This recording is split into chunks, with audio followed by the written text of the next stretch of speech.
Hello there.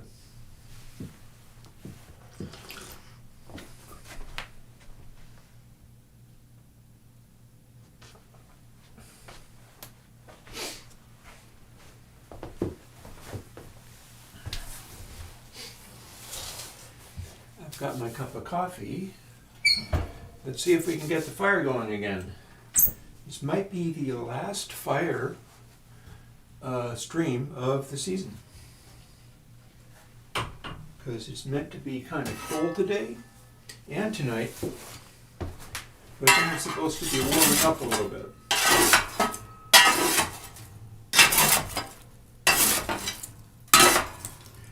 And then we're going to do a variety of plug-in coding things. Got a number of things in mind, some specific ideas for stuff I would like to do. It seems like a plan. Seems like that'll work out just fine. Ooh. I found a big log with birch bark on it. Birch bark burns incredibly well. If you're heating with wood and you get birch in, that is like incredibly good kindling. I'm going to peel off some of this birch bark, and probably I will be able to use it all up before not needing to make fires anymore, but I'll probably use it all up by next week.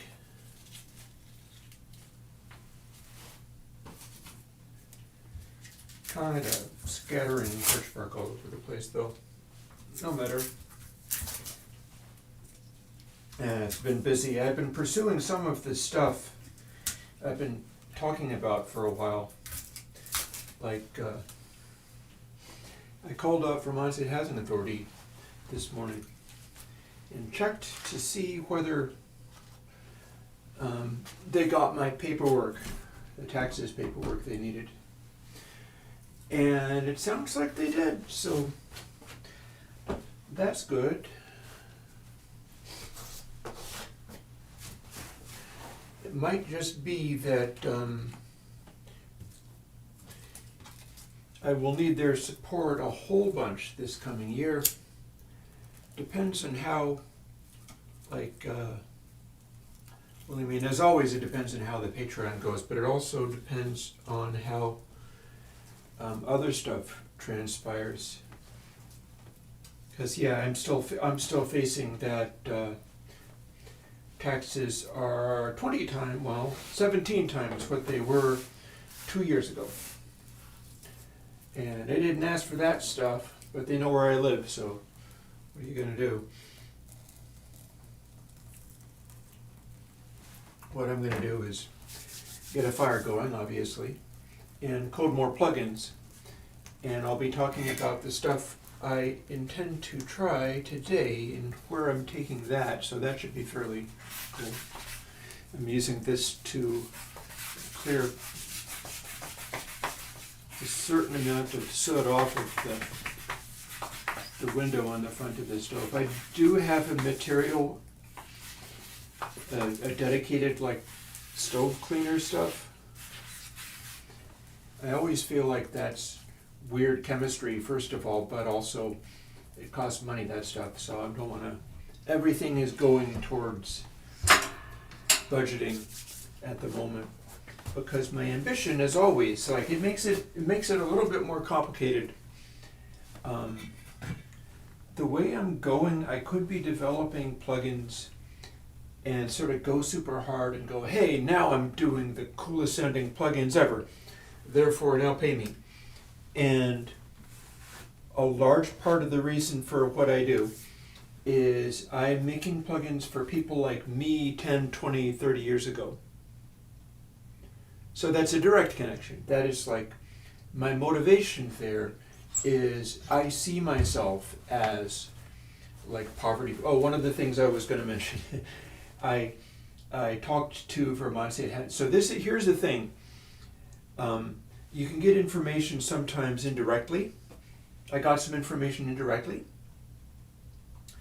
Vermont State Housing Authority has also sometimes known about things like food stamps and stuff, and I wanted to find out at what point, like if I have, say, $2,000 in the bank, or if I have $200 in the bank, everything combined. We're not counting credit cards because I do not wish to start buying a credit card. That's death spiral. $20 in the bank, everything considered. At what point should I be talking about looking to get on food stamps? Well, the answer I got from that was essentially, yeah, go and look for food pantries, and that pretty much told me everything that I needed to know. It will be amazing if I still have the Section 8 based stuff that has allowed me to be doing Airwindows even during times that were much more sketchy in terms of actually making any kind of income. That's why I'm here, is that was there when I was not in the black. But what I'm looking at now is just everything got way more expensive, but I'm doing better. And in calling and asking about that, like if there was a decent working food stamp thing that I'd be able to go, hi, this is as much as I have in the bank, this is my income, therefore please let me have one of your little EDT cards. That doesn't appear to be a thing right now, not in Vermont. I could be wrong, but in being told, maybe you should go and look for food shelves, that tells me that it's pretty much the Section 8 thing. If that doesn't fall apart, that's fine. I fell all over myself making sure that the lady I was talking to, who's the new lady in charge of all this, and she got sick recently or something happened where she had to be out for a couple of days, so now she's scrambling to catch up, and I'm like, oh no, I hope you're okay, because I do. And that's going to basically be it, that and my Patreon. It's amazing that I even am able to do the Patreon, but that doesn't change the fact that expenses just, and that's going to be the fact for, like, if you were helping me on the Patreon and you can't anymore, go with my blessing, because I understand this is what it's like out here for everybody. Or if you think everything is going to hell, but I want to at least make sure this guy doesn't go under. Relatable, that's cool. And I am cutting back on my food and costs as hard as I possibly can. Like, I'm really taking some choices, portion control, making things be smaller, and using like my coffee. I've got coffee waiting for me when I kick into coding, and I found a kind of coffee that I could buy in 5-pound bags, and is $12 a pound rather than $20. That's now the permanent thing. That's how it's going to be, and it's preparation that I can grind it fancy and try to do the coffee making ritual all the better. By the way, somebody was asking me if I had taken up smoking. No. My health is wavering, but it's not wavering too hard. It should be fine. I actually I have Medicare, so I don't get any actual health care, and I have no outside health insurance other than Medicare, but that does let me see a doctor at least some of the time, like a checkup kind of thing. And I did that, and I'm doing a sort of follow-up on that this coming month, where I'm going to go and have a blood draw, and they're going to let me know how I'm doing with like a pre-diabetic thing. And that also plays into not being able to afford food anymore, is kind of all to the good.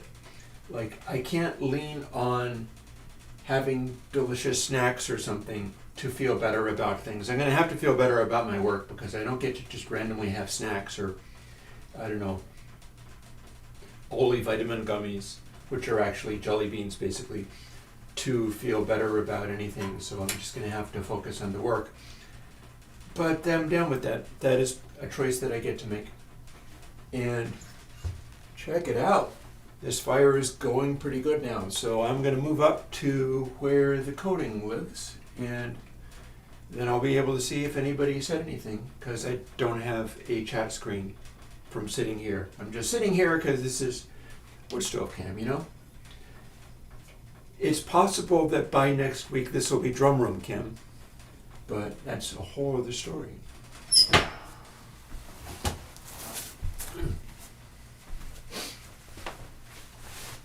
Hey, I see a bunch of chat. Boop. Hi, bunch of chat. Turkish food, baklava. I shouldn't be eating baklava because baklava is starch and sugar.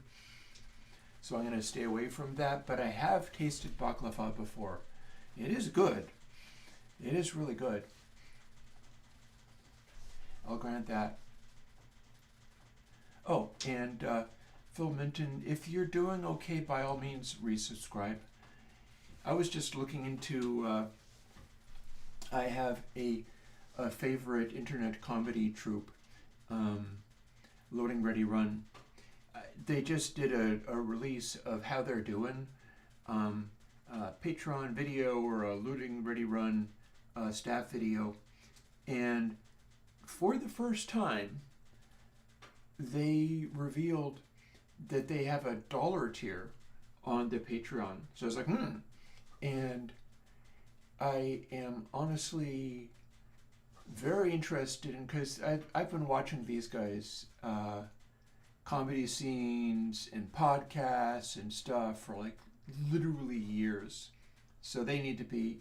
Thing is, what I commit to Patreons for other people, I need them to all be $1 tier, whereas their other one was $5. And if everybody did that, then I wouldn't be able to do it at all. But they apparently have a $1 tier, and I think that's a change, because it was something like Patreon doesn't want us to do this, but here you go. And that makes it possible for me to join, because I'm not willing to cut off any of the other people that have ever had like Patreons on, because I commit like $1 and then I just keep it that way forever. And hey, DK. So I have not yet followed through on that, but I'm meaning to do it, and I prefer Patreon stuff to be like, if you're pledging something but you have to be able to afford it, or I don't want you to do it. I don't want you to do stuff where you wouldn't be able to keep it up, or where it is any kind of burden. Because the idea is it should be able to be spread out among enough people that nobody really gets hurt, and yet you're still surviving and doing good. So it looks like Loading Ready Run has a $1 tier. Ben Jordan just dropped a video, and this was very fun. Ben Jordan, not all of my friends enjoy Ben Jordan, but I enjoy his work. And he just dropped a video about the crazy surveillance stuff that modern internet-linked surveillance stuff gets up to. And was doing it as a YouTube premiere, and was in the chat. And then, I was like, something like I dropped in and was like, oh, hey, this is great, very good. And Ben added me and was like, good morning. So I was like, good morning? That's cool. He recognized who I was. I've often felt like the Bennyverse, like Ben and Venus Theory and stuff, there have been times that I've been critical, and I don't really hold to that as much. Like, maybe we just got off on the wrong foot, because way back in the day, Venus Theory used to introduce all of his videos with howdy doody buckaroonies, and I hated that so much. Oh my God, I hated that so much, it drove me insane. And he's been like learning and growing and would never be buckaroonieing at anybody, and has gone on this whole like philosophical journey where I really enjoy Venus's videos now. But back in the day, oh man, that got me off the wrong way.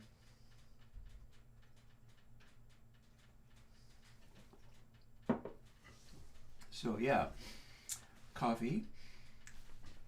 I have a little list of stuff that I could do and also additional notes on the back, which have pretty much all been crossed off. There's one really weird little detail, which is I did fat EQ, which of course is EQ where the bands will either saturate or anti-saturate, similar to what goes into my console plugins.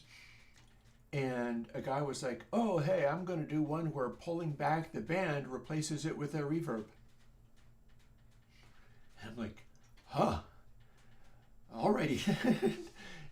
Is that a thing? Could I program a space echo?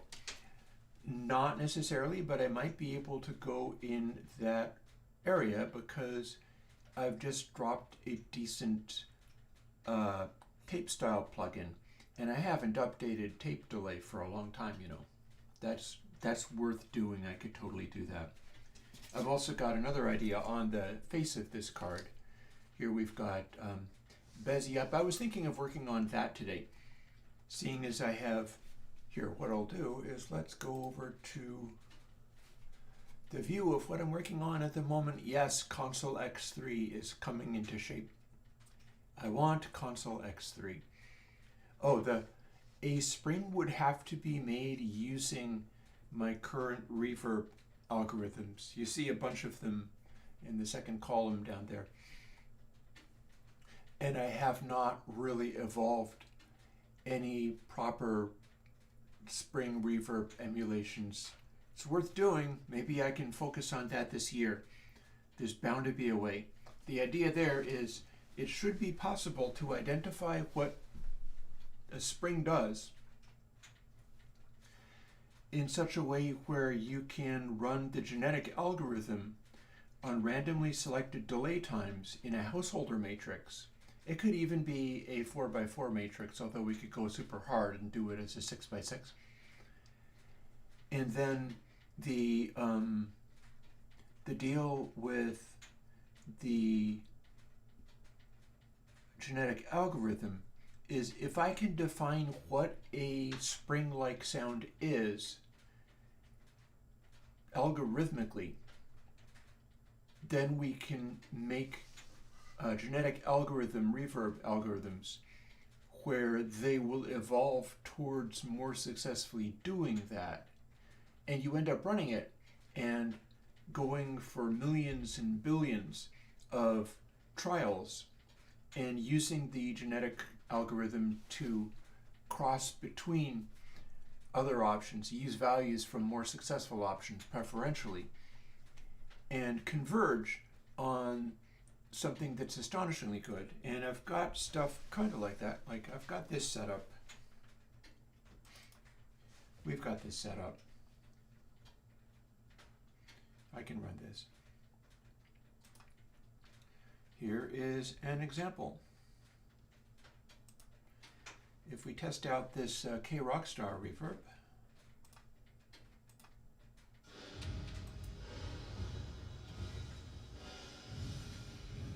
here's one of the more recent reverbs that I've come up with.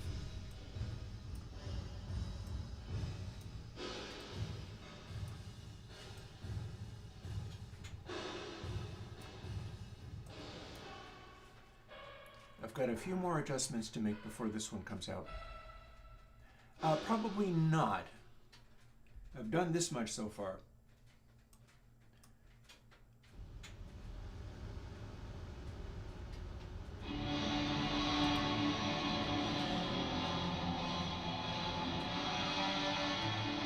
So the trick with this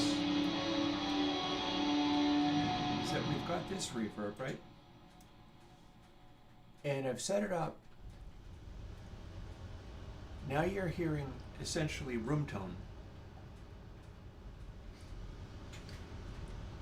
We've set it up so that maximum regen is bringing up the most sort of background room tone, and also simulated wind noise.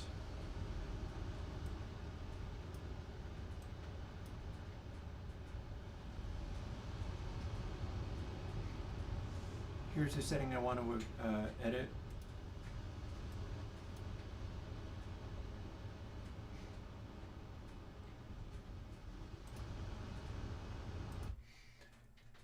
That is fine-tuning the high frequency suppression on the output of it. That's something I'm definitely going to be dialing in, probably with regard to drums, most likely, is what I'm looking for. But yeah, I've got all of this stuff kicking around. And these are waiting. And I'm probably going to want even more... oh, hang on. You can't hear me very well, can you? I'll tell you why. I was just responding to... a guy from Audio Damage moved to my town. Just released something and some detail in the product release. Yeah, he has a new product out.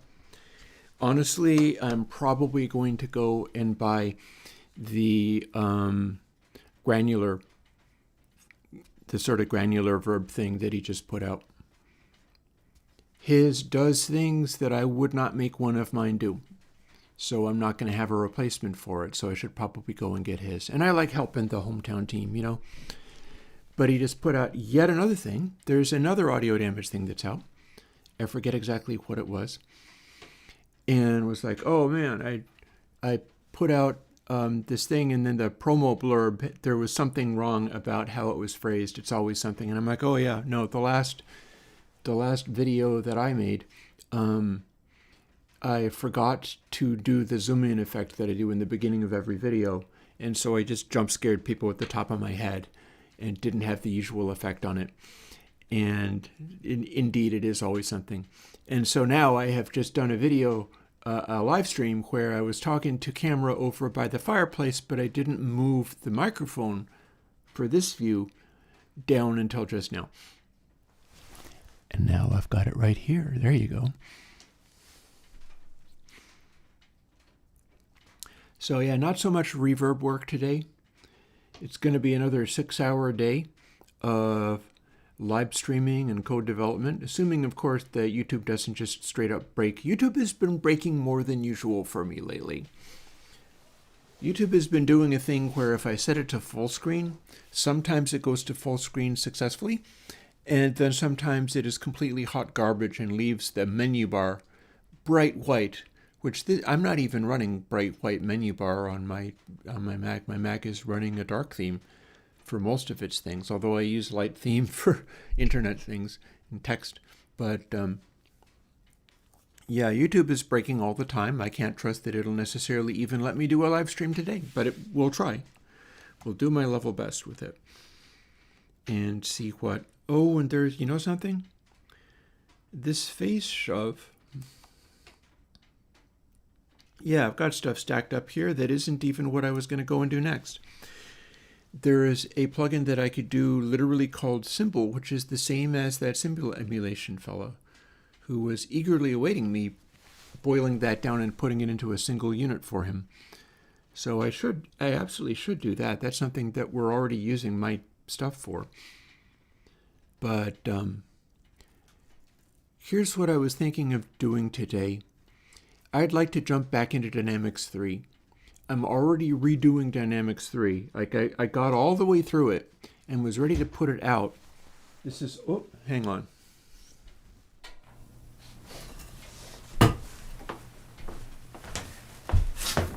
This log has fallen against the glass. It didn't do any harm, but I don't like letting it do that. I've become afraid that it's going to bust the glass somehow or something. You scooch over, please.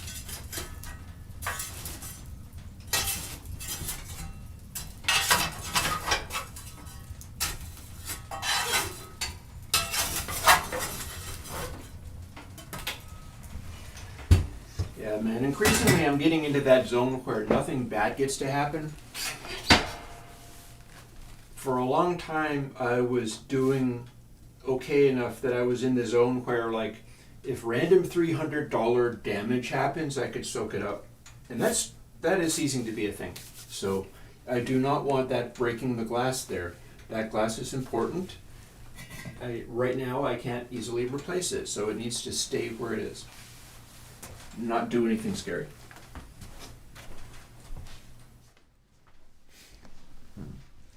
And we'll probably be running that wood stove all day because it's a 40-degree day and it's not getting any warmer. Oh, hey Phil. Yes, here's this. First of all, yes, this is the retro development system. So I compile the retro Mac stuff here. And then this also runs virtual machines. None of it connects to the internet. It's too old. But it runs virtual machines where I do the Windows 32 and 64 and the Linux on Intel. All of those are run on this machine in situations that never change. So it is this. This is like the time capsule / air gap. And air gap is going to be increasingly important these days. A lot of things going on are going to lead to the systems that we depend upon just breaking down. And I don't intend to be one of the people that break down. There are going to be a lot of things breaking down or becoming inaccessible or unworkable. And my goal, my hope is not to be something like that. I want to be still there and dependable. So some of that means I'm coding the early Mac stuff, the retro Mac stuff, on indeed a retro machine. And anything that I can make here should remain good for a lot of other stuff. Also, the neat thing about doing the interface-less things is that these are tiny, tiny little plugins. And there's no room for any kind of nefarious payload, especially modern nefarious payloads, which are enormous. So there's that. Like my VSTs are 130K or so. Or less, I forget. Let's go and find out. Yeah. Here's my plugins. Oh, how are we not calculating sizes? Why the hell do I have this here? That doesn't belong in the VST folder at all. Yeah, so if, for instance, I was to look at that Baxendall, it's not showing sizes, and that's unpleasant, but whatever. That is 184 kilobytes, roughly.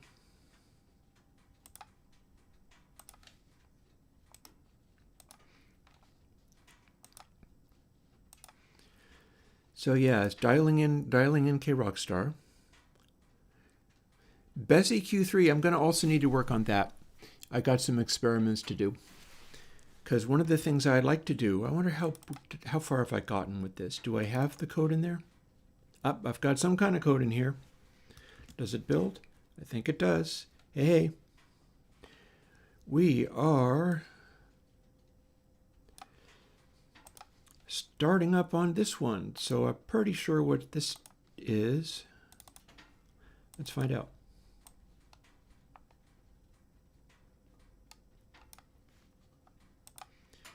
I can do some experiments here. I don't necessarily need to use this, but fairly often I'm just using all the same old audio and doing stuff with it. So here's the new Bezi Q. There we go. And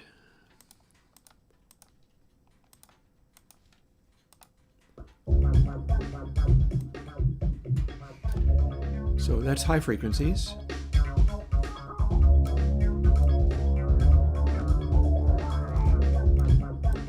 I think that's mids, unless it's a full. Oh, I bet this is a frequency.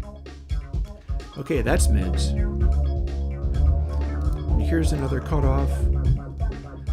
It's clicking because I'm busting a buffer. And here is subs.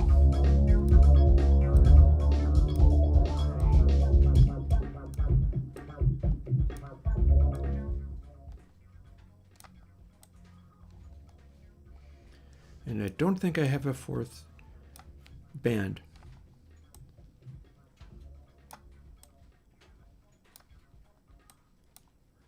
Okay. Here is subs.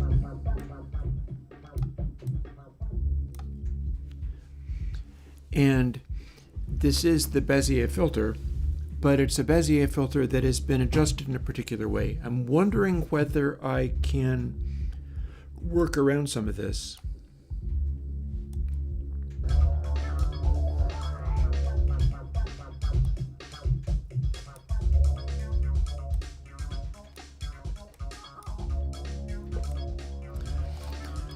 Like, this is lows and highs only.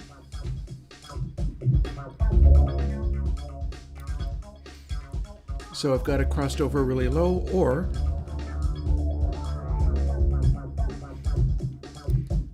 it's still a Bezier filter.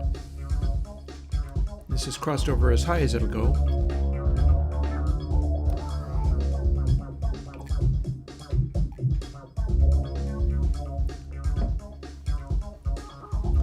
And this is the same as Bezier Q2.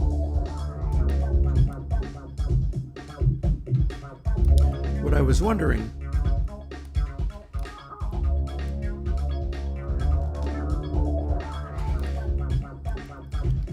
even though we got all this weirdness going on, well, hang on.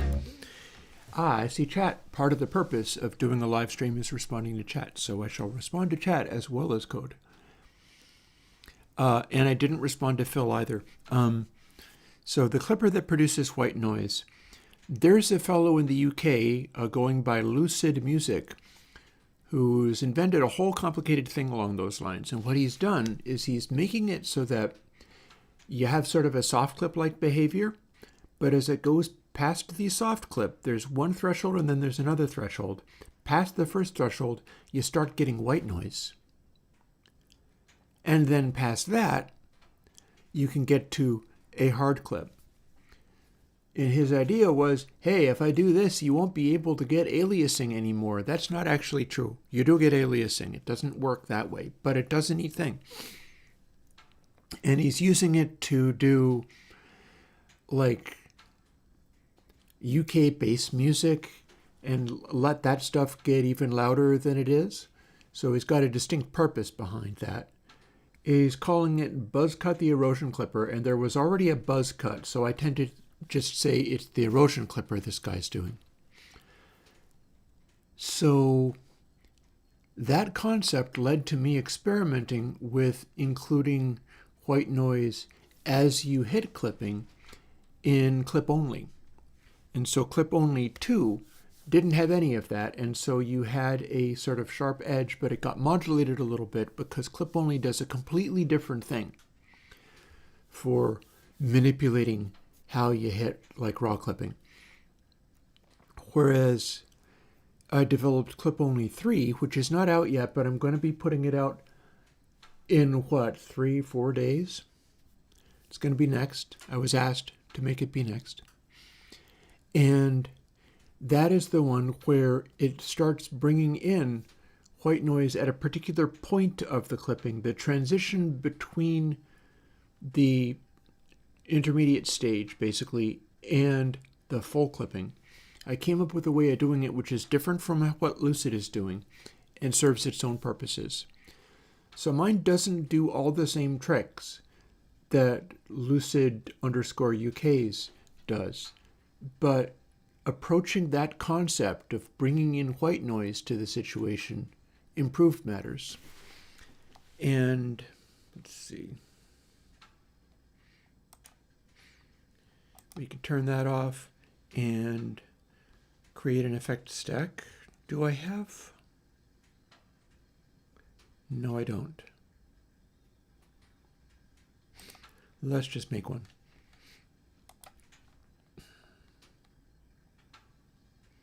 So what have I got?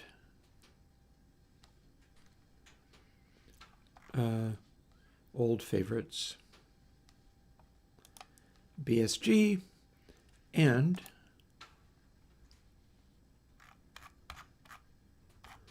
it will be under C, clip only. So here's the current clip only. No controls on it.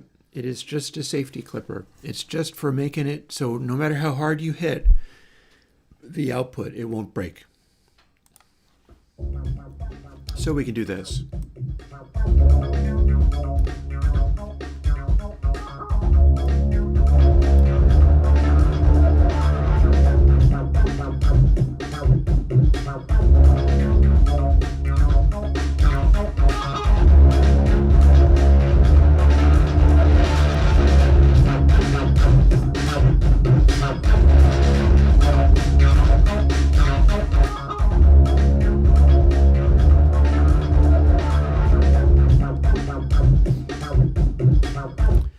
Okay, so let's assume that is enough gratuitous overclipping that we could possibly want.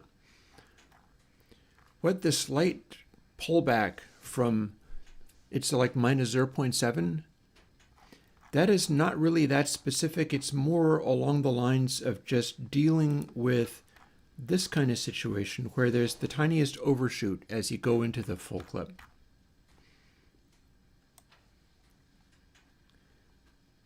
And then our final output, if we analyze it, we made that be -4 average. Peaks are -1, but that doesn't really count. But the audio for that got to roughly -4.5 as a maximum loudness.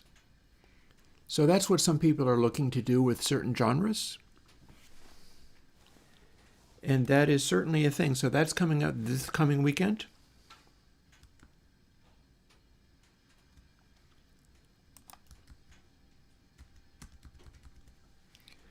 And now I'm going to hit undo and jump into here because I have some experiments to do. Actually, I've got more experiments to do than even here, but I have experiments to do both with Bezier Q3 and with Dynamics. I believe it's Dynamics 3. Yeah, it looks like it's Dynamics 3. I'm looking at the stream video, but I could be looking at the laptop screen too. Because see, here's the thing. Like, Dynamics 3 is literally what's in Console H and Console X2. And I'm reasonably okay with Console H being what it is because I've got all of my other plugins to throw at it as well. And part of what it does is you can use the compression in Console H to get like sound effects. And I feel like that is a fine thing. But I keep evolving this stuff. And what I was able to do with hacking further on Dynamics 3 exceeded what I had in Console X2. God, excuse me. It exceeded what, also further chat responses. Let me see. I got to Phil and mentioned the clipper that produces white noise. Chad, I more or less work every day. There's no such thing as a day off. The difference is I have an extremely funny thing about that, by the way. Let me boop over to main cam as well. So let me show you my own personal little thing regarding how I do this. I have a sock code for whether I'm going super hard or whether I'm relaxing a little bit. Believe it or not. So here's the thing. I have socks. This is going to be like a streamer thing. Like if I was on Twitch, people would be like, oh my God, show feet. I literally have a sock code for when it's okay to go super hard or when I have to dial it back a little bit. And I have different colors of socks. This is a dark gray sock. It's an LL Bean wool sock. And I like wearing these wool socks. They're really nice. And I've got a bunch of different sorts of socks, but mostly it is this color and a much lighter gray color.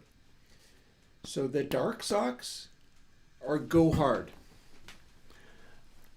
Wearing the dark gray socks is for pushing really hard and being like, damn it, what can I make happen with this plugin? Let's make this go.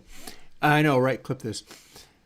Whereas I've only got so many, and I like work my way through them, put them in the laundry. I have a special tub for the laundry because those I need to launder basically in cool water, and then I'm not sure how they would handle it, but I figure wool, there's no chance that I can like throw them in a hot dryer. They'll just become doll socks. So I treat them with respect.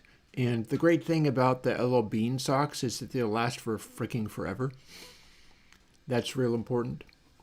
But the way that works is if I have used up all of the really dark gray socks, I have to start using the light gray socks and not going so hard. Like I'll do something like jam on my modular synthesizer or something, or I'll rebuild my studio. I did a fun thing with the studio where, yeah, I can even do a little bit of show and tell on the back of that. So I've been buying these things for the studio room called Auralex diffusers. They're diffusion. In fact, I can switch over to this cam.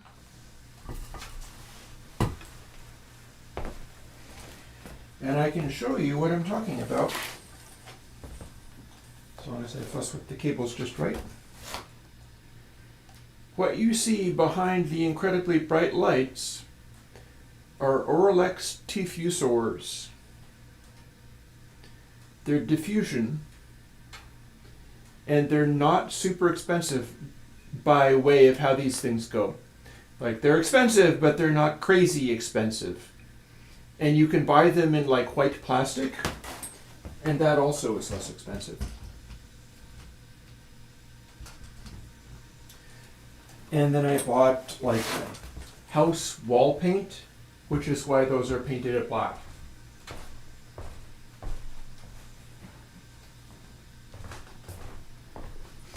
But the problem is hang on. Let's skip away from that. But the problem with those diffusers is they're really kind of a ripoff, except for it seems to work okay, but they're not really that usable as you get them.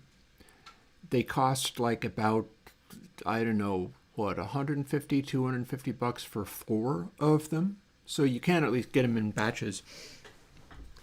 And they're large enough that like right now I've got 1, 2, 3, 4, 5, 6, 7, 8, 9, 10, 11. I've got 12 of them in here. So that's a pretty substantial amount of diffusion, and it's helping the studio be good. In particular, the way that works, looking around, seeing whether or not I can, yeah, let's go back to that other cam.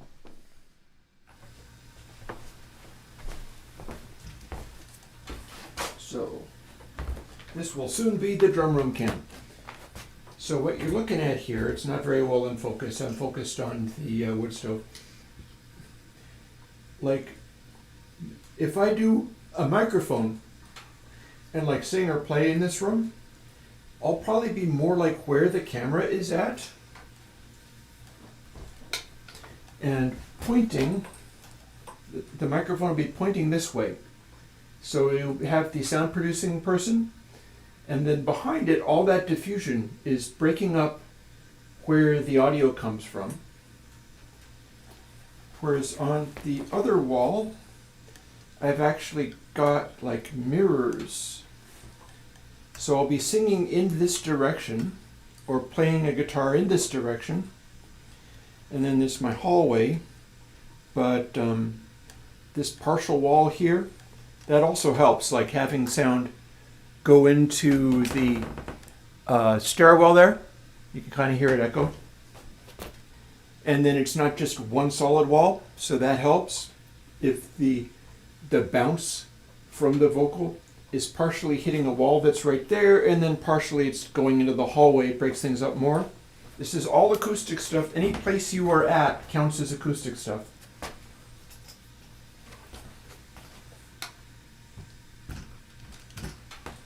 Even if you were moving from place to place or bringing a laptop somewhere because it has a good acoustic stuff. And then those diffusers, which you just saw again, they come like bright, ugly plastic white. You can spend a bunch of extra money to get them to have like a faux carbon fiber or like a particular color of red or whatever. And they're crazy more expensive when you do that, so I can't recommend it. But that plastic will take house paint, and that's what I've got, is house paint on it. But that's not enough, because the trouble with an Auralex diffusor, even though it's relatively cheap, is the damn thing is flimsy plastic and rings like a bell. So if you put it on your wall, and I've got mine like wood screwed to the wall, and the ones directly in the middle are sort of hanging over what is a window behind it. And if they are just the plastic things, not only are they lighter than you would expect, they're hollow. They're hollow plastic. This is not like a styrofoam object or something. But they'll also go gong. They have this unpleasant resonant quality, and I feel like, granted, sound waves don't make stuff ring, but on the other hand, like, you can clap and hear acoustic guitars in the room ring from any sound that you make. So it can't be helpful to have these Auralex things that are supposed to make it sound better. It's supposed to be diffusion. It is diffusion. They're quite good at diffusion. But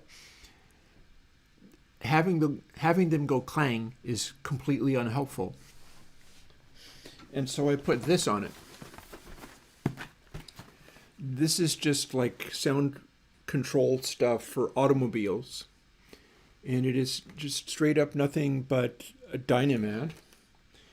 And what that is, if you've never seen this before, check it out. All that is this is an aluminum foil substance. It's painted black, but it's an aluminum foil substance and tar. You peel away this bottom corner, or you peel up the tar,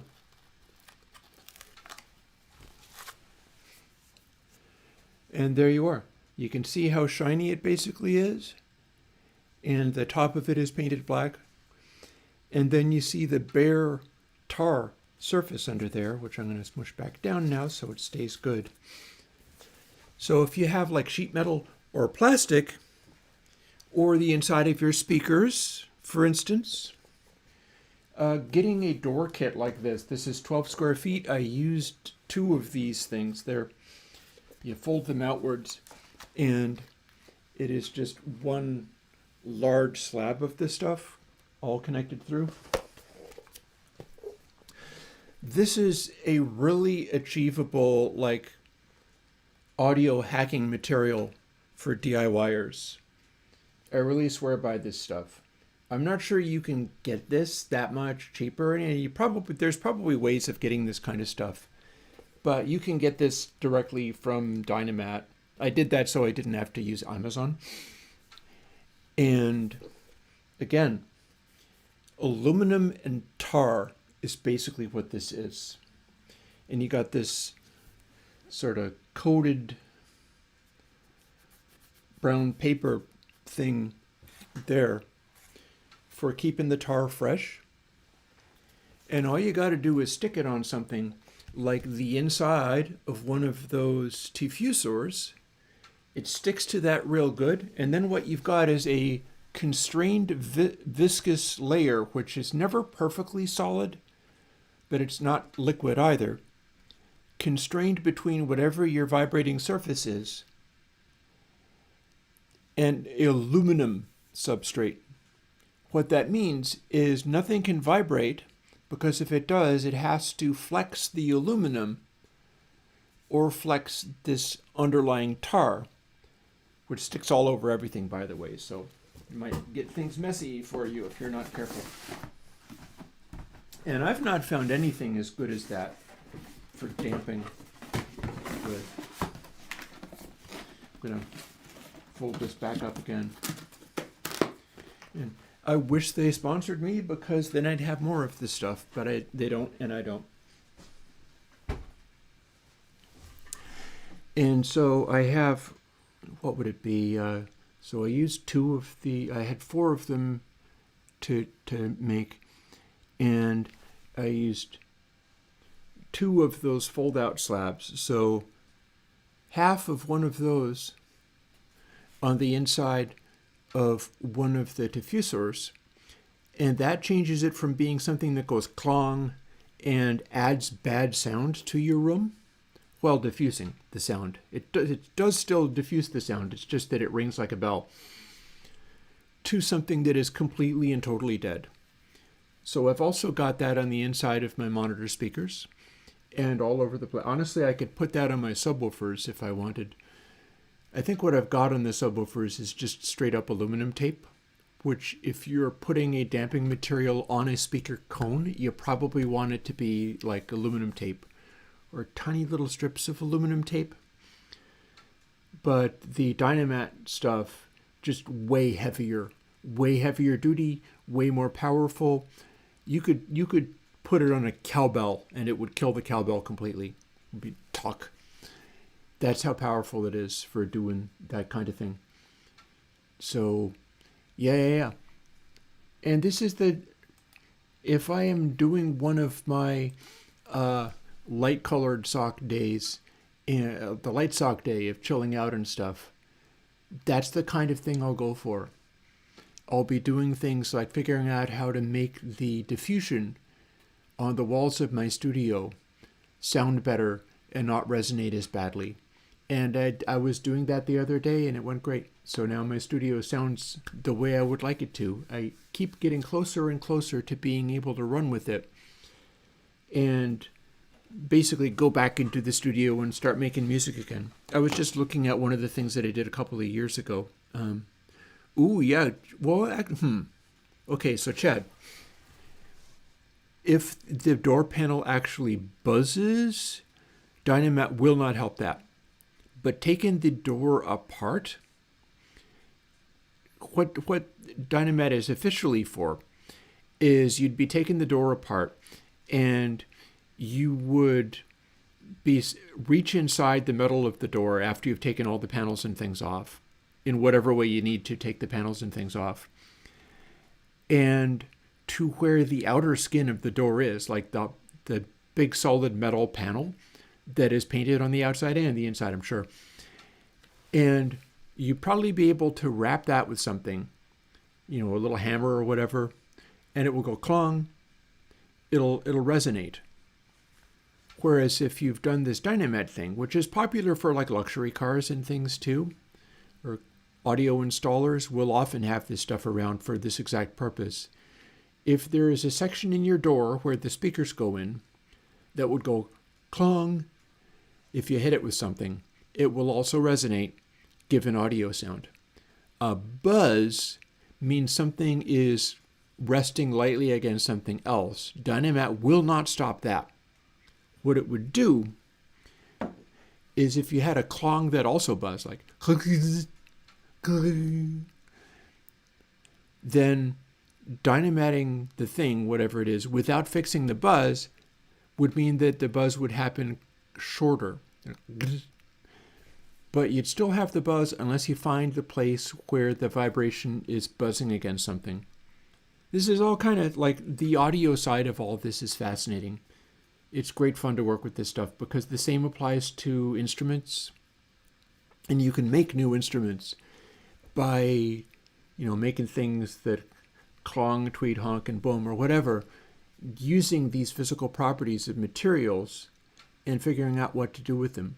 For instance, consider cymbals, for instance.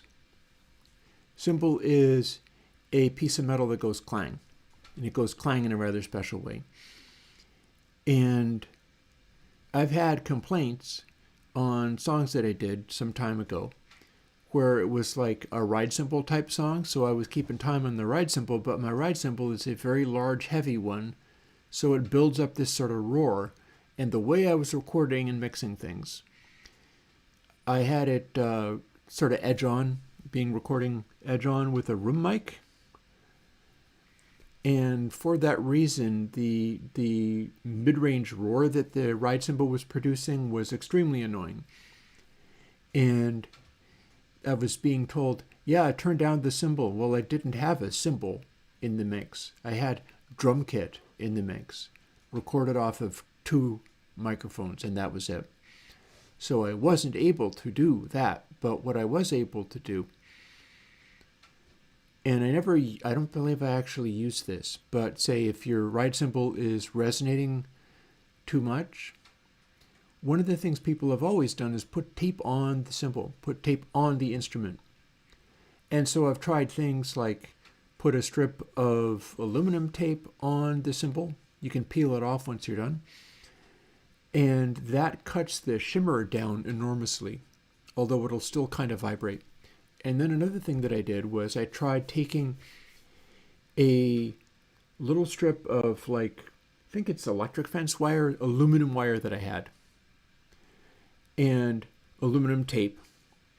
And I ran this wire along the edge of the cymbal, just out like a 1/4 inch off the edge of the cymbal.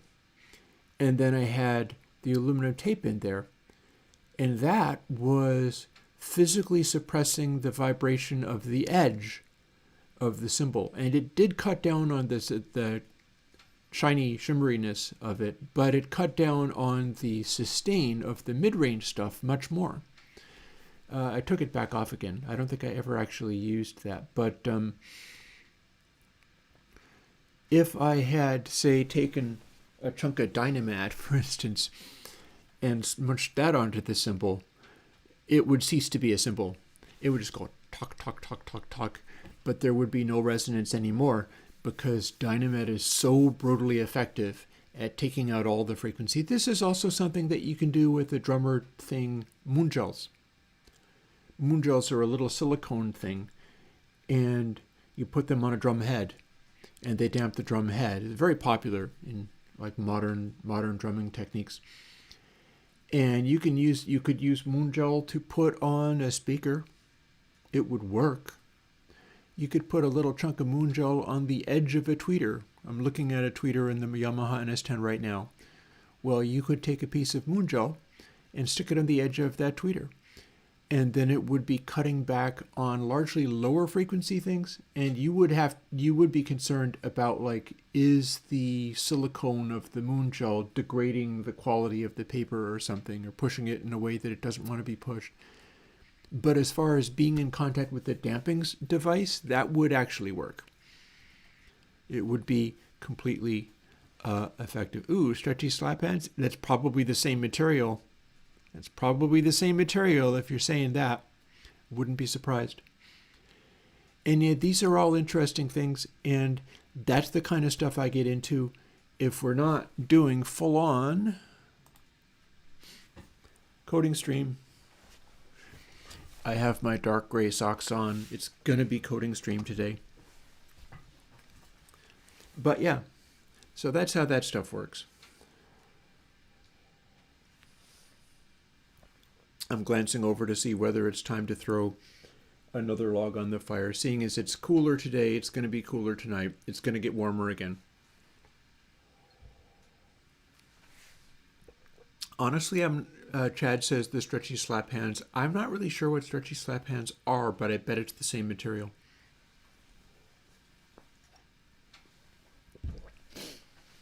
If I found the same material as Dynamat, I would be quite excited to find that. They've got to get it from somewhere. They just have branded it. But even so, it's the substance that you get from getting a door-sized package of Dynamat is pretty respectable. You have enough there to obliterate a warehouse full of cymbals, or damp a giant pile of Auralex diffusers, or whatever it is that you want to do. you probably couldn't do a literal wall. Like a literal wall in the house is on such a large scale that you'd need to do something house-sized in order to suppress the vibrations of the wall. But in terms of large objects, like if you plunked a Dynamat onto like an acoustic guitar's back, it would start acting more like an Ovation plastic backed guitar, because you wouldn't have that wood quality to it anymore. And yeah. It probably is the same material, because that's the thing, like that particular grade of silicone is very stretchy and sticky. The sticky is relevant. I'm pretty sure that's literally the same stuff, because that would follow. It's a material with known properties, and that's the property you'd want. So the stretchy, sticky hands that you get in vending machines as kid toys, by all means put those on your drum heads. It might be larger than moon gels are, but it would be doing the same thing. Anyway, here we are looking at Bezi Q3. So there were a number of things I was wondering about, and here is one of them. I've got multiple delays in here, and what I'm looking to do is do a 4-band. I want to get the guy who does these. I've just updated this with something. I've talked about this before. It's a music thing modular.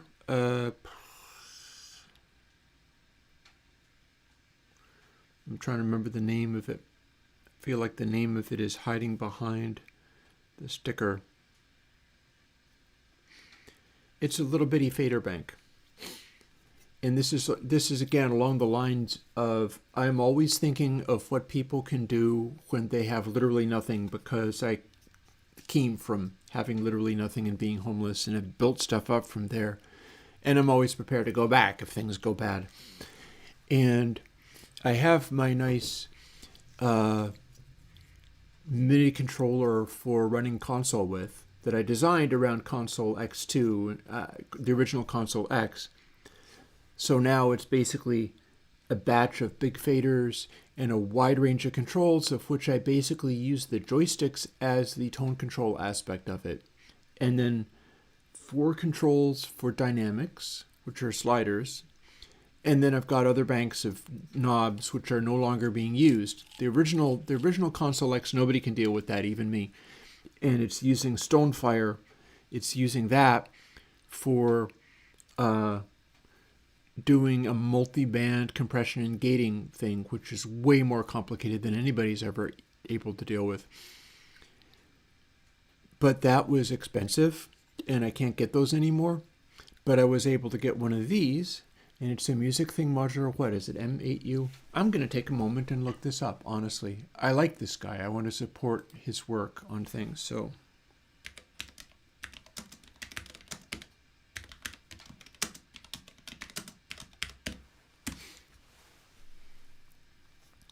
Dum-de-dum.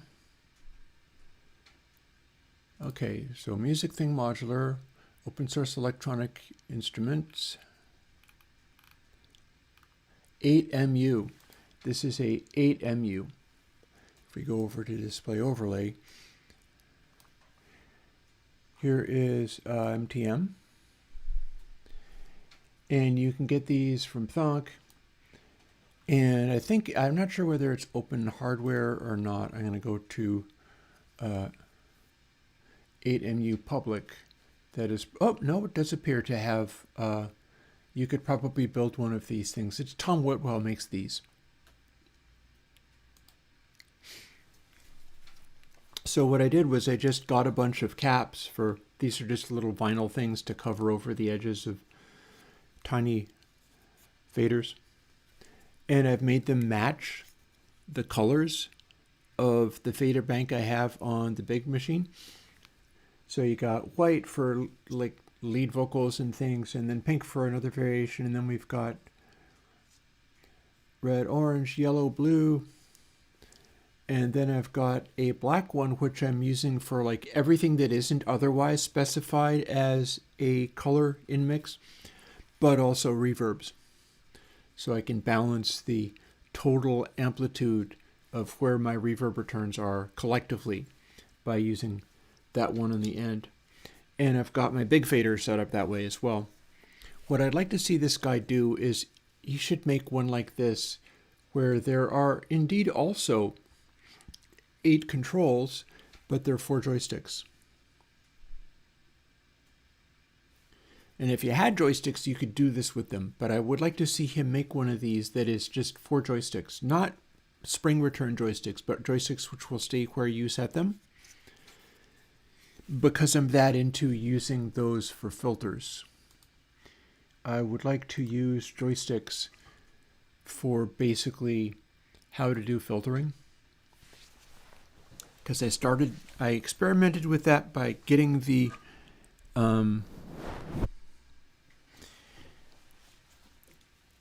controller made that way. The controller for, excuse me, the controller for Console X that I got from Yandex. I got that made that way, and having done so, that meant I was able to start using it, and honestly, about that same time, things went over to just working constantly on plugins all the time, so I haven't been able to do music for a while. But it's increasingly getting to times where it would be good to start doing more of that. Like my deal with making the music was, I did songs for a while. Honestly, I only really do songs when I'm dating somebody or breaking up. And that hasn't happened for years, so I'm kind of out of luck there.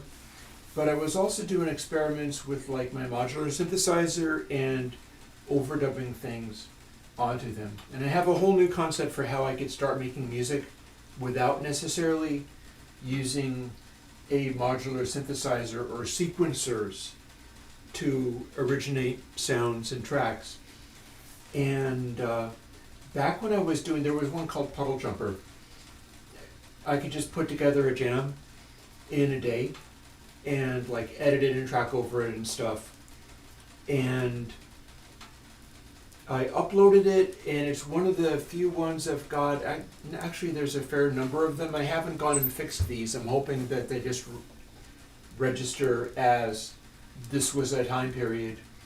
I had used like generative AI picture making to do stuff that was clearly and obviously exactly that. I was like trying to tap into what could these things make when you did not tell it to imitate somebody. And so I got a bunch of things that were like the sort of uncanny valley, weird, creepy looking things, but in a cool way. And Puddle Jumper has a image that is the poster image and also displayed during the music being played. Today what I would do is go in one of my old photographs or paint something and use that. But back in the day I was experimenting with that. And it made a sort of weird thing that looked like partly a machine and partly a sword and partly mother of pearl or whatever. And then I generated a thing like that, and then I used upsampling to like scale it up in the same kind of way so that it could try to latch onto whatever texture it thought that was. And it all basically came out of nothing and was not being specified in an imitative way. It was like, what's the collective unconsciousness of this synthetic thing? I don't feel I can do that now. I don't feel I can generate stuff that way now. But then at the same time, I also don't feel that I want to set up sequencers and machines to make music and then like jam on top of that, or just have the sequencing be the whole thing. I'd like to compose stuff or make stuff up with looser guidelines using, say, Soft Clock, and then go from there and just start improvising stuff that's basically just first take and see what I can get out of the human side of those things. In particular, the idea is maybe using some, oh, this is extremely hot. I'm going to step away from that.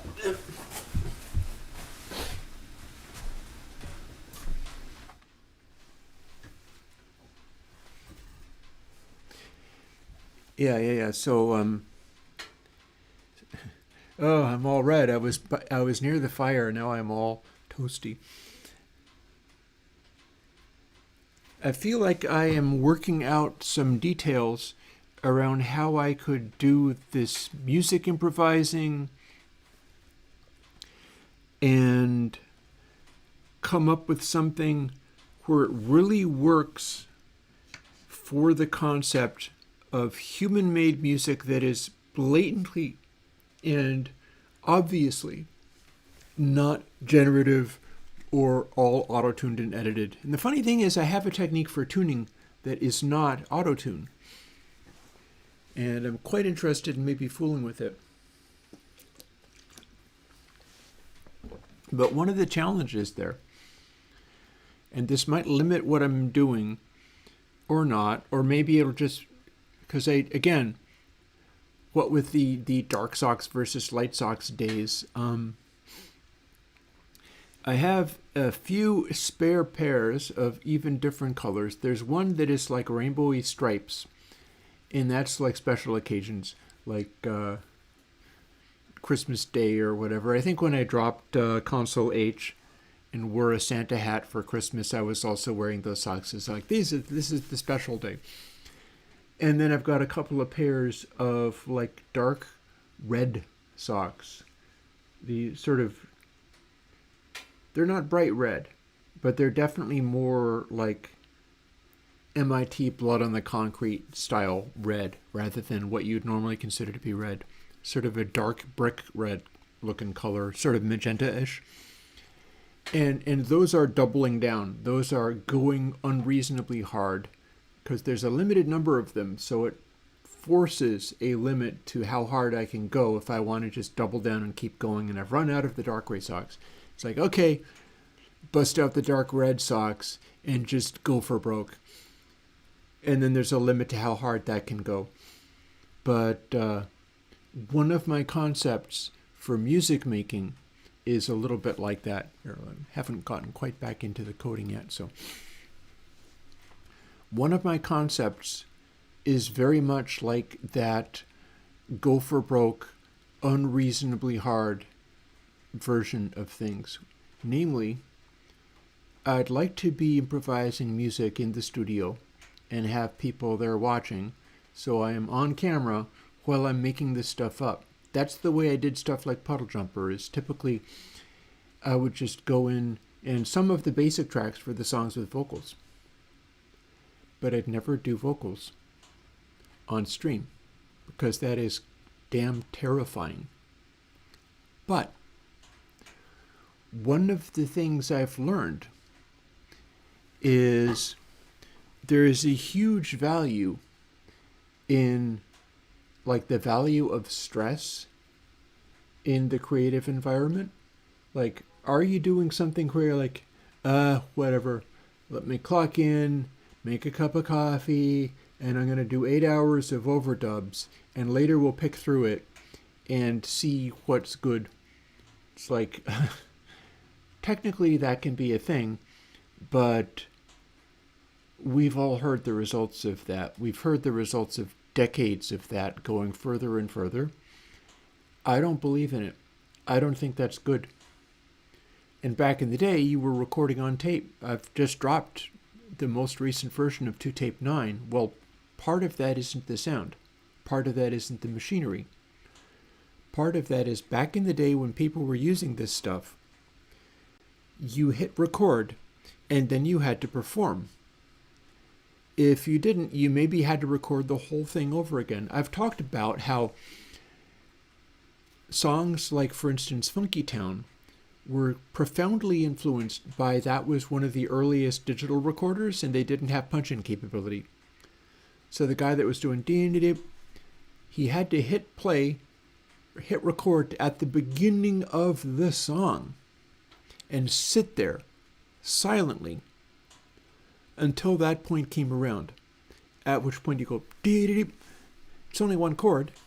But he had to wait for a minute for his cue to come along and then play the thing. And you can feel the tension in that. You can feel the tension and drama in like, here comes the chorus, here we go, okay, here's the hook. It comes across. When you have a continuous experience, that comes across. And we willingly abandon all of that when we go into the DAW, go into the studio, and just sit there kind of doing a thing in the belief that we can auto-tune and adjust and beat detective it and make it be quote-unquote good, but we're losing all of the drama of recording stuff from beginning to end. I should talk to Bacon Paul. Bacon Paul was talking about doing a DAW at some point just to experiment, and he is increasingly leaning into this like, hey, I can do AI assisted coding and it will make me able to do so much more, which I'm waiting to see how true that is. I feel like maybe he might get hobbled by that stuff and end up doing less. But the thing about Bacon Paul, unlike me, is that if he does that sort of thing, he can read the code and understand what it's doing and why. So it's not really vibe coding when he does it. When he does it, he's like, yeah, let me hit the random button and see what the thing does, and maybe it'll give me ideas. And he hopes it'll give him ideas that are perfect the first time around, but if they're not, he knows. And he was talking about doing a DAW once at some point, and I was like, oh, I'd love to collaborate with that. I still would. I'd love to collaborate with that. But one of the concepts that a actually new DAW might do is define a time, and then you can only do recording from the beginning of the stretch to the end of the stretch. Or I suppose theoretically you could at least hit stop and then lose everything. But you'd have to do it that way. Similarly to like when I play drums in my studio, I don't have a remote control thing. So what I do is I give it an extra 30 seconds or so of time. And then what I'll do is hit record, literally run up the stairs and sit in front of the drums, put the headphones on because I have some extreme isolation headphones that work for drumming, and then play it that time. No ability to hit stop even. I can't even hit stop when I'm laying a drum track. And that has been the case for all the stuff that I've done in the last 5-10 years. It all works like that. I don't have an ability to stop it once it's started. It's just like, okay, play the drums all the way through. No matter what happens, you have to do it. And then continue it. And then when it's finished, you get to come back downstairs again and hit stop. David Bowie used to do vocals like that. He would set it up so it's like it's his time to do the lead vocal and so on. And it's to tape, of course, except for recent versions of that. But he was always a guy. Elton John is another one like that. Elton John would behave the same way, where he did not have the patience and he did not have the intention to do like the Donald Fagen thing, where you're going to sit there for 30 hours straight, punching in until every little detail is right. And you get different stuff. Like Bowie, you get David Bowie vocal performances. And we treat those as if he is this godlike tier of vocalist. And in a lot of ways he is. But if you went and analyzed all of those, some of them would be out of tune. There would be little details there, but he is performing at such a level of intensity that you shrug that stuff off. It's not coming across as like, ooh, did I hit the right note? He is putting himself into the character and pouring it out in song. Whereas, for instance, Steely Dan, you have something like, my favorite example of that is Haitian Divorce. The Steely Dan song Haitian Divorce off of the album The Royal Scam. Listen to that sometime. Because it's the coolest thing. Oh, another, I was thinking of this earlier. Haitian Divorce is such a well-executed vocal, but it sounds like every word has been punched in individually. so that everything is literally perfect. And it's a really interesting vocal melody. Like, I love that song. That song works in that style. You could do that with like a Vocaloid. You could program it and it would still come across as being like, that seems about right. Because it works with that concept. And that's a very modern DAW style concept. Similarly, or a sort of combination of these two things, Fleetwood Mac. I think I talked about that in the I'm on iOS Mendeley, so I don't have that. Maybe there's one for. But yeah, remember, part of the point is setting it up so that I have to run up the stairs and do the drums perfectly the first time and then go back downstairs and turn it off. Part of the point is like using the extra disk space or whatever. I don't record that many tracks. I'm recording like 4 tracks for drums total. So front of kit, left and right, which is not widely said either. It's a fairly centered drum kit presentation. And then I have a floor mic in between those two. So that's picking up the kick drum more. I've recently cut a hole in the front head that's just big enough to spotlight where the beater hits for only that floor mic. And I have yet to hear what it sounds like because I'm too busy working on everything. And then I've recently added a SM57 just as a snare mic. It's actually bolted to the drum rack, so vibration's probably getting through it, but the purpose is that there needs to be sort of a thump and a rattle to it. And that one is pretty much just for reinforcing snare. In particular, it's for being able to reinforce snare only into reverb without the reverb showing up on everything else. And yeah, I've got that stuff set up, but part of the idea is doing these things in such a way where you have to hit the performance from beginning to end. You do your practice. I've been practicing drums. I've been practicing bass. I haven't been practicing singing. But if I was to jump into this full on, it could indeed end up with not only putting together the song live on stream and tracking everything while people watch, but if I was going to go full on like Red Sock, go for broke, keel over and die, or get through, and there are no other options, I could do lead vocals on stream. That would be enough drama. That'd be more than enough pressure. Anybody who's interested in the lines that I'm talking about, feel free to try it yourself. I'm sure people would be very impressed. And then you'll get some hecklers, and you'll have to get through the hecklers. But that's the whole thing, is if you want to lay down a David Bowie-style vocal performance and you have like a reasonable minimum of performance ability and are not just nowhere. And if you were nowhere, fixing it in the DAW wouldn't really get you there. But if you wanted to do something where it really hit, like back in the day when I put out Silken, I'm pretty sure it was Silken, I sang, I went up into the drum room and I sang into a microphone some Bowie track or other. I think it was off of Station to Station. Yeah, I was singing from Golden Years. Don't let me hear you say love's taking you nowhere. And then I couldn't hit the high note, so I had to leave off. But I did that, and it always seems to be the same. Like, the first take, or the first time you start singing the thing, has the most in the way of communication and being there, being present in the performance. And then as soon as you start doing it over again and trying to fix stuff about the performance, something goes away. So logically what that means is then the next thing you do is you do all your performances first take on stream with people watching and either making fun of you or being like, wow, great, you're the awesomest. It's great if you can get people to go, wow, great, you're the awesomeness. It makes it more feasible to do it, but you could just be really stubborn and do it anyway.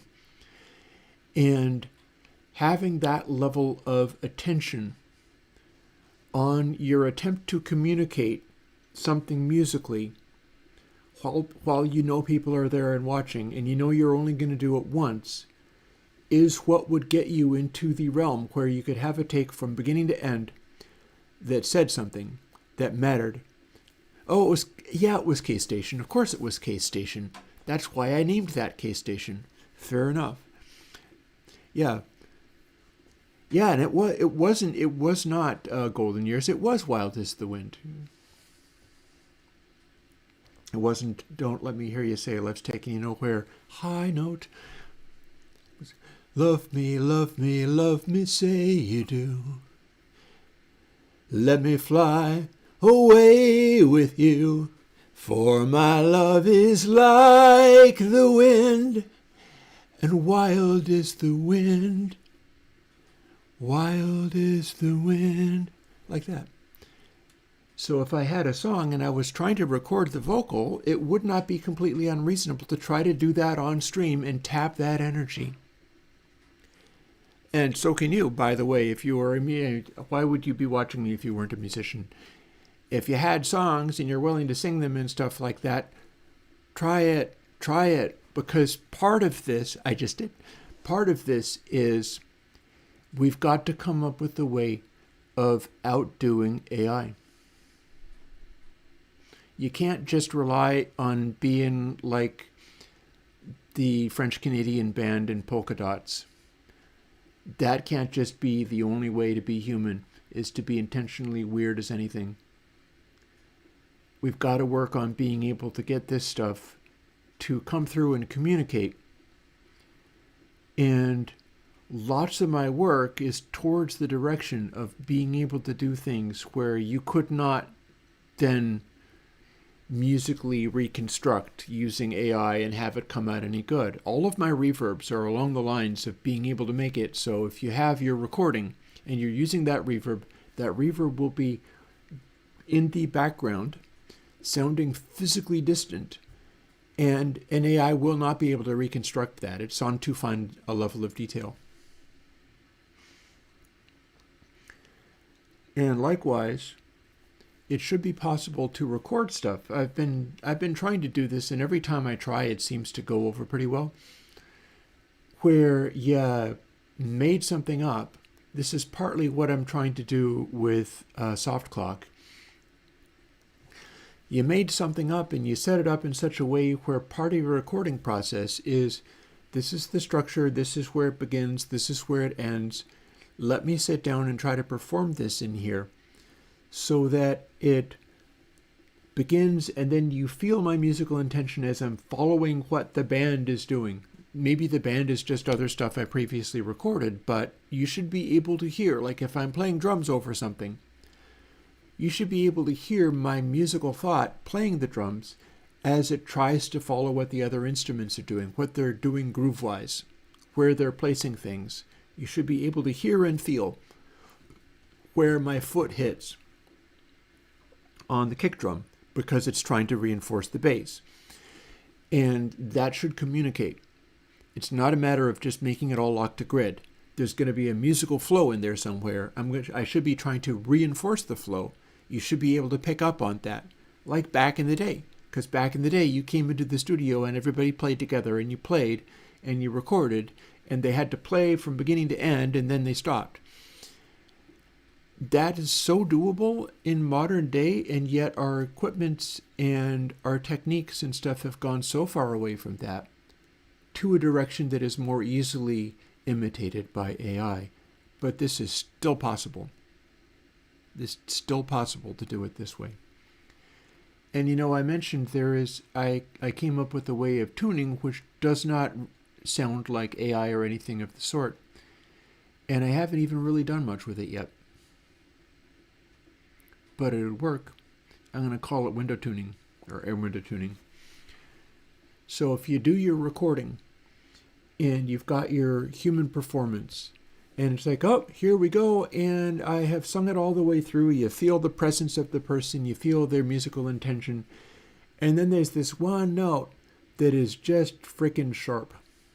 It just came in sharp. So what you could do to seamlessly smooth that out, I'm in Reaper, so I'm talking about doing this in Reaper. I've written down on a card that I literally have here, even though I don't use it all the time. This card. You split items at cursor, hitting S to do that. There's a way of going in there and going like right-click item settings and says on clips and arrange windows, turn off preserve pitch when changing play rate.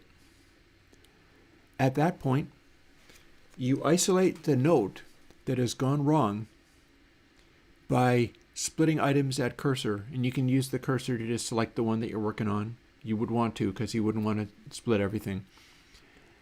Then you have that little snippet, which is only that note. Maybe you shorten it or whatever, but you've got it set to not preserve pitch. And then you option drag. Option drag is resize instead of crop. It will show the change to that patch in semitones as you go. Or you can also select and hit Z and it'll clear it. But in that way, you are not engaging a pitch correct algorithm. You're just straight up changing, and I'm recording at 96K, so there's a lot of flexibility for this to work properly. You're just changing that little patch of tape or whatever and vary speeding it. That's enough. That absolutely would work. So even if you go in and you do your human performance in front of the camera and everything, letting people watch, you're watching chat as you do it so that everybody can go, oh, that was a terrible note. That sounded awful. You sounded like a dying frog. You're still having enough chutzpah to do all of those things. And then you've got your final recording. It has the flow. It has the humanness. It has the liveness that comes off like somebody's actually there. You're sitting there while a human being is trying to perform at you to the best of their ability. And that has something to go on with it. But then you still get to go and tweak with the notes just a little bit without running a pitch correct or something. Oh, stretching a specific word will affect the timing as well. That's why you listen for whether it feels like it's hitting too early or too late. You can position the positioning of the cuts so that if you were, say, making it go up in pitch, but it was basically, so if it's going up in pitch, maybe it's too flat. Is it also too slow? Is it just blah? At which point you could cut it off slightly before the note is hit, and then take the tail end of it and do that option drag. You resize it until the pitch has gone up just enough. It will become like chipmunks if you go crazy with it. But that's fun too. Everybody does things. You know, like Burial is known for everything has to be repitched and weird. And you can get as granular with that as you can anything else. You could make it come off as if it was auto-tune just by micromanaging all the little pitches like crazy. It would take forever, but then it's being manually done. So there's a particular directness to that as well. It's not being run through any form of pitch detection or whatever. Your ear is what has to do that. And in fact, if you're struggling to sing properly, your notes are not going to be very stable either. So what you end up doing is having it so this particular note goes, ah. And then you go, okay, let's make it go a little faster. Ah, ah, ah. And you're trying to find where it seems to hit the right moment, but it's still performance-based rather than like machine tuning based.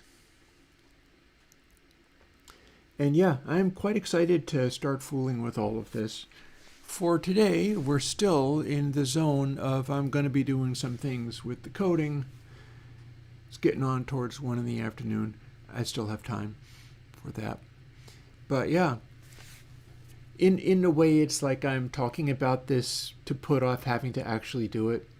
The idea of doing tracks in the studio again, as much as I'm looking forward to that time, I'm looking forward to like, yeah, let's run with some of these ideas. Let's start putting stuff together with like the card deck I've been devising. Been working on this for years so that I can have something to start with rather than just blank slate. and have stuff go together better, and then make stuff up, track things over it, figure out how to do that properly, use the arrange window to tighten things up properly, but stick with that basic, like, we're playing across the entire length of the thing as a human reaction rather than trying to put it together from bits and reassembling it.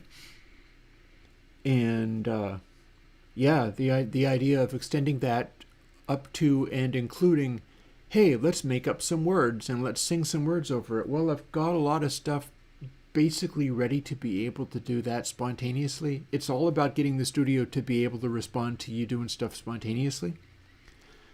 And then the rest of it is just this plugin stuff, like the plugin stuff here, where I also wanted to sound nice. And that's the rest of what I'm going to be working on today. But I'm really interested in this idea of human art making and human music making has to be able to accommodate being literally flooded with AI, dragging everything to the lowest common denominator and then burying you in slop. Because that's happening everywhere, and it's a problem. Or at least it's a problem if you like things. if you like anything, being buried in slop is not good. And yet there's so much money behind that happening. And blah.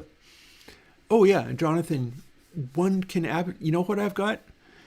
Before I stop being able to get any more hardware, one of the final things that I got before that spigot turned off completely was a vocoder.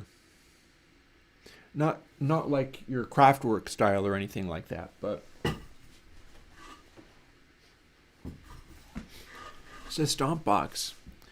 It is a Electro Harmonix V256. It'll do a pretty good job of that style of thing, but rather than being like strictly auto-tuned, it leans harder into being full-on just a vocoder. It is a vocoder, and the funny thing about that is that actually is a form of plugin. So if I got really good at all of that stuff and worked out the algorithms being used, I'd be able to do a plugin that does the same thing as that. But what that is and I'm influenced partly by, I follow what Patricia Taxon does a fair bit, and one of the things that Patricia did in one of her videos was go off on a rant about how, vocoder music is the music of autism. It is the music of, you have made a machine, but the machine talks like a person. And some of us just vibe with that very hard. And I was like, yeah, that's cool. I totally should get a vocoder. And so I got the stomp box, the Electro Harmonix stomp box that does that stuff. And so if I do that aesthetic, it'll be that way. It'll be just doing vocoder tracks and stuff. And again, that is kind of cheating in terms of doing vocal tracks, like on stream or whatever, and daring to do voices and singing on my music. Because it would still largely involve being able to come up with words and things. Maybe not so much. Honestly, nobody is making me do vocals that have words. There have been plenty of people out there who are like, we're going to make up a made-up language, and then our music entirely doesn't have any sense to it, but it just makes sounds. That's totally a thing. You can do that. And you could do that with the vocoder too. But my idea was getting it so that it could do that thing.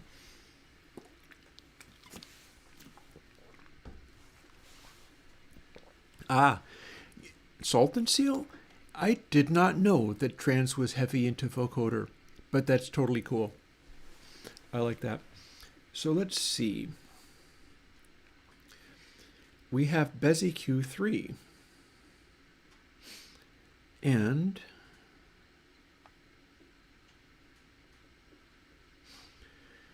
I can do some hacks with this.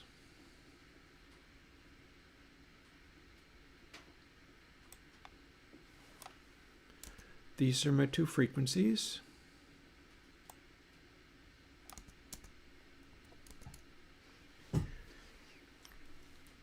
So I can make this be a two-poled Bezier filter. I want to hear what I get when I do. It's pretty straightforward. And we're also going to disable these delays while we're at it. Because the thing about Bezier Q2 is I got it to work more cleanly, but at the cost of running all of these delays, meaning it has lots of latency. And it's very neat for what it is, but I gotta wonder what I'll get if I just run this without running the latency. What happens? What do I get? So here, we've got this. And we're running these layers of it. But if I set the controls to the same thing, it's the same as two layers, assuming, of course, that I don't reconstruct afterwards.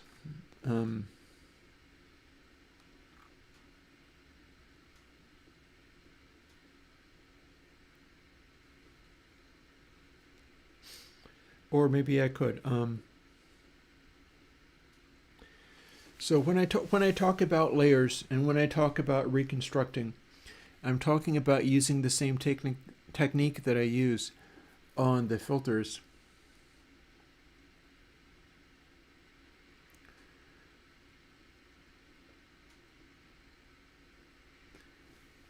That implies putting it back together again afterwards.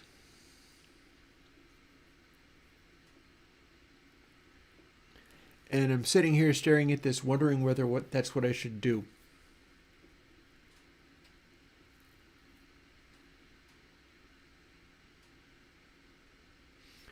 I'm drawing a bit of a blank. Here, I'm going to rinse out my empty coffee cup with water, firstly, so that when I go to wash it, it'll be easier.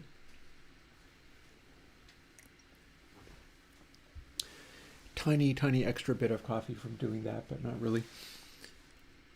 And then we're going to build this, and let's hear it just as it is.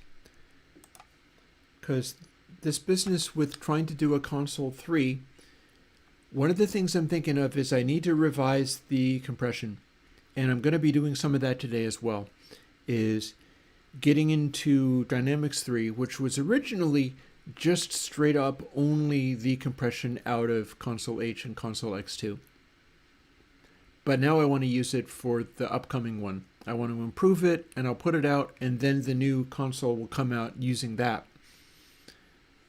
But then I also want to do, or see whether I can do Bezier curve filters for console X3, because what I was doing with Bezier Q2 sounded pretty good.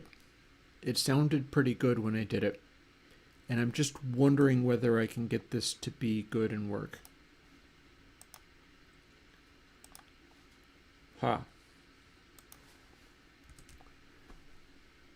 There we go.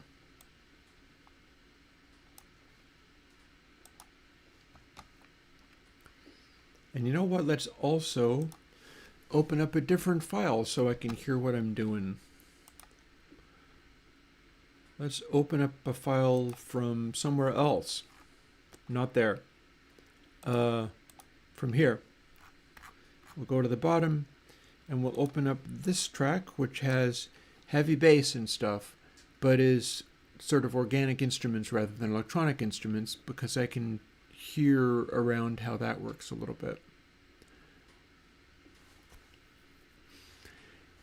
So with stem separation, you could do that for small adjustments very effectively, but only if you use it the way I'm using these filters. You have to be able to take the thing that you separated and then subtract it from what the raw sound is. That'll limit the effectiveness of what it does, but that's the only way you can actually do it. And If you do that, then you can adjust the thing that was separated and then put it back together again with the original sound and have pretty much full resolution stuff, allowing you to do small adjustments to things that are, however, using the AI stem separation technique. You'd have to align it up time-wise as well. It would have to be time-aligned properly. But that is a way that you could have a high-quality result. If you simply stem separated out every individual instrument and then tried to mix those stems together as is, you'd probably have hot garbage. I'm just saying. It would be like very MP3ized. You'd think you were doing great stuff, but you'd lose way more than you gained. And yeah, if you wanted to do that, people will. There's going to be a lot of people doing that. They're all going to sound the same. Knock yourself out. Anyways.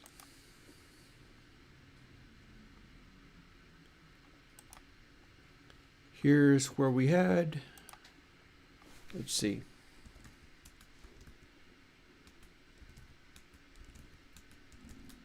I don't even have this labeled. Yep.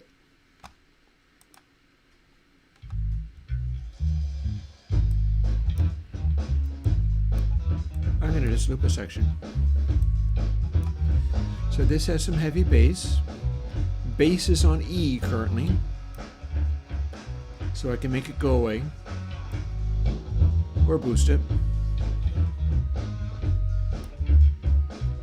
Now if I cut this,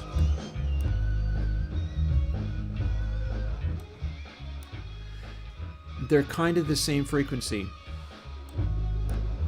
I believe I can double cut this.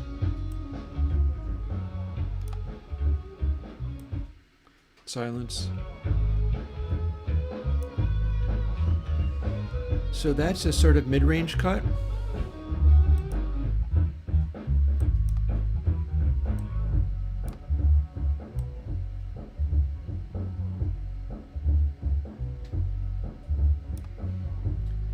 So there's where we're at this lower frequency with the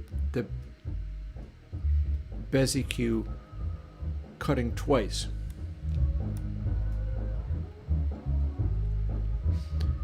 And again, no matter what we set this to, if we set these back to flat, it's perfect. Not a problem.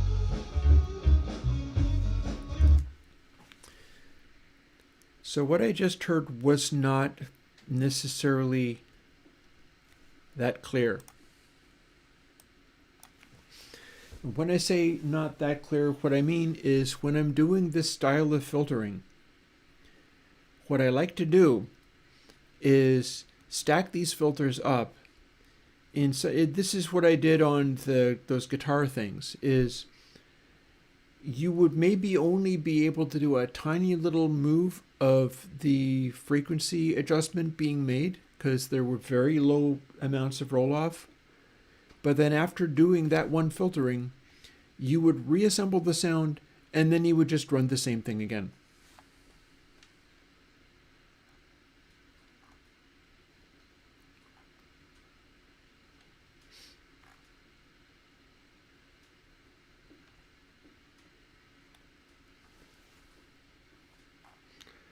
So let's imagine I'm just only doing this, right? Bez sample A cycle plus E derez A. Derez A is the frequency at which I'm cutting. It is a stepped Bezier filter. So that's getting added. It's getting returned to 0 for the next time. So there is also a degree of smoothing that has to do with it being a averaging filter going into the Bezier reconstruction.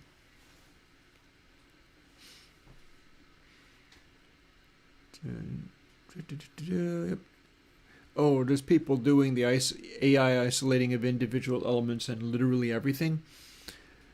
There's going to be lots and lots of that. And decay for real, I intend to play with upward compression today. I'm also trying to play with this filtering thing because I want to. But right now what I'm thinking of is, in fact, let's make it so that it's following my instructions. We're going to make everything be dres A, including the second level.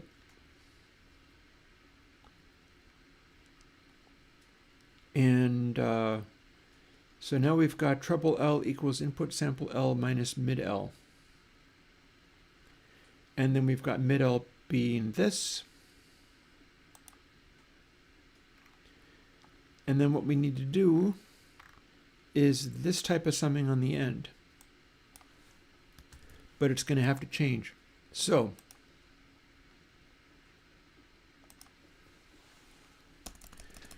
here's the first stage. When I'm doing this stacked up form of the processing, what has to happen is I need to apply this, and then I need to add the amplitude changes and put it back together again into input sample, and then run the same thing over again. So we need something kind of like this, and only then do I get to have it start off like input sample L again. And the more of this you do, the more effective your individual little boosts and cuts are.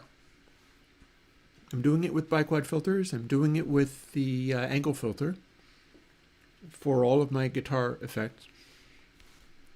I've never done this with a Bezier filter before. So this is an experience of discovery for all of us, I guess.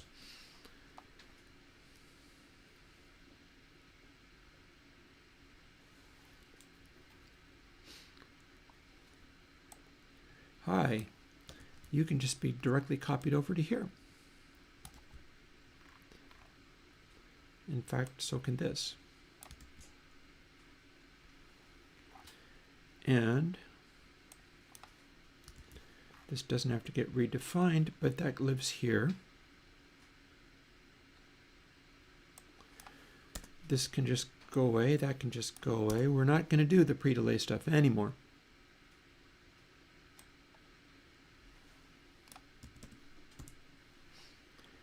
We'll reuse that.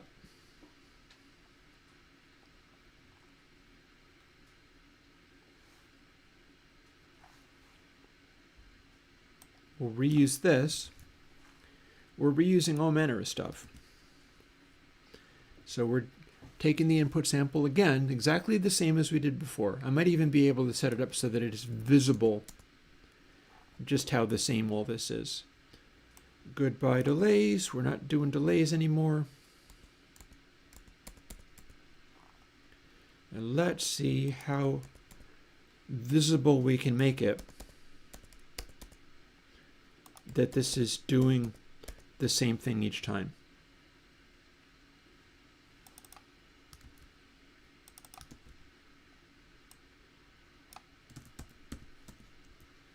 There. Then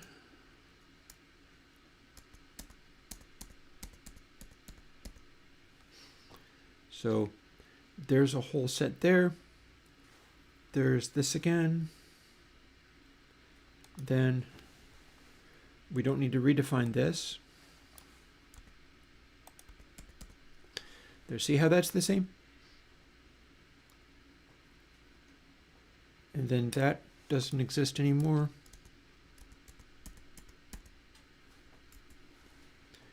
And see how that's, nope, hang on. We're getting there. We're getting there. This is all going to come together, and then I'll be able to hear what it sounds like.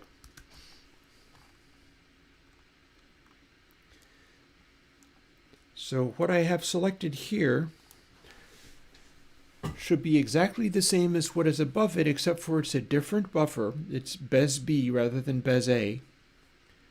All the rest of the calculations are running exactly the same. And it's only using the top three controls because it's using the A is treble, B is the cutoff frequency, C is the mid-range frequency, which is now just everything else.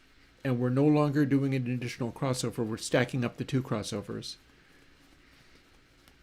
The neat thing about this is that it is very efficient. Well, it's fairly efficient. I still need to fuss with it and find out whether I can do a simpler equation for reconstructing it, because what it's doing is what's called the de Casteljaus algorithm. And there's a way to just make a formula that does what that does. But I don't have it on the top of my mind. I've never figured that one out. I don't know math. And it's a math type thing to be able to boil it down to just a simple equation. If I can, I'll be able to use that simple equation. For now, I don't have that on tap, so we're going to do it the old-fashioned way. And yeah, I have an idea for what I can try with the limiter. Basically, what I'm looking to do with the upward compression is have stuff act more like your classic Beatles compressors. Because I've got like pressure that acts like your Beatles compressors in that it does a variable mu effect. But it's not very clean, and the Bezier compressor is way cleaner. So what I'm thinking is, rather than have the gate be there, people can use a separate gate. Rather than have the gate be there, I'm dropped. Oh, it came back. YouTube is freaking out on me again. If YouTube dies, I apologize. I don't have any control over it. Hopefully things will behave. I suppose I could always resize my window and try to throw more bits in the pipe. Anyways, we are in the middle of trying something that has never been done before to see whether anything happens. I want to hear what this does. This is a Bezier filter. In the way that I do it, we could even ramp it up even further, if that helps. It's being done in such a way that there is no latency for this one, which feels important for building it a console. I want to do a no latency version for a console. I could also bring up that Fender Rhodes for torture testing the filter with. And here it is. I can loop a bunch of this so it keeps going.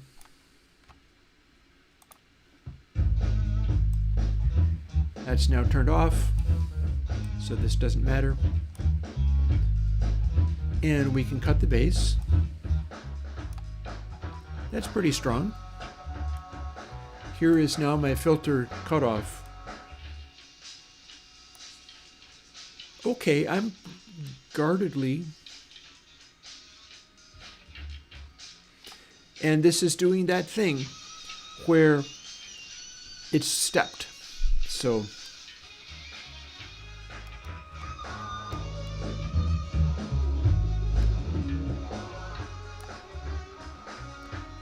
I am guardedly optimistic at this. So that is it as a high pass. If it is a low pass, we get this.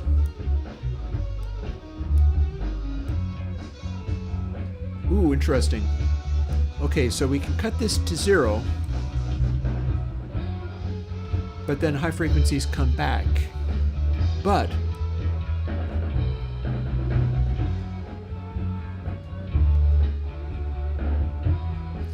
we've got sort of a maximum node of cutting. And then if we further cancel, highs seem to come back in. That's interesting. So we can work with that. I have a drum track I can test it with. But here, this is reassembled in both cases without any changes, so we can have it be perfectly and absolutely flat. No matter even whether it was causing a nasty sonic effect, we can have it be perfect. That's what this, that is what this topology is for. Doesn't matter what it does, it can be perfect. So now we're rolling off highs. Let's see how well that stretches down into the bass. Because again, if we continue to apply this, each successive cut cuts the highs more.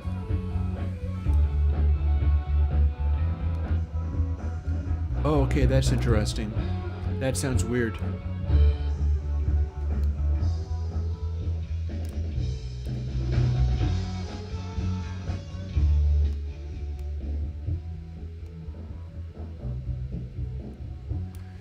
Okay, we're getting some weird qualities out of it, but the guts of it seem to be working. See, now it's a low pass. We'll in fact make it low pass as hard as it can.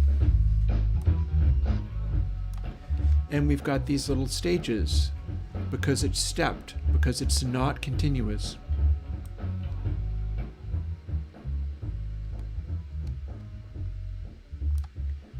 And we're hearing little hints. See, here's our biggest bass boost here.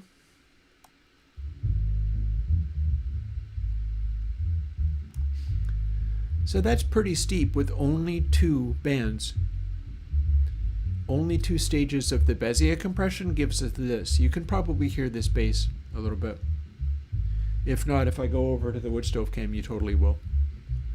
In fact, let's throw another log on the fire, and I will leave it playing in this bassy way. But now you'll see the wood stove cam and you'll hear the room sound. That's going to carry through a little more.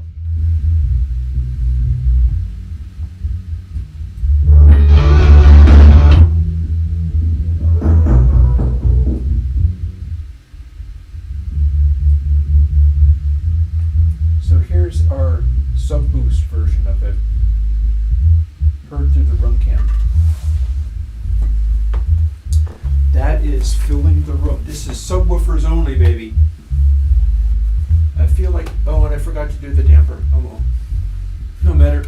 That's not going to hurt anything. It's fine. So what you are now hearing is the new form of BeziQ run in multiple stages.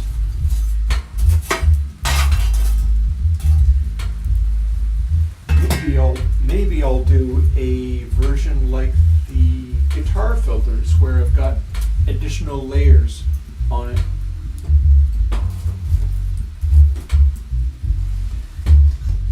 And what I mean by additional layers is, I mean multi-layered arrays where some of the layers have the labels on them, but then there can be an outer loop where it steps through these layers as they go. I don't know, we'll see.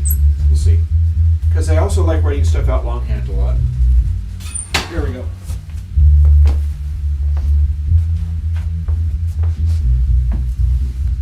Anywho, as long as we have it set for this, let's take this down to unity gain again.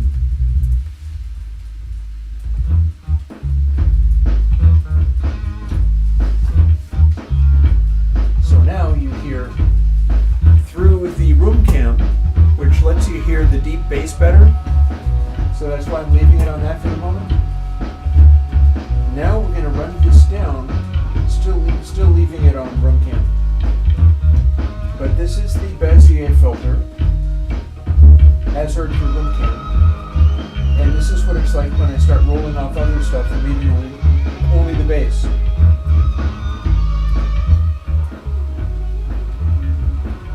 Only the bass. Only the bass.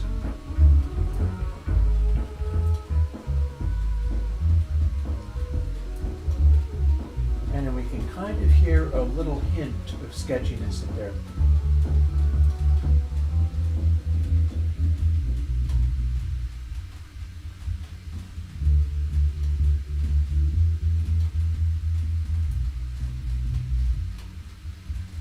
So yeah, that's interesting.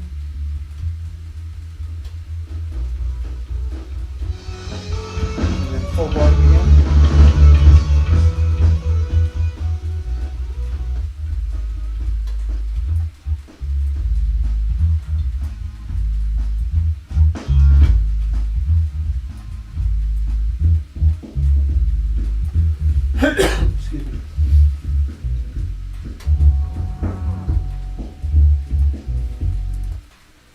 I'm going to play another game. There's another thing that I can try.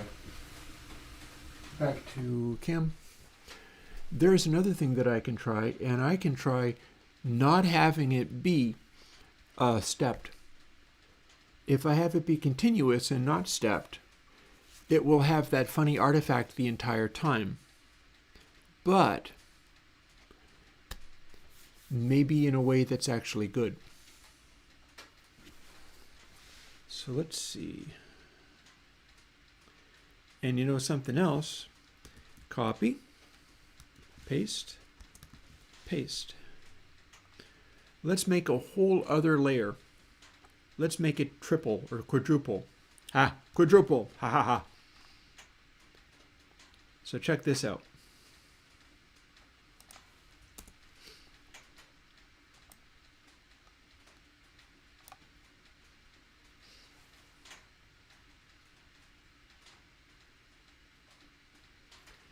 Within selection, bez B, but not bez underscore B. Hang on. There's A, there's B. This is going to become bez C. And then below is going to become bez B. Option in selection, change those. I'm going to need to define them, but this should work.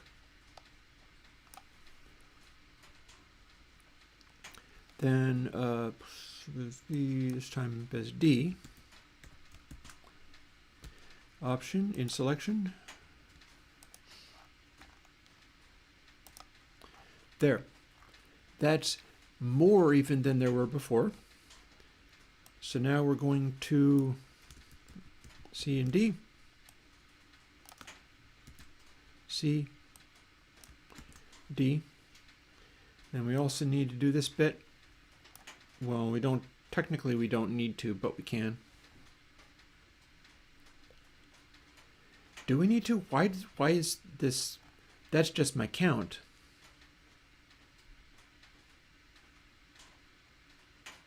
That means it starts immediately. I don't think I need that. I think we are defining that already, and I don't need that. Maybe this can be much simpler. So there, over to the H file, I need to define some more of these, but that also is very easy. That's just like this. Here's C. Here's D. This doesn't matter, but I won't delete it just yet. We're fine. Let's see if we can build. Should be able to. Let's try this, and then we're going to try the non-stepped version and see what it does. Because we're looking for something that is a crazy, steep, really clean cutoff, but what we might get is a weird, horrible, resonant synth filter sounding thing. And we don't want that, unless we do. I mean, bear in mind, if it's great, I'll just put it out like that. But I'm looking for something I can use as my primary EQ for a new version of console. That's what I'm trying to do. I want to get something that I can use for console X3. Or alternately, I was going to do a classical music version. Could still do that. I could still do that. I could still do versions based on existing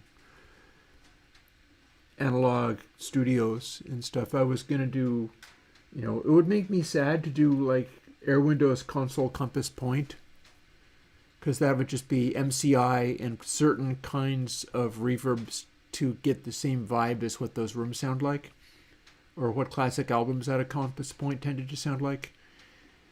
But, and the reason it would make me sad is I was friends with Terry Manning slightly, and Terry Manning passed away. But I ain't passed away yet, but I'm more in favor of doing a console X rather than let me steal the identity of somebody's studio and pretend to be it. It's like, that's AI hack crap stuff. Let's not. Let's just do unique, original things.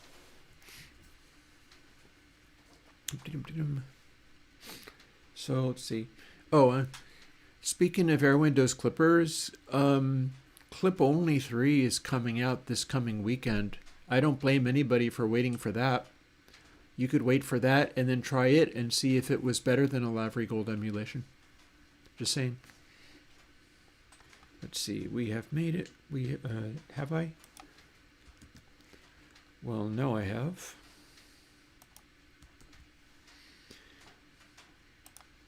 I'm losing a step.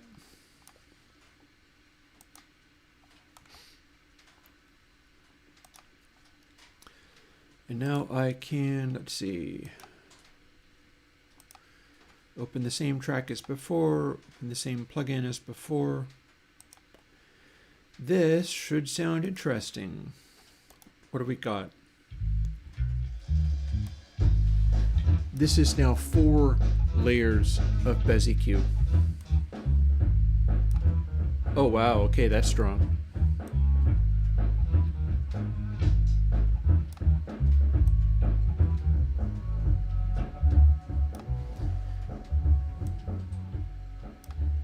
I'll tell you something else, it's also a little cleaner, I think.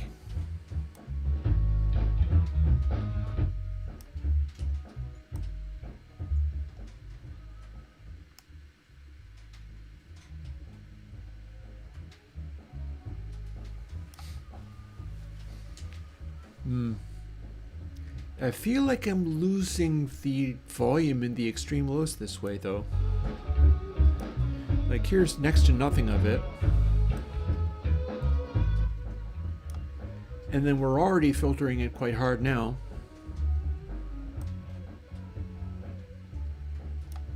What happens if we're not cutting quite as much? Oh, okay, interesting.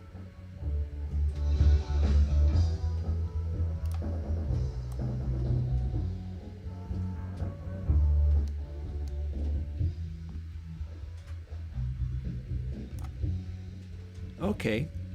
That just made the interaction with the sample rate less obnoxious. It literally did.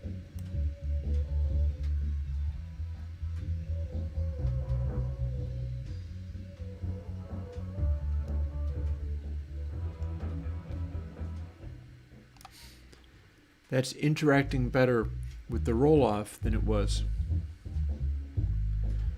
And it wants to be used not at full cut. We can bring a little more in.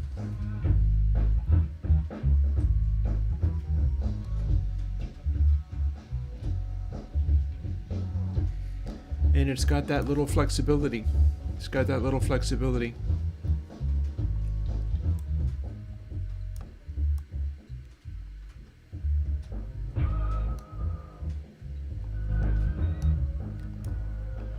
And we're able to pull the highs and mids out much more effectively.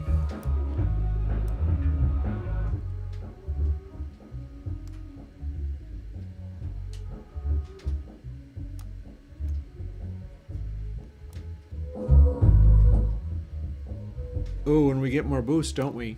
Yeah. That's because we're multiplying it every time, aren't we? There is substantially more boost on tap than there was.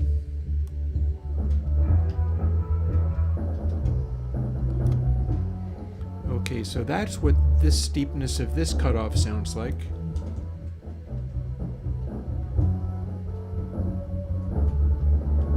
You go in louder and you sort of hear more of it.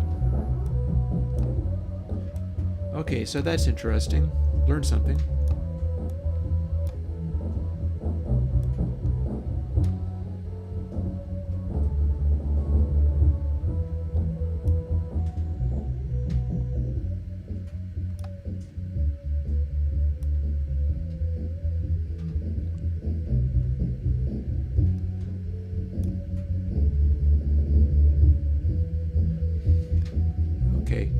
I am proving able to pull out that super low bass stuff.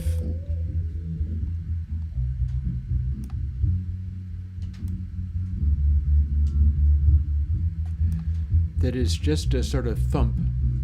It's what the kick drum is doing that I'm dialing in on now.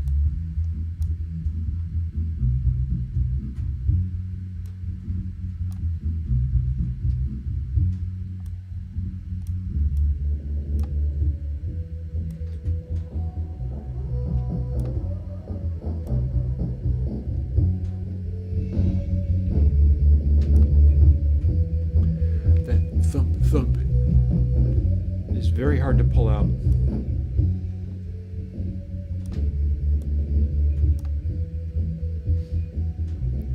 That's because it's a kick drum that's being mic'd in the wrong place, and the kick drum is real dark and very, very loose. So while it's making a thump, it's like a thump from the 60s, thereabouts.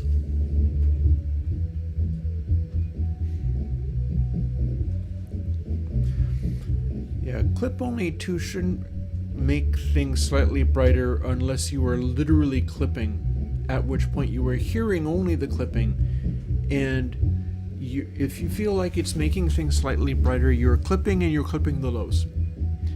Clip only 2 clipping the highs softens them. So you clearly don't have a lot of highs going in there, nor should you, because you shouldn't have highs that loud.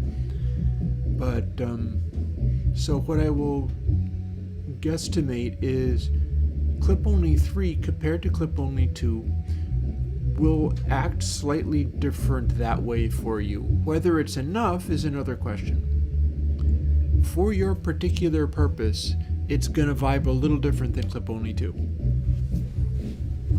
That's not to say that's what you need, just that it will be a little different.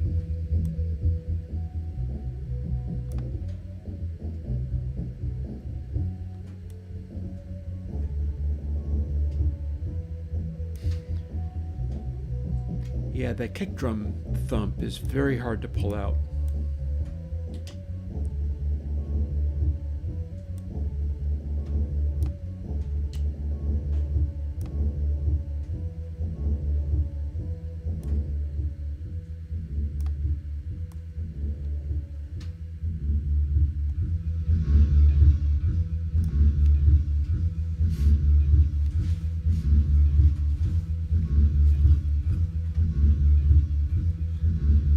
So that's what I'm trying to isolate.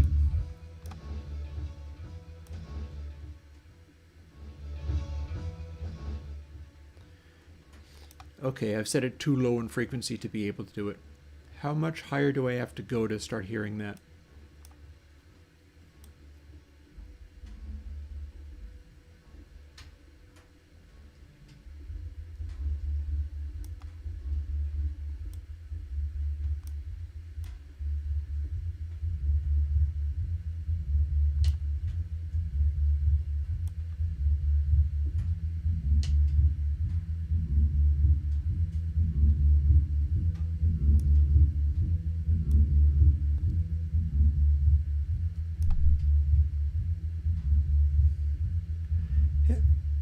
Fair, fair.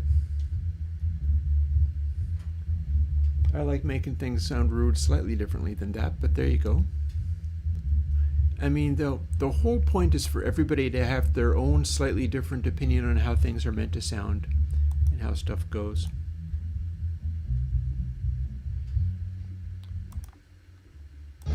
So here's my next experiment.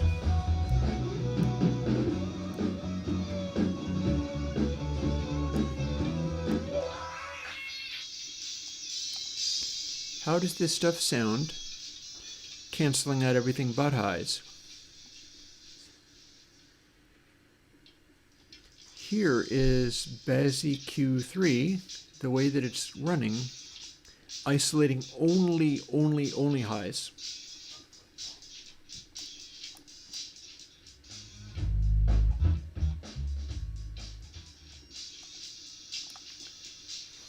You know something? I think I kind of like that, although it's cutting off lower than it should. But then I am running it at 44.1K.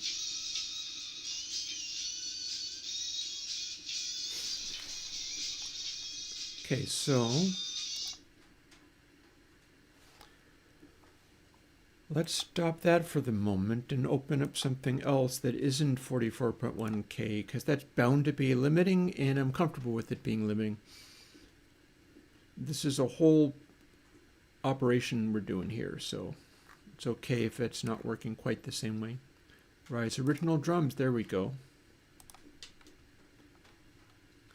So here's drums at 96K.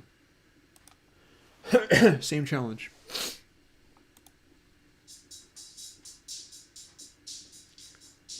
Holy crap, okay.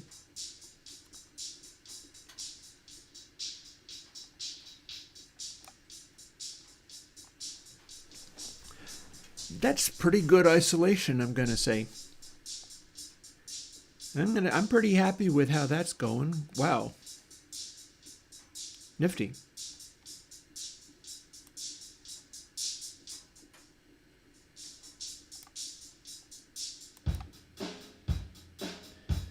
That's some pretty major cancellation right there. Damn.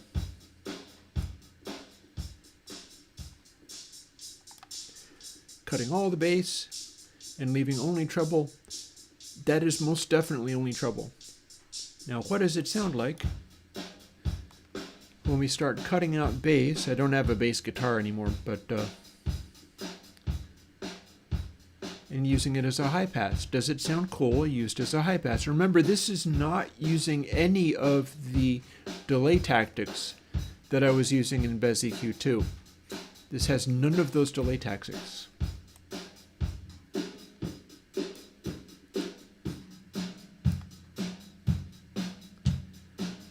Okay, I think I like that. What do we get when we're listening to only the bass? Ooh, yeah, okay. We got some pretty extreme isolation here.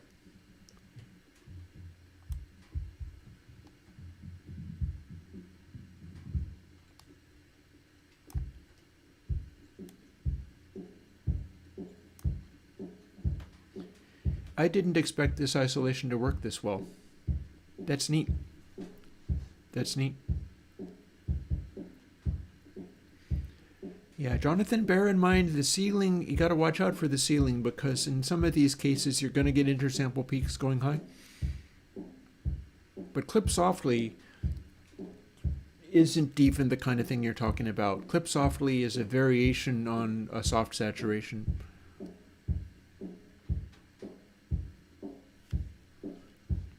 So this is quite interesting.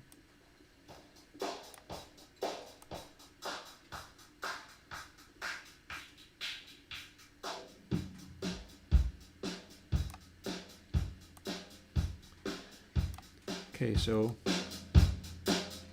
here's the drums being good and loud.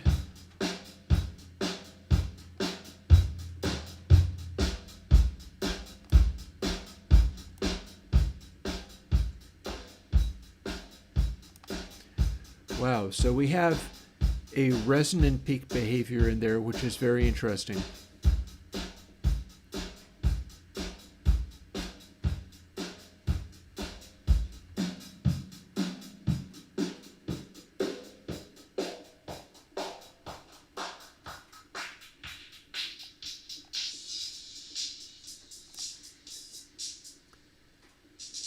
And at least running at 96K, we can isolate those highs real good.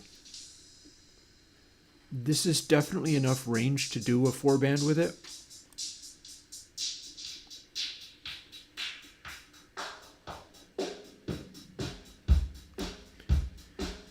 It's really just a matter of voicing it.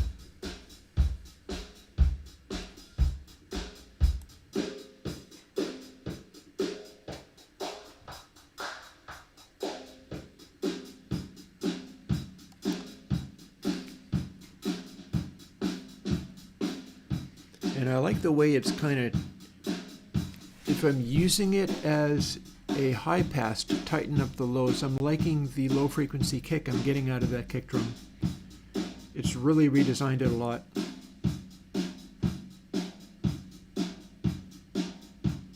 That's sitting exactly where I want it.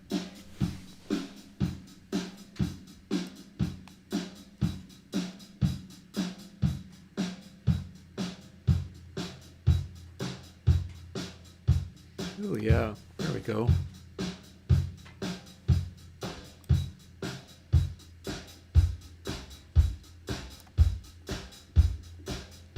Yeah, man, I can make that do whatever I want.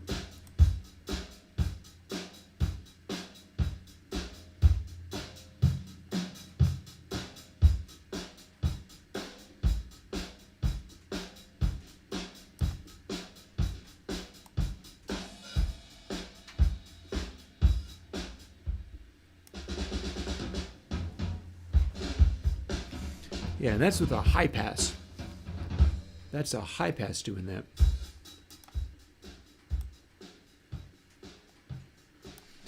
If we are boosting with a low frequency boost,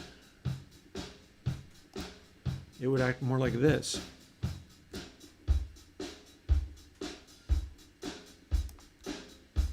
Wow, okay.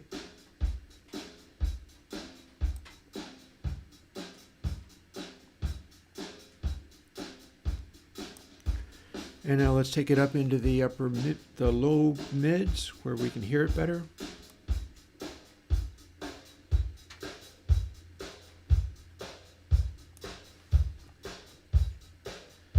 That's a sort of deep, punchy kick boost that you'd want to do for if you're pulling out the lower mids and boosting this. So when we add small amounts of it,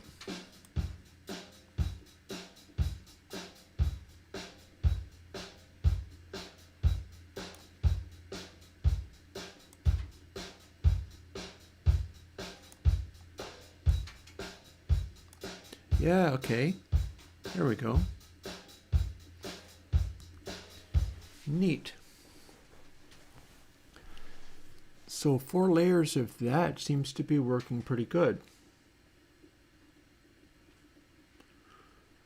So what I'm wondering is, can I do 3 cutoffs here and then sort of follow the pattern and make it be my full-on 4-band EQ just like that? And stranger things have happened. I've done stuff like that before. I'm liking the way this is showing up too.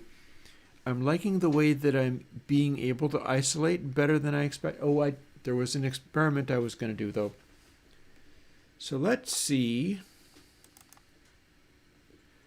what happens here.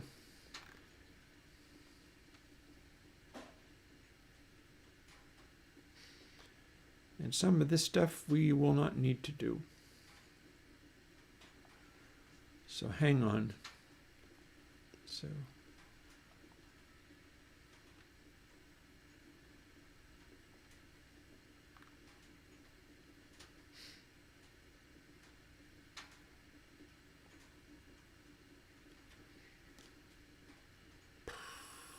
are we not applying this correctly?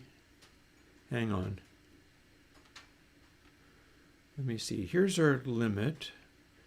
We shouldn't be doing mid delay. I think I'm not stepping it correctly.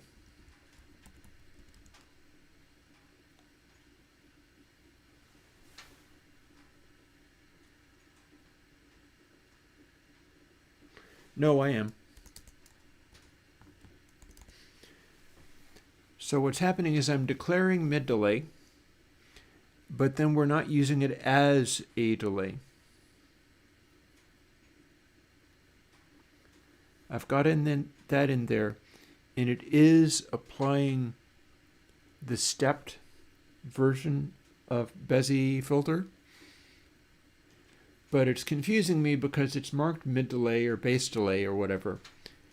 But what we're doing is just we're assigning dres A to 1 divided by mid delay, which is an integer. So that is the stepped version of the Bezier filter. However, what I was going to do is something else.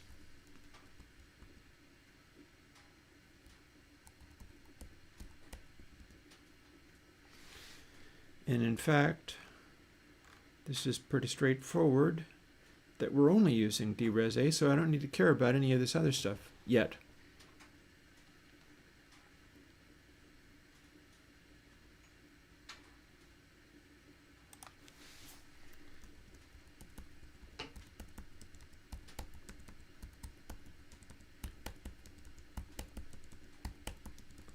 We're going to see how much of that was needed and how much was not. And we're going to comment that stuff out too.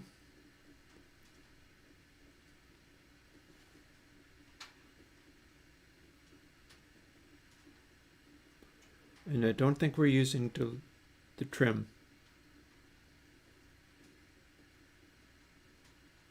Ah, okay. but we are using mid gain. Okay, so this might or might not build. Let's find out.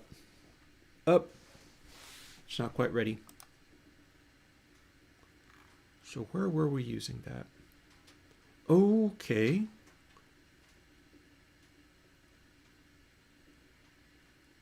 Ooh, also that wasn't correct, was it? Hang on.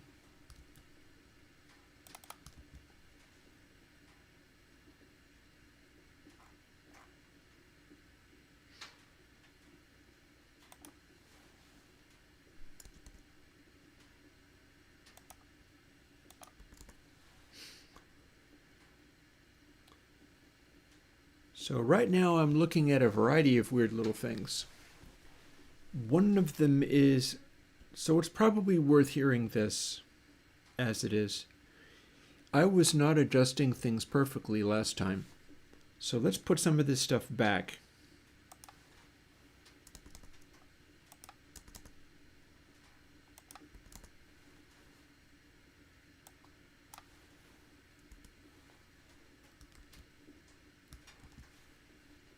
Oops.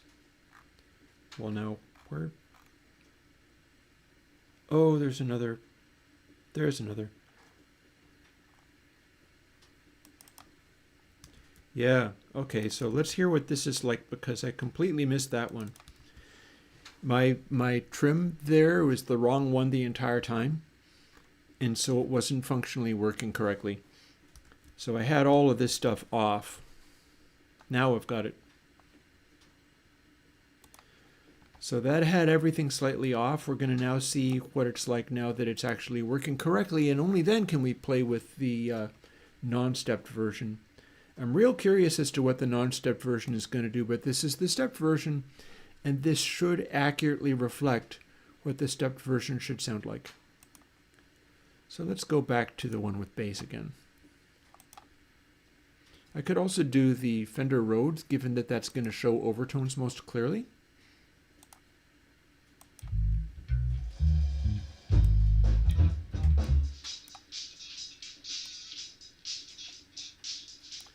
And then we're back to low frequency, so this is the brightest we can get at 44.1K.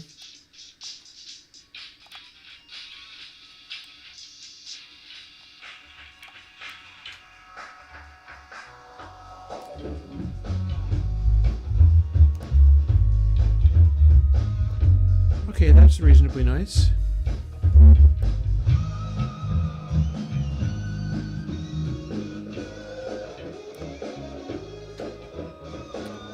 I like the amount of isolation I just got on the bass guitar. That really took bass guitar out. We'll go from this.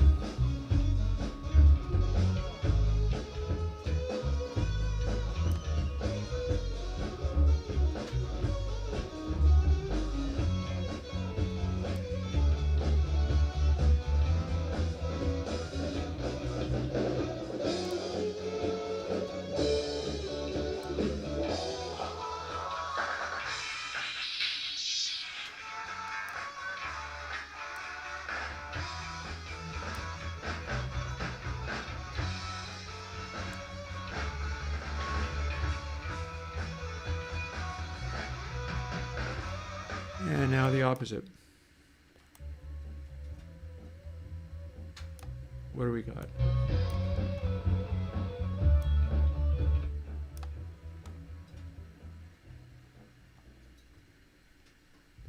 And it will begin again.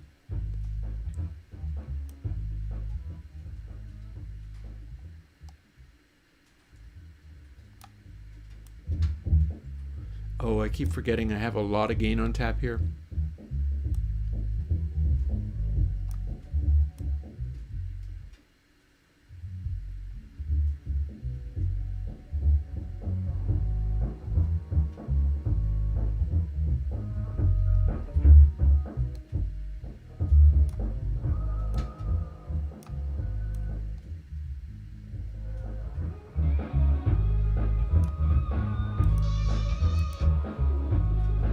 That's a pretty good amount of cancellation.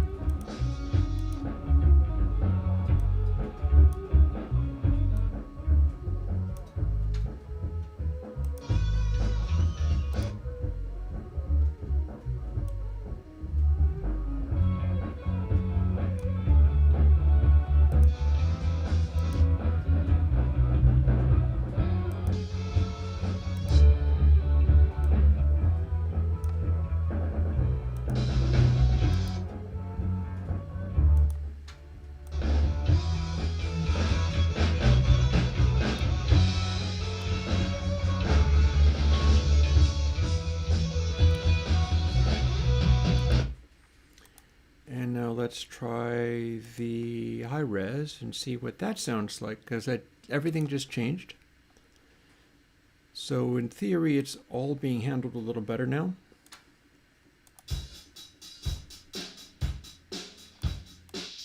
Highs only.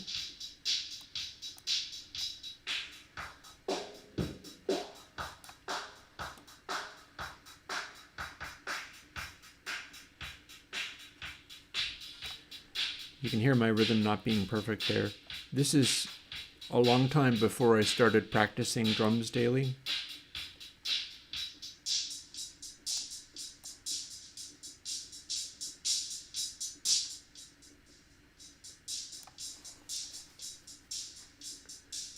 Neat.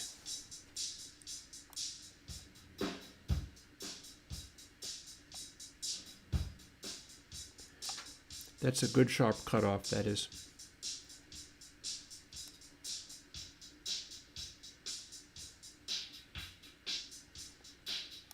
And it should be handling things about the same, except for that at higher sample rates you have more gradations between these settings.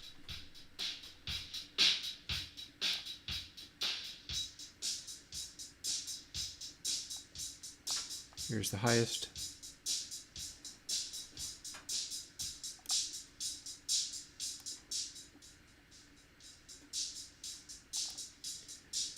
Yeah, I'm able to take literally everything out and leave only the hats. That seems positive.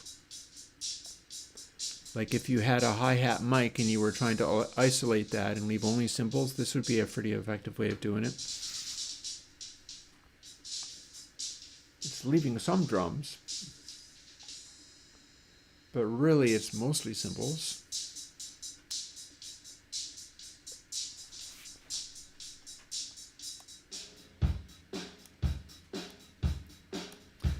So yeah, if I'm pulling everything out and leaving only the twinkly highs,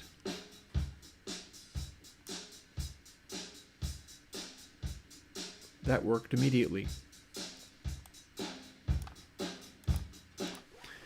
It's going to be fun when I start bringing in mid-range frequencies and getting to cut in more places rather than just one crossover. We're starting with literally just one crossover because I know the topology I'm going to need to use for this when it's operating normally.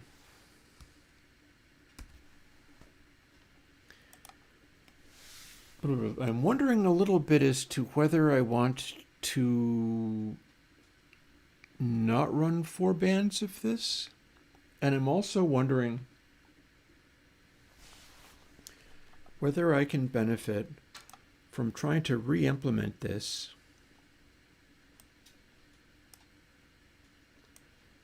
Do it. Okay.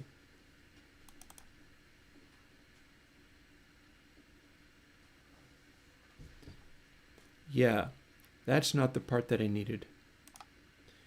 I've got notes on this, I just don't have them here.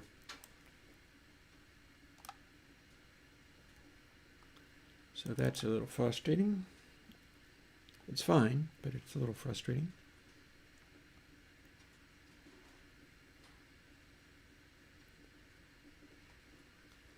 So how are we implementing all this?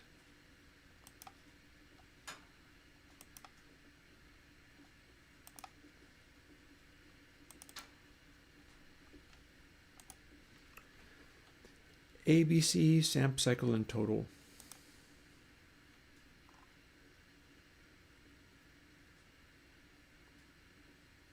That's pretty straightforward. That's not hard to do either. So we got 4 layers of this.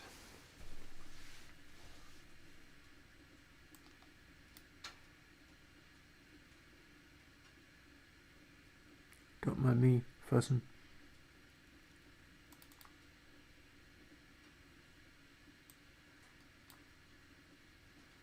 And over here, I've got this, which I must resize to make it fit. So in theory, this is the same as what I was doing before.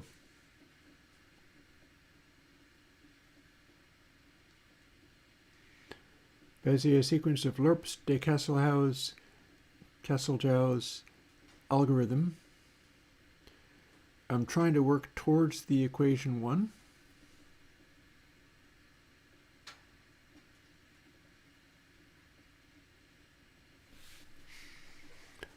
And what I have up here, this is de Castle-Jau's algorithm. I really wonder whether that's de Castle-How. For some reason, I feel like it needs to be pronounced de Castle-How or Castle-How.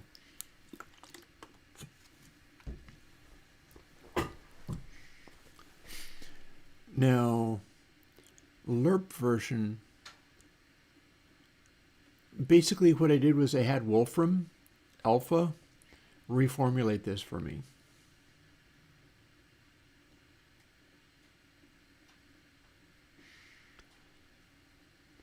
So if output was that, it says, and the filter is B plus blah, blah, blah, blah, blah, blah, blah.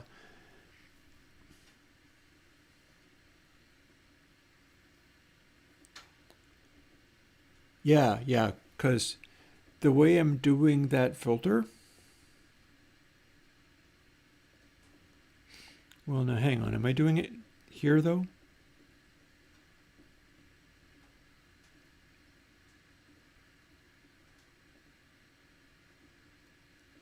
Yes, I am. So when it says filter out starts as B and then add one of these, what that means is when I'm looking in here, here's our first level of all this. Mid is the filter. It's me producing a filtered version from all of this, which comes from here.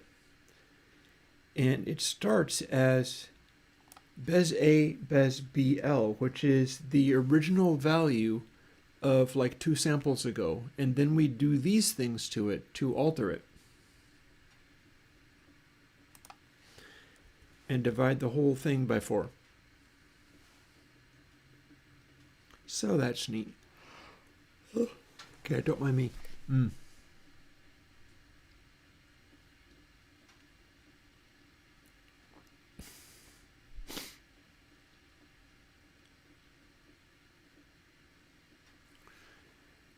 So my question now becomes, can I get what I got from here? There I have reformulated by Wolfram Alpha. So I had it do other things that are supposed to be the same. It's just that now it's 1 line of code.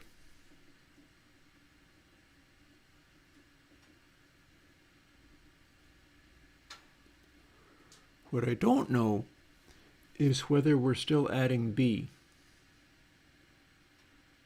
Oh no, I've gotten along to that. And then just below there where it says Wolfram Alpha alternate forms Bernstein polynomials of degree 2. That is actually the one where we are using 3 positions and making it be a cubic polynomial. But that's the one I never got working. So it would be great if I got that working, but I don't expect to.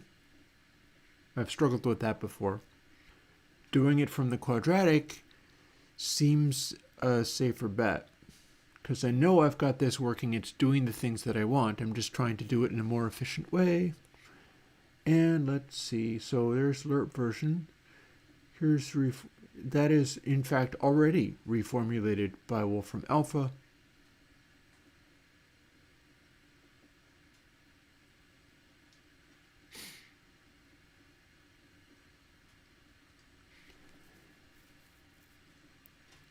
So out starts as B and then add one of these. And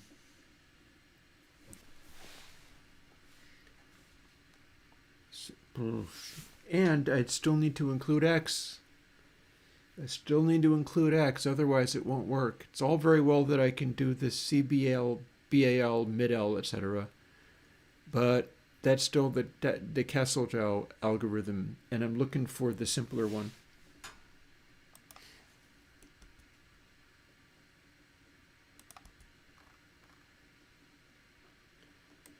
So we know we're always going to be using that.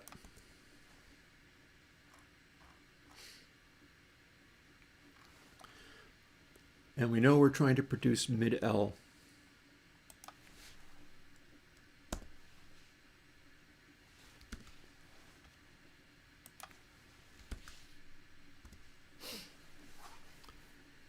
So now we're trying to replace those functions with an entirely separate thing.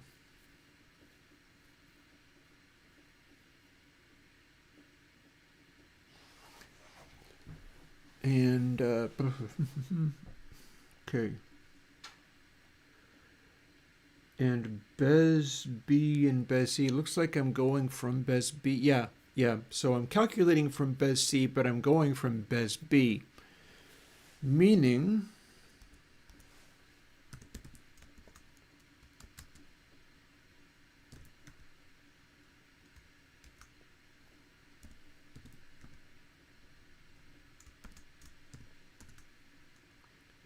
first of all this,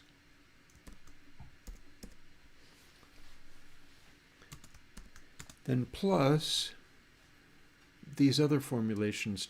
But don't mind me, you can't see everything on the screen at the same time. And we're looking only at the streaming computer. And the streaming computer is showing what I'm copying from, but probably a high time I switched over to the coding computer, where I've canceled out some of this stuff. See, I've deleted it. And indeed, I can continue to delete it.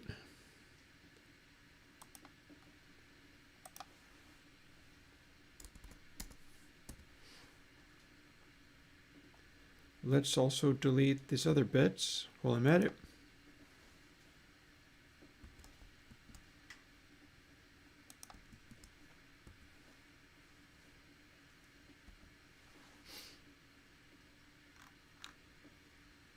And same here. We're trying to remove the Castle-Jow algorithm because in theory we can do better. That's the hope anyhow. Also, we have not yet run this through Herbie, have we? Firstly, let's find out whether we can make this work at all. And then after we do that, we can see whether we can optimize it. Because I know the power function sometimes poses issues that Herbie can fix. And that'll be interesting and amusing if we can work that out. And the lovely thing about this is that this is continuing to become that crazy stuff where nobody else is doing this, because I seem to be the only one very interested in it, but I'm very interested in it. And we're dealing with power functions, so yeah, maybe this is going to matter. And we're starting from here, and I believe we're ending with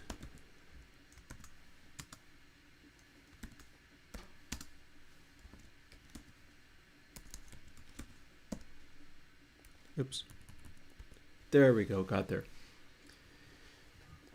So what is in the middle of these two things is effectively the reformulated by Wolfram Alpha stuff, which, as I'm looking at it,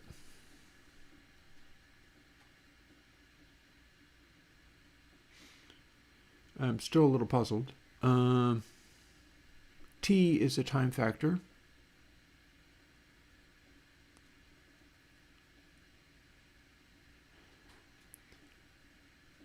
So we've got a whole kind of variety of this stuff here.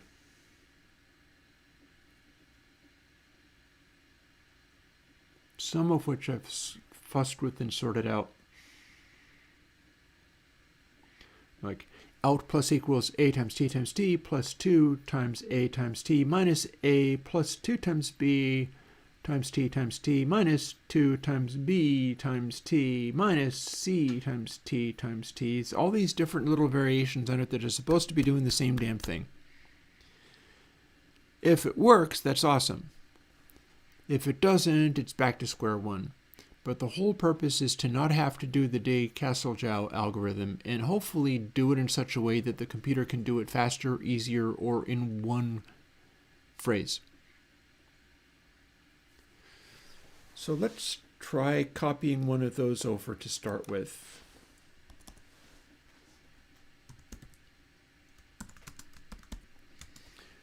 So plus equals, and then I'm going to go through and do it longhand, but I'm going to copy it straight over first.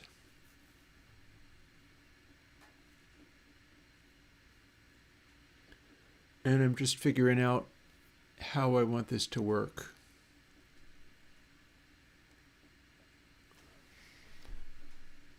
Let's try one of my bottom ones.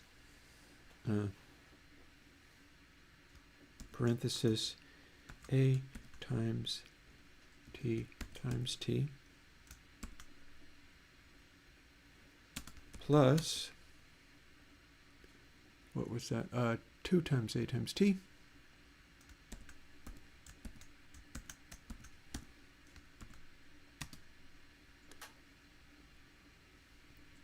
minus A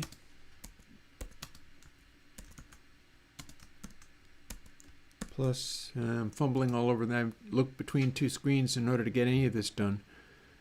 Copying over one of the things. Minus A plus 2 times B times T times T.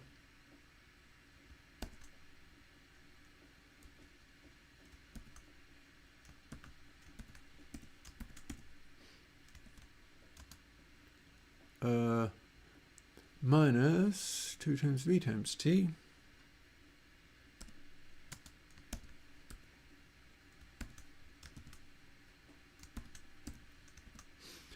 And then minus C times T times T.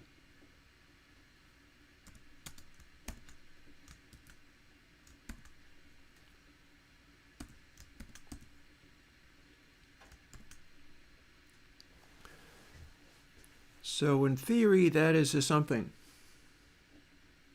I can bust it out into a bunch of successive statements.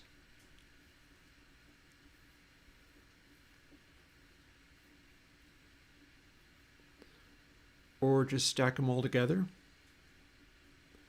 and in one big giant statement. But one of the problems is that we are not actually correctly calculating all this out. So we don't want t, we want x. The Castro algorithm is 1 minus t times 0, or plus t times 1.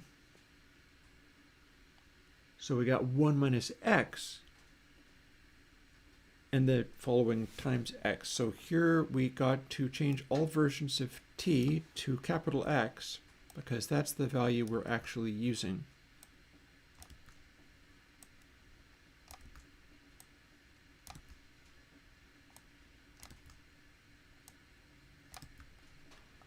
If this works for me, I'm going to lump this all together into one giant horrifying looking thing.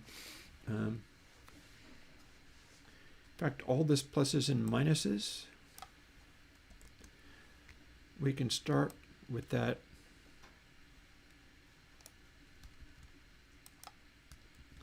Just assume it's a big pile of pluses and minuses. And there we go, we got that part. So there's a catch with this, which is that all of these are just sort of successive. And this is being run out of the sequential updating of each of these into each other. And so what happens there is where it says B here, literally everywhere it says B, it's actually meaning this. If I was to reprogram that, we would have the output filter be B plus blah, blah, blah, blah, blah, blah, blah, etc. So in theory, we can literally replace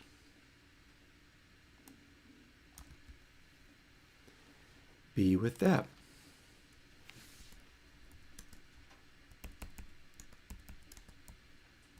I'm going to run out of space.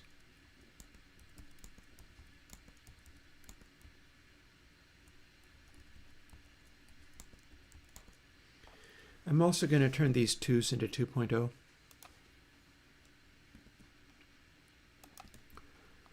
it would just have to be done anyhow. Now, we've got A. That's going to be the same as this.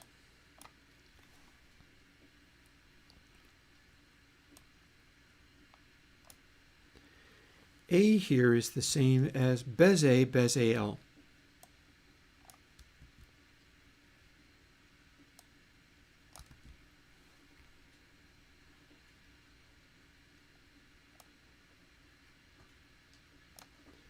And looky here, I missed some spaces. And we have more A, yes we do.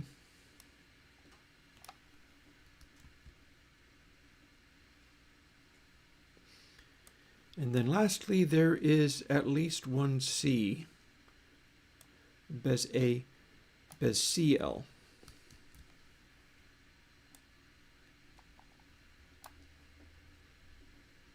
And there it is right there. And this does feel a little bit like the equation version of this series of lerps. The way that worked, the final aspect of it was in fact, you ended up with C, times X times X. It's a little puzzling as to how all this goes together. And very puzzling. Oh, minus C times X, and we're starting out with the, okay, so,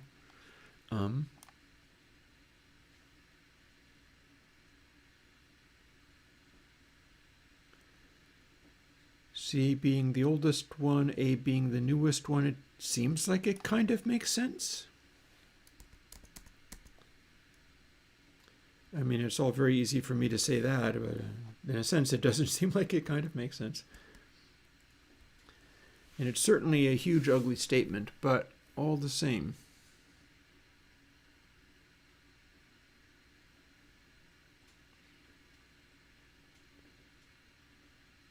And since this is nothing but a succession of additions and subtractions, we can jump in here and do this.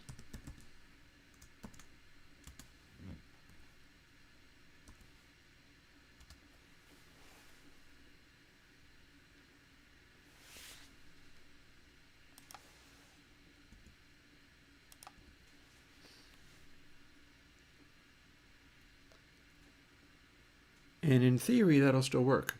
I mean, I could do it as just a long string. I'm not sure if I want to do that just yet, though. And I'll tell you why. This is such a big mess already that I feel like it's tempting fate to think that I can get clever with it. Let's see what it does just literally as it comes out of the box. You got this. In theory, I could simply put this all in parentheses and then times 25. But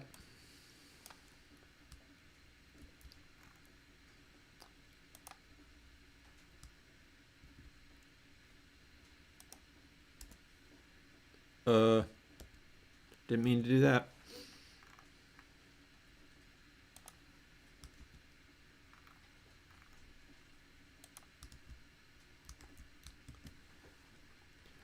Ooh, mid-L wasn't declared. Oh, I know why. Because I was declaring it here.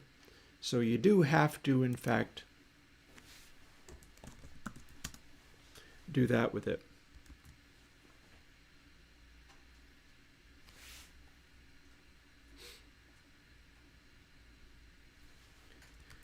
Okay, should at least build now. Okay, it built. Is this new algorithm actually the same as the lerp version? The mathematician people, including Freya Homer, from whom I discovered this,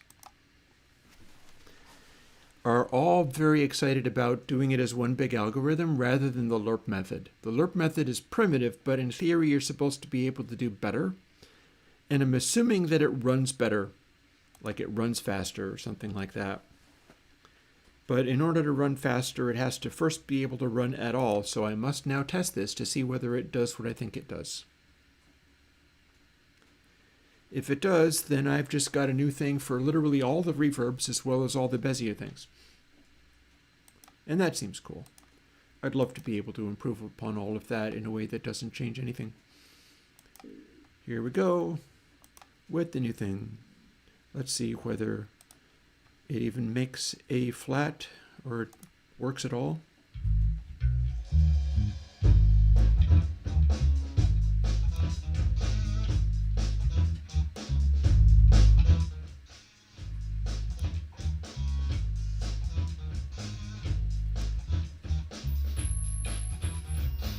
Ah, no.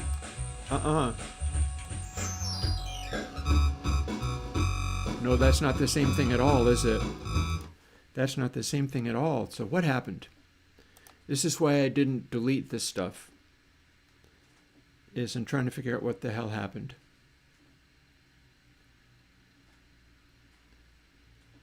Do I have another formulation of it that would work? I'm looking at it in the other screen.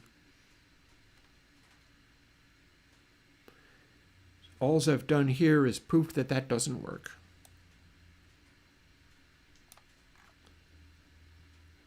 Or, hang on. Oh no, I know what happened. Okay, so I did this wrong, but I can fix it.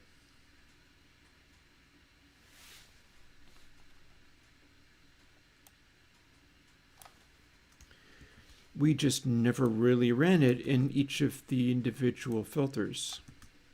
So I'm going to expand that out to be wider so that it all fits in my screen. You're not going to see all of it, but whatever. There we go. And everywhere it says Bezier, every step of the way, this needs to now be talking to the other ones. That's Bez-B only, thank you. And the stuff inside stays the same. And this one, see where it says Bez-C here? This has to always say Bez-C. I am in with half a chance of this working. Having spotted this obvious problem, you can't just copy-paste it. It's talking about the first one over and over. That's why it's not happy.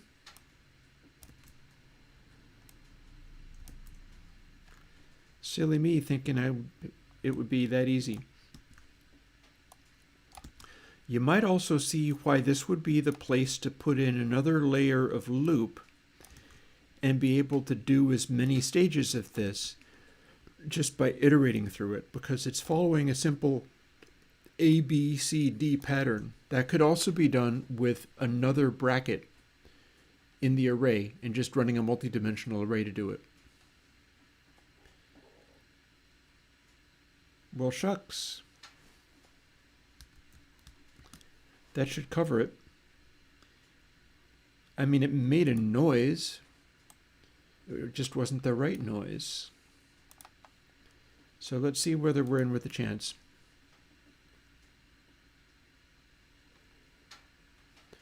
This is a good start for today.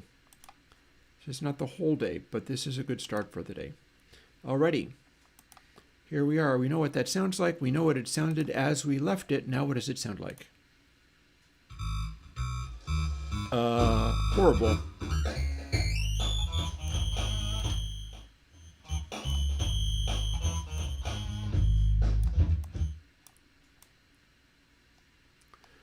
Oh, check you out. So that can't be right. We're not able to hear any of the lows anymore. Something went horribly wrong there. This is supposed to be giving us lows. Okay. Where's the catch?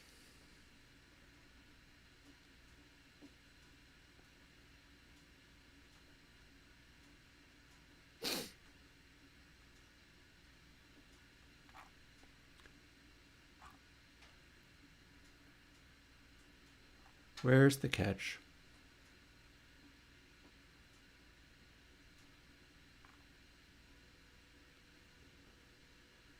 The filtery thing was still working okay. But then I added this and it went crazy. I could try doing an earlier formulation.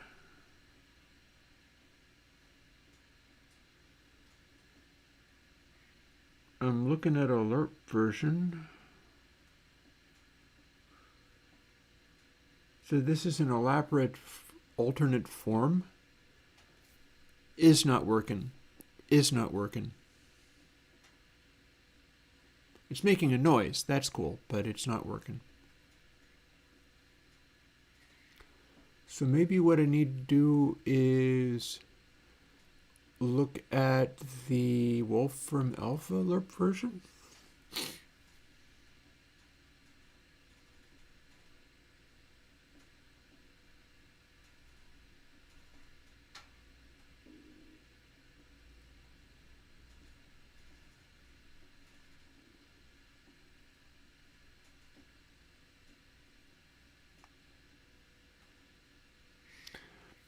BLD Carla, I attempted that many years ago when people hated the sound of it and thought it was awful. That was Airwindows' new channel back in the day. Not console, channel. I did a version of channel. There is Crystal, I believe, exists in the current code base, which does that thing. So you can play with it and hear what it sounds like. Technically, I could put a version of it out. But what I had done was do a Airwindows clipper where it was perfectly flat until it transitioned into a soft clip that was essentially sine-shaped soft clip. People absolutely hated it. It sounded awful. So I've not been really excited about going back to it. Meanwhile, we're looking at this.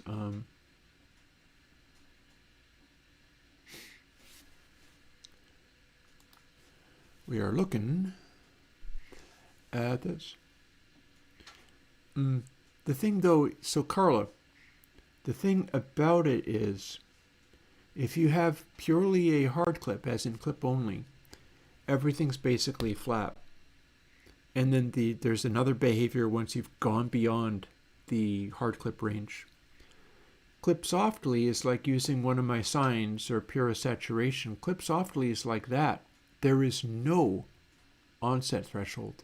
It's just a continuous curve that moves into the clipping. I haven't found that there to be any benefit between what you do is you change these. So consider spiral. Spiral is like taking the flatness of the density algorithm, sine, in other words, just sine. What spiral does is spiral transitions between the continuously increasing soft clip and flat. But it's doing it to the degree that you're going to full clipping. So what that's done, probably look into spiral. Because spiral is effectively a continuously variable knee between flat and full clip. It's changed the shape of that. And so spiral is what you would be looking for within the context of what I learned out of the channel debacle. Meanwhile, let's have a look at all of this. And I'm going to go back here for long enough to redefine that.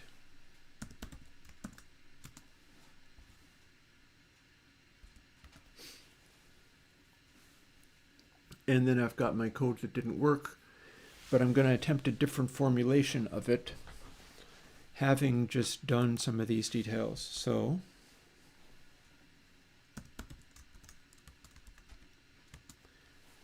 that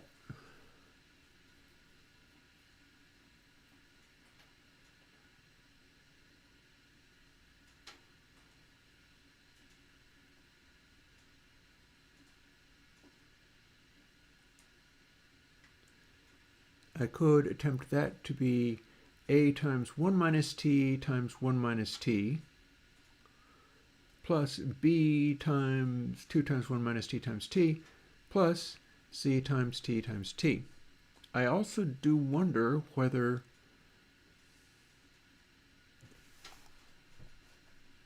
maybe they're just out of sequence.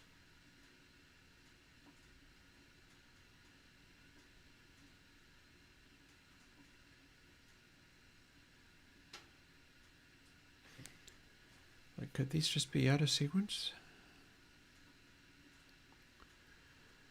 Some of this is not adding up. The reshuffling of it doesn't make any sense to me. So yeah, we just tried doing this, and it sounds like ass. So I don't want that one. Wet dry clip only doesn't really work. You're getting clip only 3 soon enough. You're getting clip only 3 this coming weekend. See how that holds you. We can talk about other things after that. I just did a full-on. One of the things I've noticed in watching other YouTubers, namely Adam Savage from Mythbusters. Adam Savage does stuff. He has this tendency. He will constantly take a drink of water and then while drinking it go into the water. I just found myself doing that. Let's throw another log in the fire. It's a cold day. And then I'm going to reformulate this and see whether I can get it to work right this time.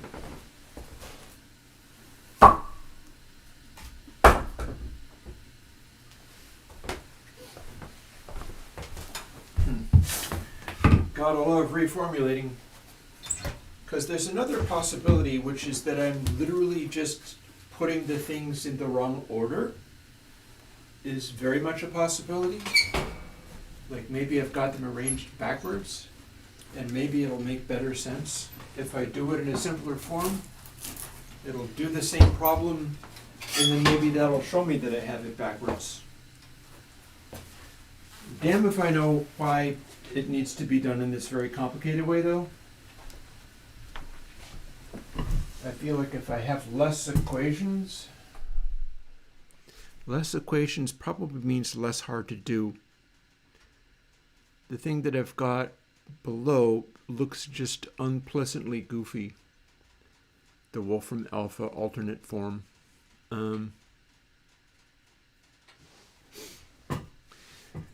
Level, that's a fair request. One of the challenges there, not a challenge, but a challenge in terms of me wrapping my head around it. I've designed clip only to have no controls. It is literally there to sit on the end of anything and make sure that you haven't overclipped it. And to do so in a way that is gracious and awesome sounding. You can put it on the end of a console X mix, and it should operate normally and stuff, because the console X2 mix is what I was thinking of, or console H, is the one that has a little bit of soft clip, but it goes beyond 0 before it fully squishes. And so the idea there was to make it so that it had some headroom, and then you could throw the most recent clip only on it and have it immediately come out being like the correct amount of loudinated, the correct amount of anything. And then if you were going to go and have it mastered or whatever, you could do something as simple as disable the clip only and then export it to floating point. And then the mastering engineer would have all of the peaks normal and exactly the way they should be. Meanwhile, here I am looking at this crazy algorithm. What you see highlighted is the one that is not working. That is super duper not working. So we want to try maybe this one. Reformulated by Wolfram Alpha. That is supposed to be one that is in fact working. Let's find out how true that is. So out plus equals, we can,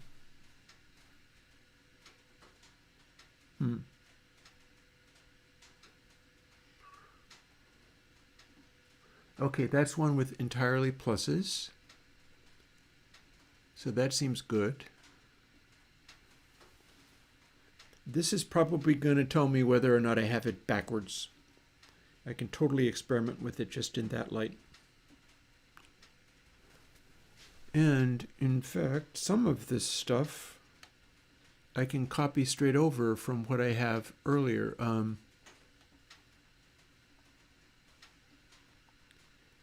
In other words,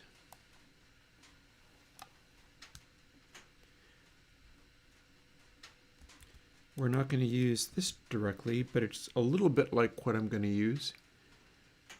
And then, if we change this to the C, that ends up on the end. Then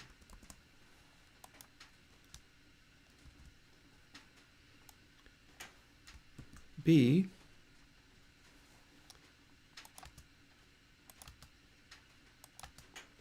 we'll put little spaces in just to make it play nice. And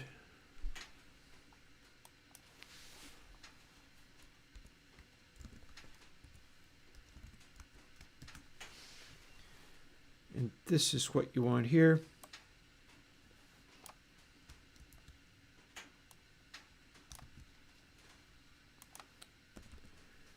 We'll delete that for the time being. So there's your first part. Your third part is exactly as shown. And the second part is slightly more complicated. Okay, so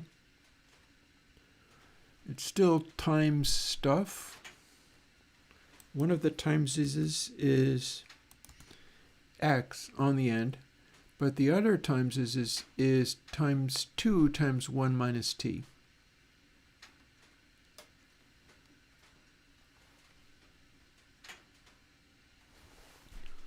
Well, now that don't make no sense at all, or does it?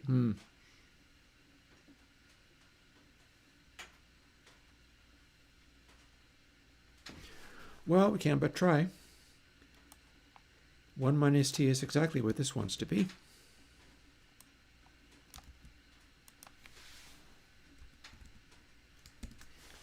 There. In theory, that's what we're looking at. Actually, maybe I understand how that works now. So that's B, right? So that goes to full volume in the middle. So 1 minus t times t means that's going to go to 0 at both of the extremes.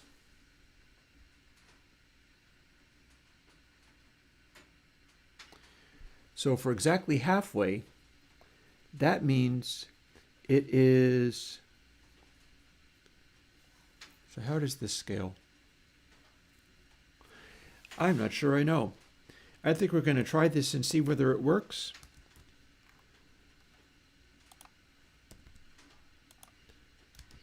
And I think it's probably better because there's just less going on in here.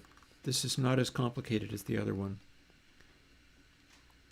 And every step of the way, we got to update these so that they're the right ones. Oh, and we do need this each time.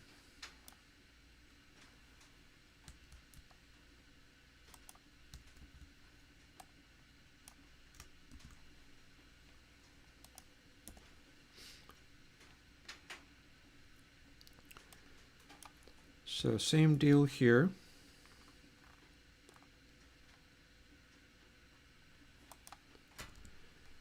Let's get that scary one out of the way. Paste this in and change this all to C.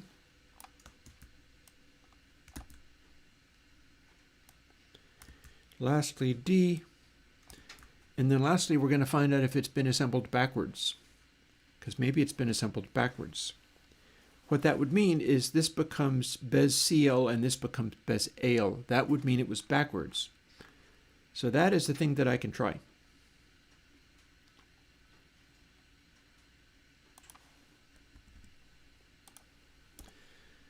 The intensity of the unpleasant sound it's producing suggests that maybe I haven't assembled it backwards, in fact.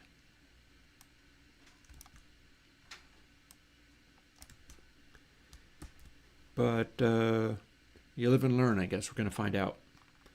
So there's D. I'm liking how much simpler this is to this. This involves creating less variables. I love that. Having to create variables is bad news in modern computers. It would much rather calculate from what it already has in it.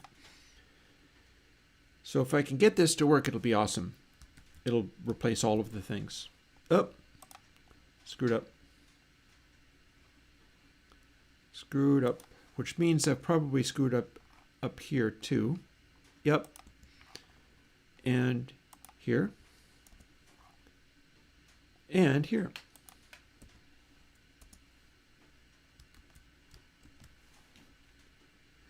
Okay, we're good, but are we good?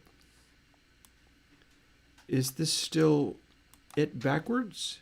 Which would imply that the other calculation was already nice. If it does exactly the same thing, that means maybe the other calculation is okay, but I probably don't need one that demonic. Time to find out.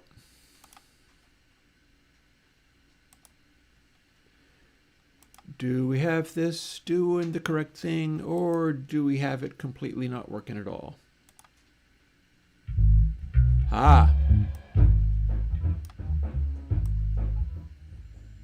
Oh. I'm hearing a funny overtone, but on the bright side, it sounds like it's working.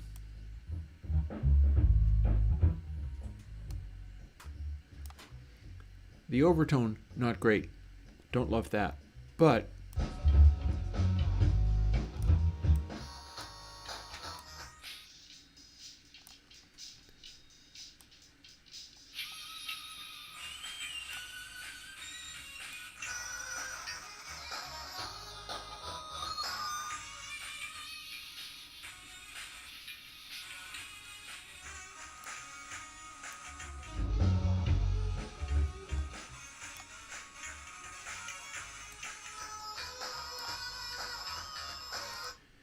I'm really hearing my overtone super loud now.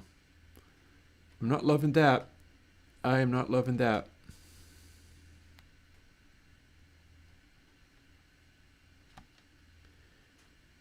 I don't remember whether I had this working better before.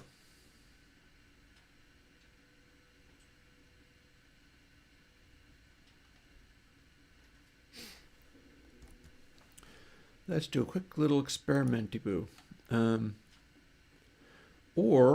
Or maybe it is backwards and I'm simply not accounting for that.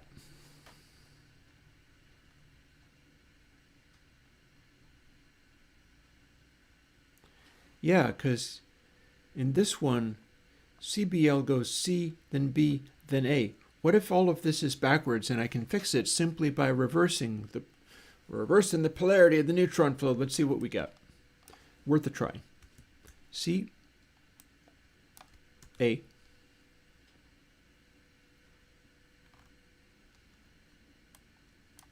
C, A. If this works, it'll be great. As that is a mighty strong, nasty noise it was producing when it's supposed to be the same. I could be simply running it backwards. A. So there's best AL there and there and there and there. One thing about it, at least it was producing bass this time. The previous formulation produced silence when it was on only the low frequency part. I don't know why that would be. That just seems wacky to me.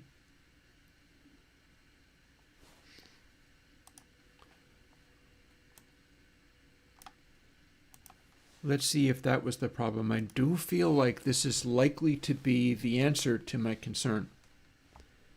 And I'm loving the idea of not having to create as many damn variables just to make this work.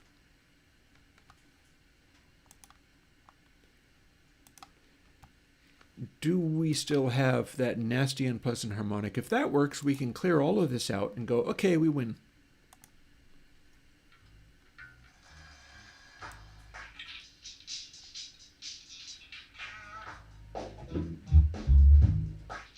That was it. That was it. That was it.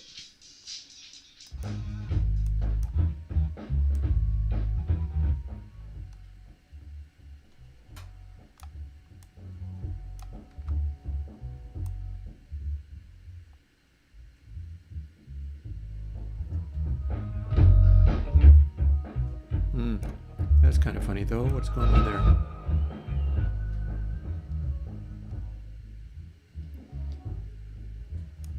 I feel like our amplitude is cutting back a little bit here. Oh wait, no, now it's back.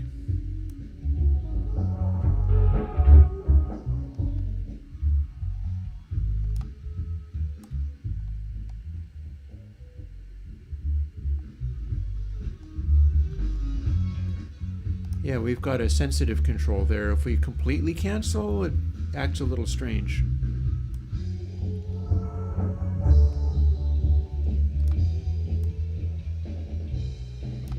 We have so many levels of boost going on.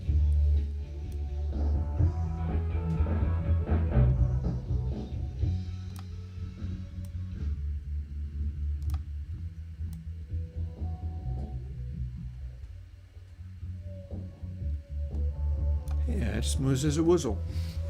Cool. Alrighty. Oh, and I apologize. I could have switched over to coding stream already. So this thing that you saw highlighted is actually now this. We just made it be what was highlighted in the previous screen, which I'm going to take a moment and write as this is the one I'm keeping.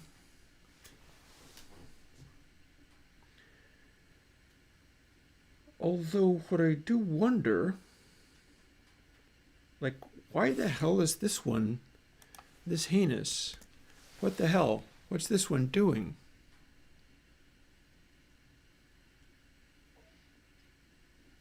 The one directly above is simpler. What can it possibly think it's doing?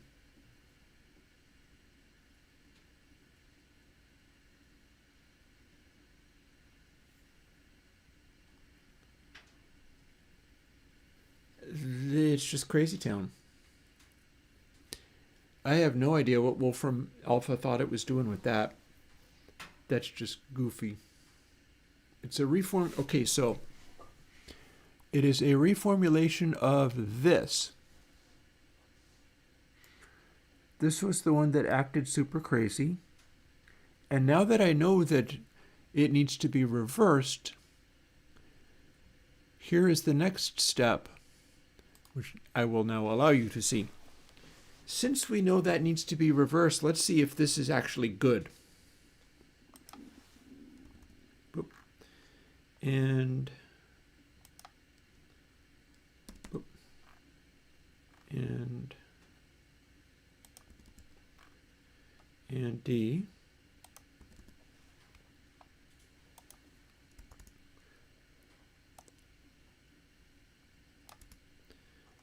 Let's uncomment all of these and then reverse them. Because remember, the other one was behaving poorly and then I fixed it.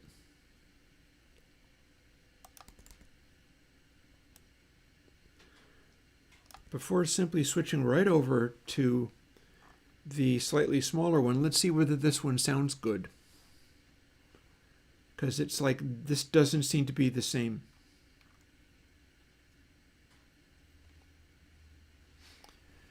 So what that's going to do is we're going to need to make these ones on the end all be A.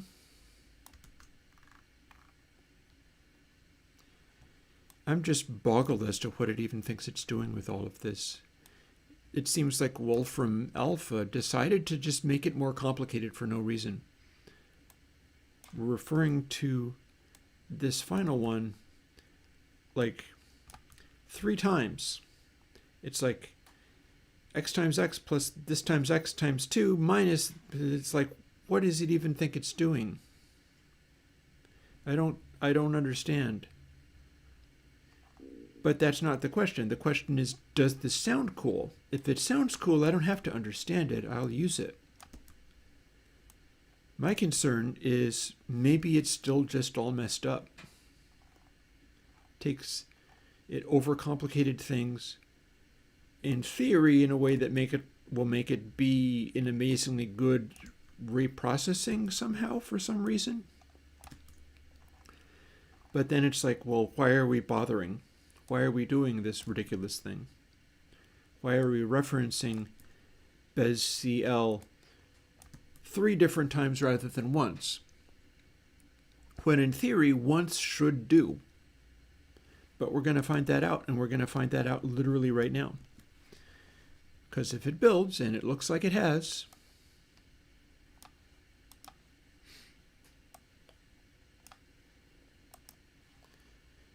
this is that original Wolfram Alpha 1 that was a giant mess, but now it is running backwards. What do we got?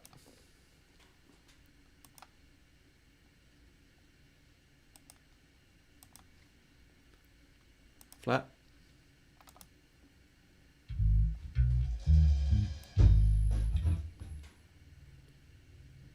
Okay, that's not good.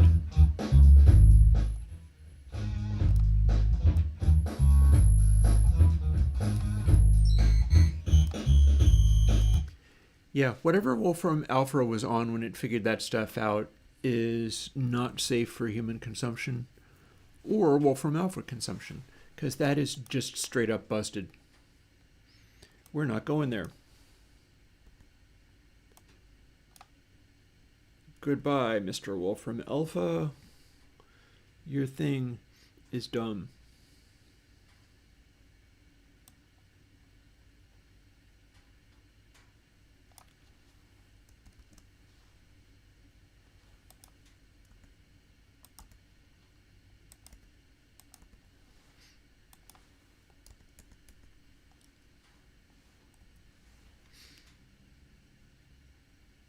This, on the other hand, should work. So let's continue to remove Wolfram Alpha's brain damaged version.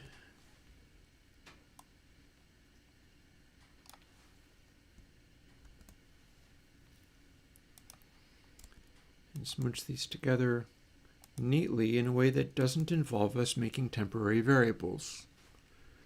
Then everybody will be happier. And if that's good and we can keep it, we can delete all of those CBL and BAL and etc.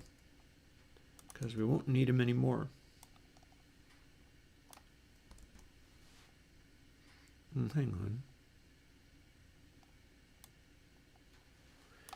I may have just made a mistake above.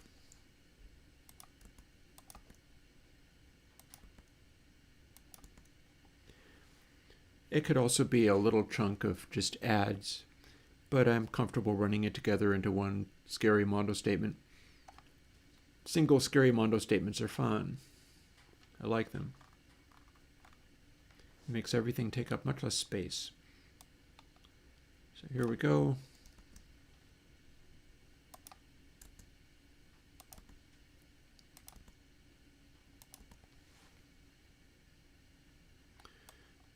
Begone, crazy Wolfram thing. Also, technically, I could just leave out these multiplies and just pad everything at the end. This is compensating for something, but I don't remember exactly what. For some reason, we've got amplitude modulation going on.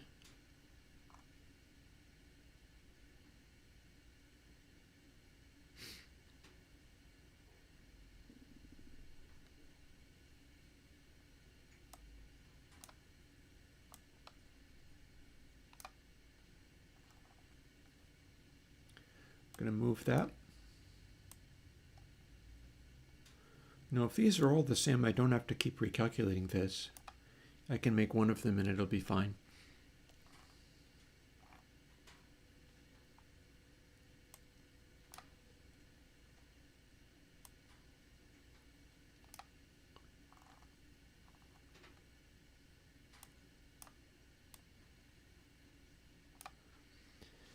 Because that is a factor. These are all going to be honoring the same numbers here. If it's the same frequency, then it's going to be the same numbers. It doesn't actually have to make x over again each time. Nor do we technically need to run Like a lot of this can be simplified. We don't have to have distinct cycle, for one.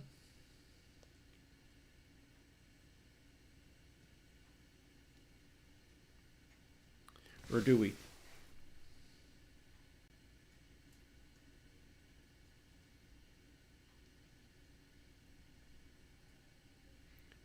Some of this needs to be distinct because it is successive filters. It's not just one filter, it is a series of filters. The next thing to try after I've got this sorted, we might be getting there. Again, we don't actually need to keep recalculating x. X is going to be the same from top to bottom.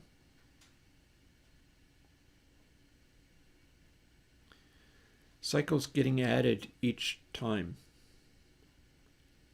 So technically we don't even need to run that, but we do need to update each of these distinctly each time. And we need to do that after the previous one has completed, because we're feeding in the filtered version into the new input of the new filter. They're stacking up, they're successive, they're in series.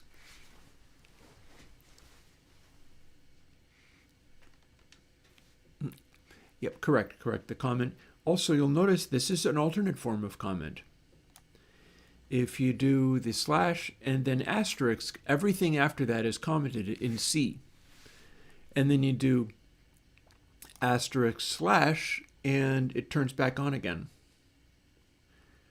Technically, it will also read a multiply the same way. So you have to make a distinction between whether you've got a multiply in there or whether that is you turning off commenting. That is fairly granular, but that's a way of commenting out a block. And we've just commented out that block with more stuff.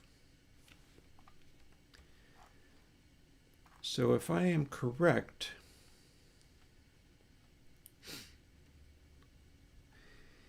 I get to not run this any further times. Plus, I would also be able to not run, well, no, hang on.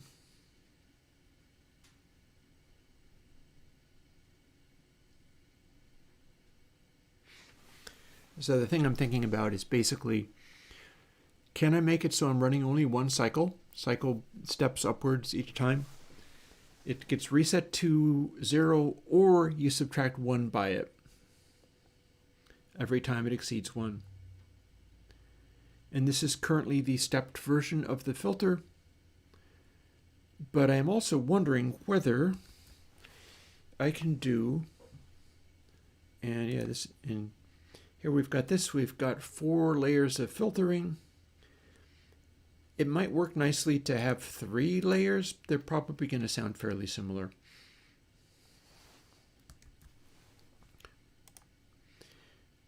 I do have to run each filter and get its output and then reconstruct the original sound again before running it again in the next level. But X is always going to be this. Yeah, I'm not updating mid-trim. So we're generating X here, but technically we never need to recheck it again. Each of these are going to be the same.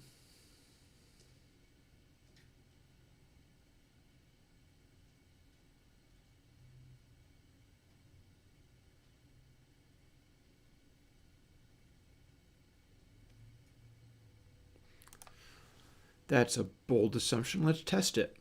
Before doing anything else, let's test it. Let's see what happens if we do assume that we never actually have to recheck that, which means it can't drift. And for funsies, we could also do...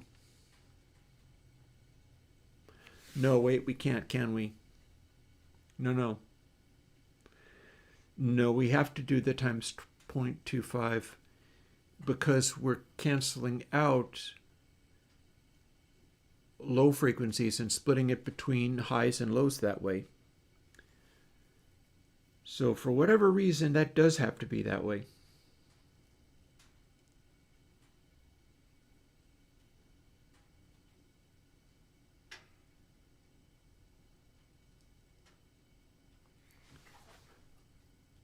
That said, this would work.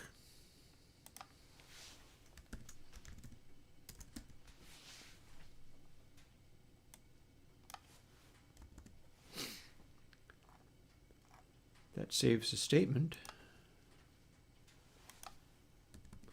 At least I assume this would work. Let's find out.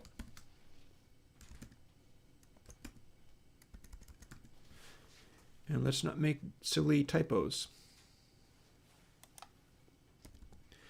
That should be the same thing. Not only that, we'll find out really quickly and easily if it is.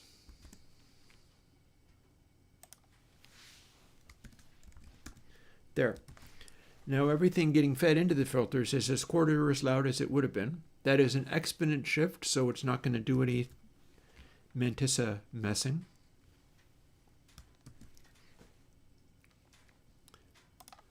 And if that did work, we will continue to hear our filter. And it'll sound fine. Bold assumption. Let's see if that assumption carries weight. We're getting closer and closer to going like, bada boom, and then making it look very, very simple by removing a bunch of these extra extraneous things. So let's find out whether that assumption was worth assuming.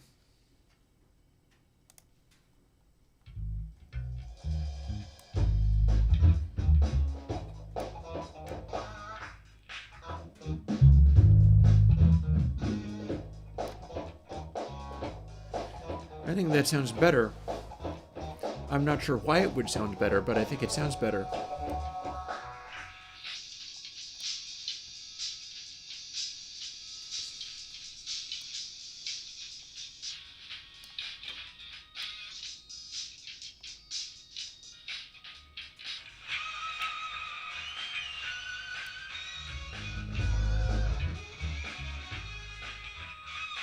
It's a rather sharp edge, though.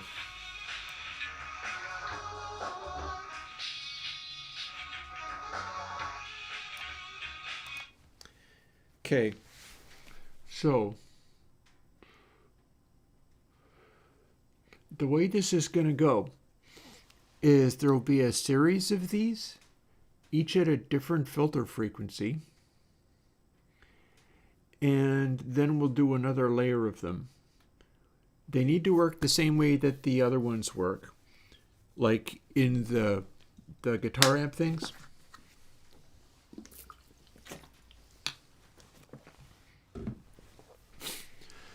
Where I'm doing the succession of filterings, and then after every stage I reassemble it into the original sound with the EQ shift included, and then go into another level and do it again.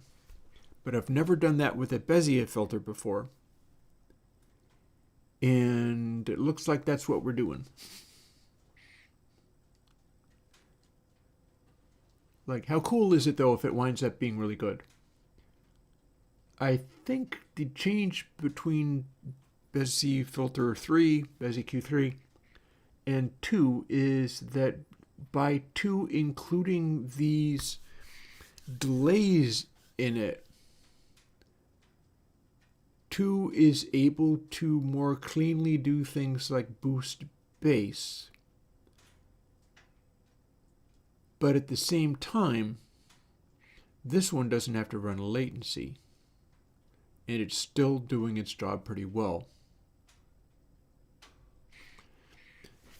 So here, concept proved, seems good. We're getting closer and closer to being able to do this properly. Everything's running on DRes A.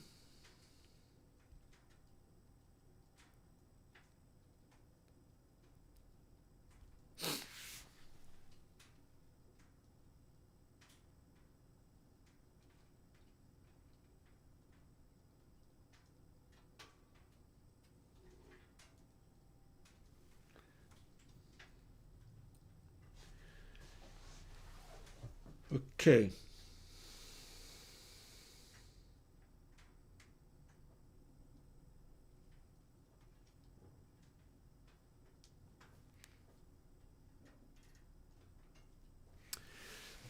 I feel like it's time to try the non-stepped version. Ooh, we got an in-log loop. And come on, Grans, we're friends. Friends don't call friends my lord. That's wacky talk. Wacky's fine. It's cool. But come on now. So, rather than doing it stepped, now it's time to see what this sounds like, especially with this latest tweak that I did. It's time to see what it sounds like.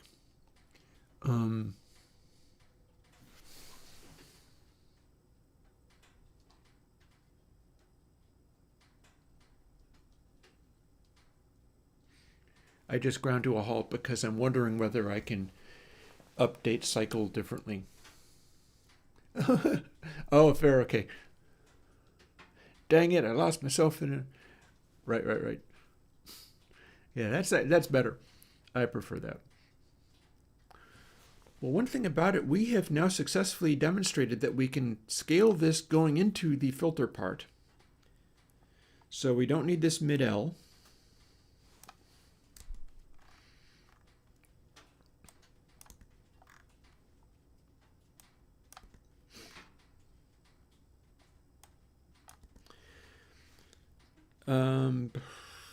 We've successfully demonstrated that we don't need to recalculate x every time. And we've replaced this. So now we get to squinch out a bunch of these things and see where that takes us.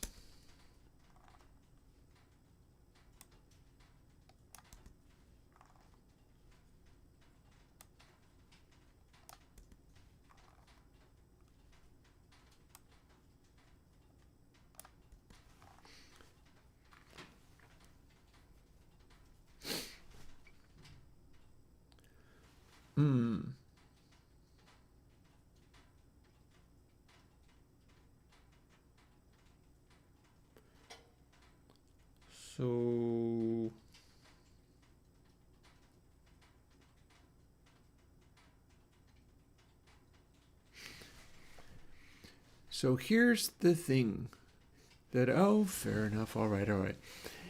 Here's the thing. I have to run this little stack of samples. This is just a daisy chain of samples.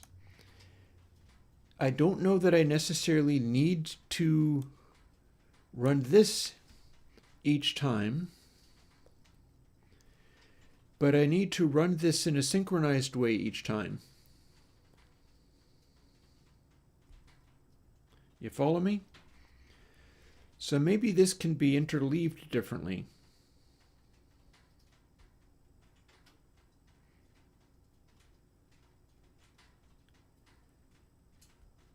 That's what I'm contemplating.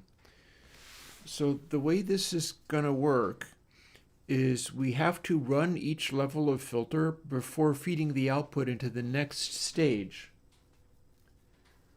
That doesn't automatically mean that the cycle needs to work that way.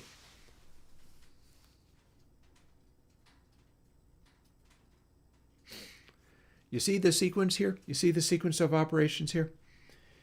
Is that each one Bez cycle plus equals dres A. But, okay, where do we even run into cycle again?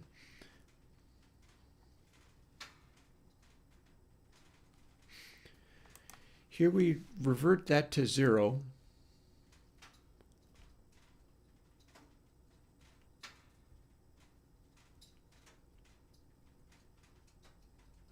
And there's going to be one of these for each frequency band too. There's going to be one of these for each frequency. I'm continuing to look for how I can simplify this algorithm and still have it act exactly the same. Right? Like Bez A, Bez cycle larger than 1. Anytime the adding dres A to it bumps it up, what that means is we get to step it one more. But then if there was a Boolean in there, and it was like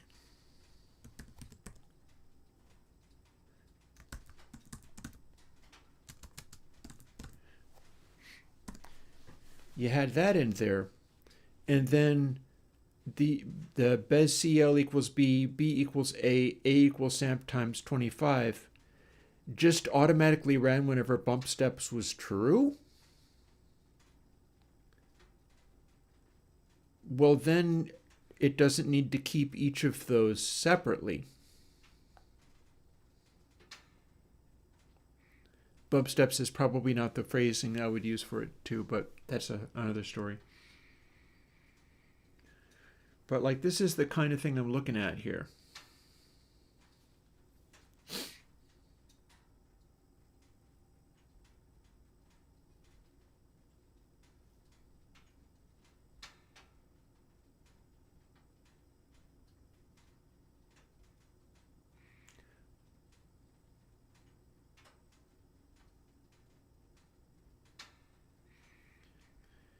Because X needs to be calculated. Also, here's the catch. We're only doing that once. The way it's working, we only have to assign X once. So let's back out of this, which was just for thought experiment.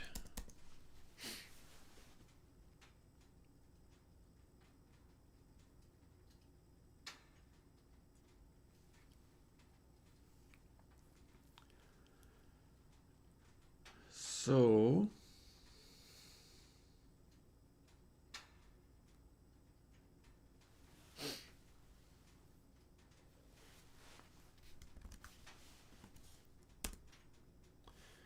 that's crazy. What am I doing?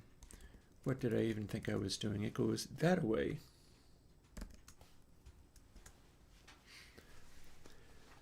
So that's the question, is can we update that in such a way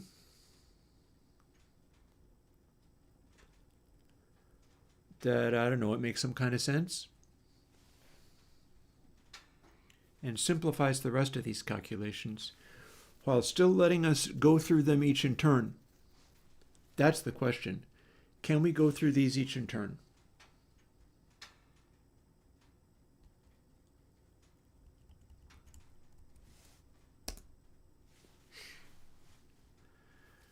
Which would make all these subsequent ones be if Bez B Bez cycle equals 0. And then we don't have to do any of the other ones, so we can leave those out of it. We could even have that be a wholly separate calculation. Or lump all of these together into one. Maybe we don't want 4 levels of this filtering. Maybe 3 would be better.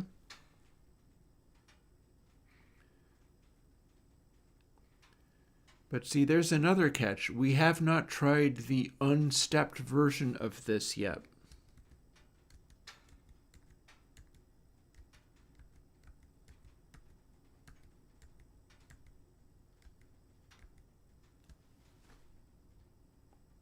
There, back to normal. I need to hear what that sounds like. Stepped version is all very well. It's possible that the unstepped version will be so completely heinously bad that we'll immediately drop it and not bother. But the unstepped version works like this.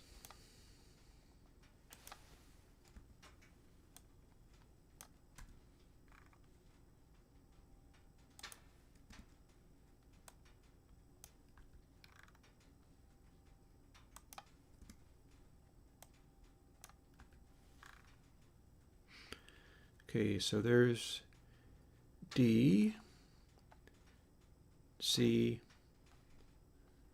haven't done this yet.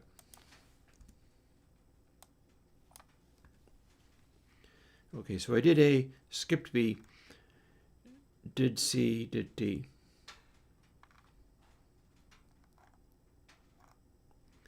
And we actually made it so dres, oh no, dres A is actually the only one that we refer to, so that's all fine.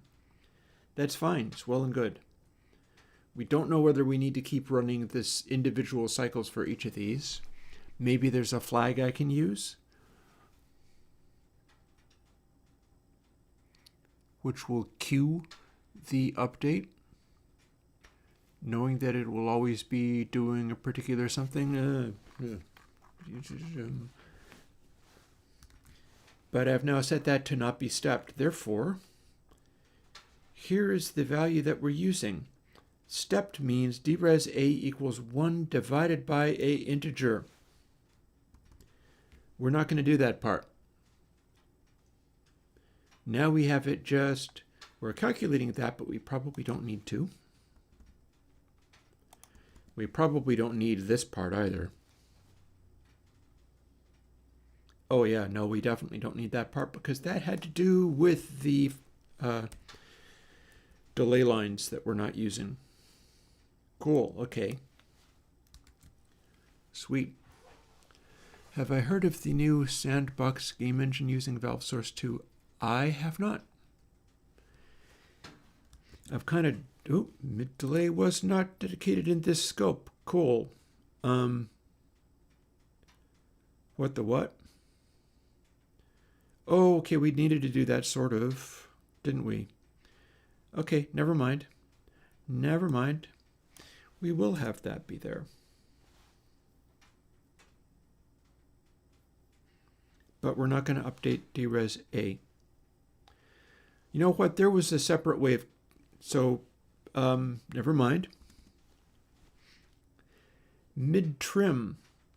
This is the stepped version of this one. I need to go and find the non-stepped version. So open recent project. Rockstar did not actually have that. Let's go find one that does.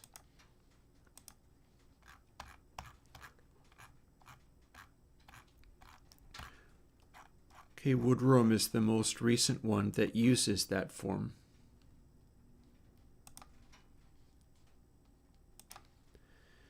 The 2025 ones with dres built into them. So what I am now searching for in this code, this stuff is all fine. See this complicated mess up here? It says dres, param b, stepped false, blah, blah, blah.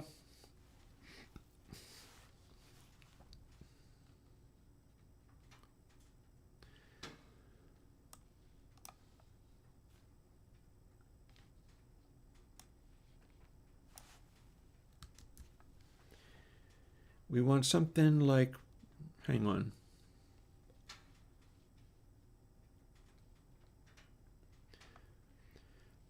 So dres is, okay, that's just me getting the control to work properly, so never mind that. Pay no attention to that. No, no, no. No, we want to set up a mid-trim where it says bez trim. But where bez trim, double bez fraction, stepped, blah, blah, blah. Or we want to do this. And then there is a slight adjustment in here. But we probably don't need it. Maybe we do. Maybe we don't. I don't know whether we do or not.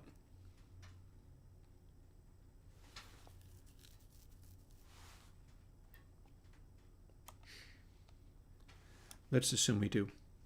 Here's the non-stepped.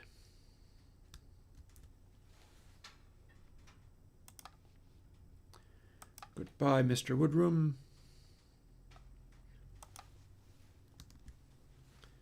So we'll be commenting that out, except for it's going to be duplicating what's here.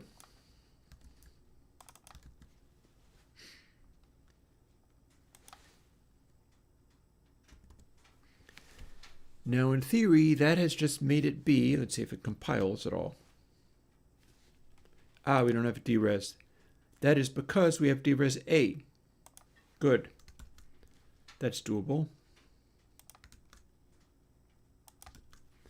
And that's because this is meant to have more than one frequency control. Absolutely. I didn't know you were doing Unreal, but only doing blueprints. That's one thing about Godot is you get to fool with non-blueprints a little bit more. That said, I have Unreal Engine actually installed on my studio computer. I didn't end up using it.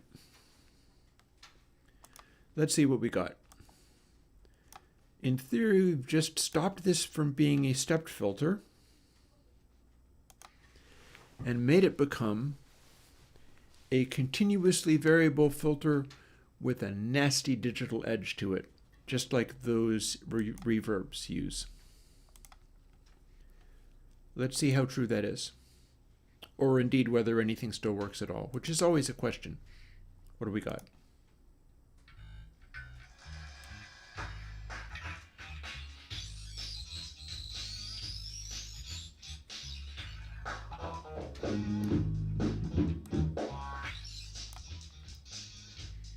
Okay, so there's high frequencies there. I don't think this is gonna... I bet you one thing though, it'll cancel out when I center it. Yeah, it's gonna want stepped.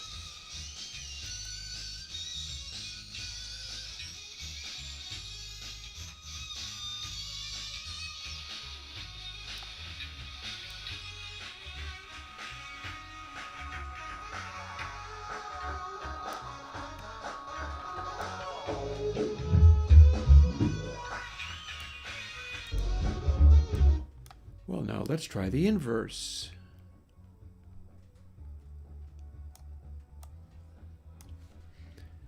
So if you're filtering the lows out, first of all, I feel like it's supposed to be louder than this. That's weird.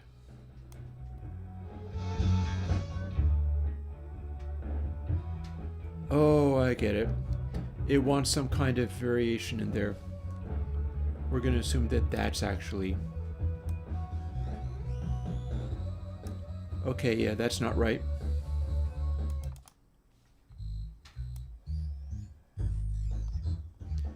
Yeah, so it wants stepped for these high frequency ones. That is far too annoying of an overtone. But now what? What else goes on?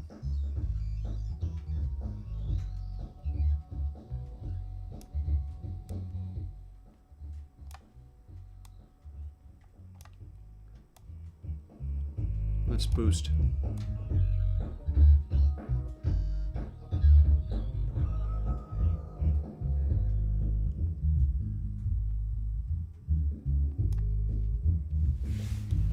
Yeah. That's garbage. Can't use that for a filter. I mean, technically it could be a obnoxious synth filter. Technically you could have that be an obnoxious synth. I'm not sure it's worth it. I've already got the crazy crunchy Z version.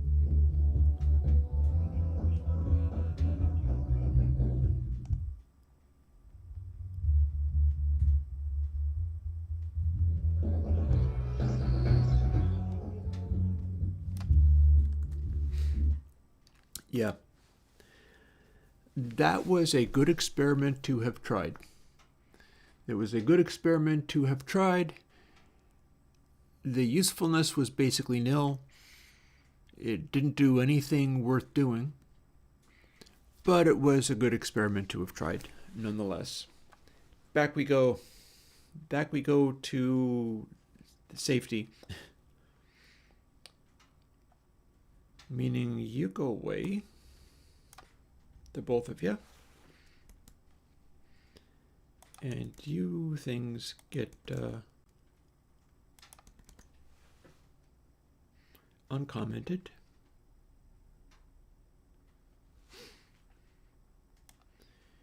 I can maybe even lump things together to take less space. Hello, is this?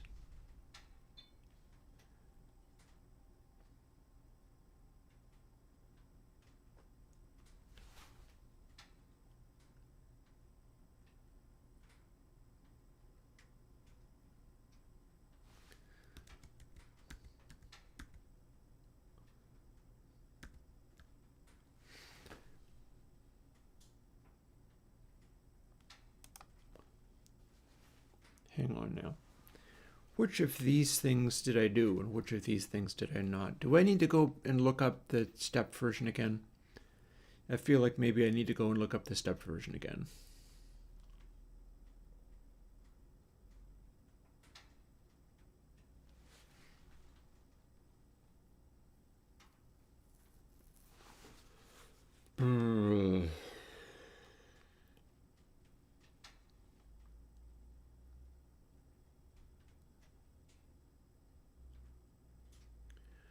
Or maybe it was behaving so poorly because I still had this here. Could that be my problem? Okay, before I back this all out, let's make sure that this wasn't the problem.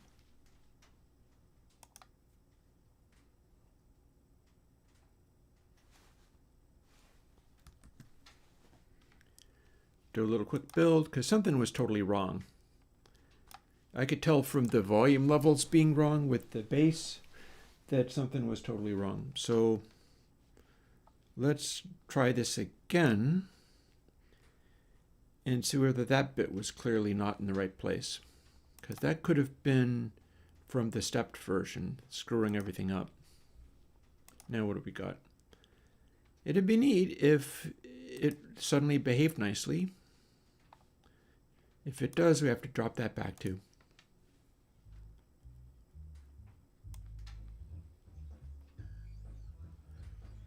Okay, that's still hot garbage.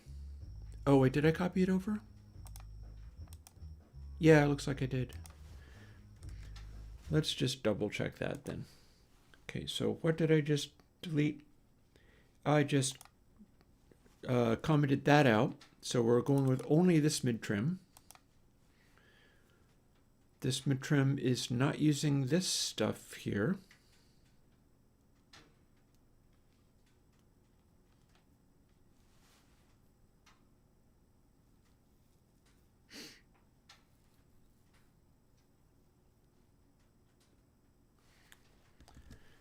In for a penny, in for a pound. Let's find out. The immediate feeling I got was that didn't have anything to do with it. But it's worth investigating, I guess. That don't work. I immediately roll all of this back.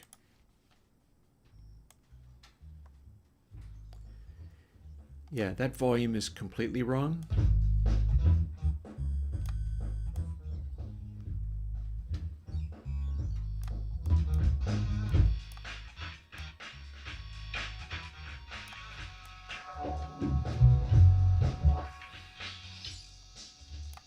And it's not canceling very well, is it?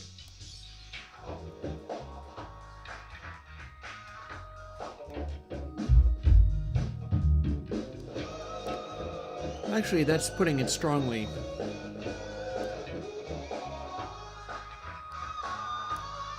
Now I'm not hearing the obnoxiousness anymore. But as soon as we have an unpleasant interaction there, it's no longer any good.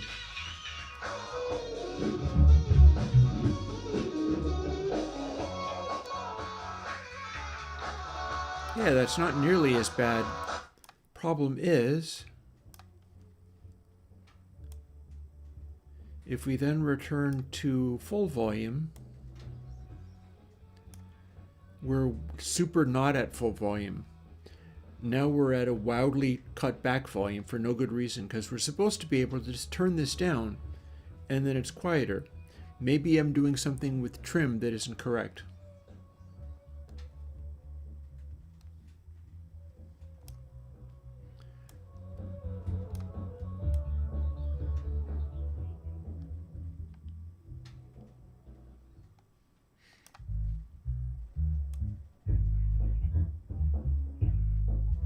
Yeah, the volume level is completely wrong, and this is still no good.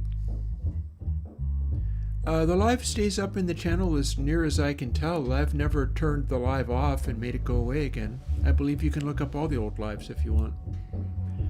Which may end up coming and biting me. Somebody's going to turn an AI loose in all of the old lives and then impersonate me, I tell you. Hopefully that will just lead to their shame and, if I'm lucky, more attention for me and ability to survive doing what I do. And what I do is making all of this go away because it was not correct. Clearly no bueno. Clearly no bueno. And I don't even know why that's there.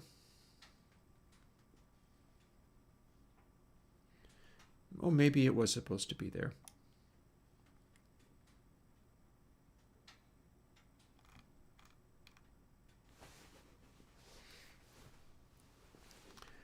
Mid trim. Where does, okay, mid trim is where X comes from, so that's legit.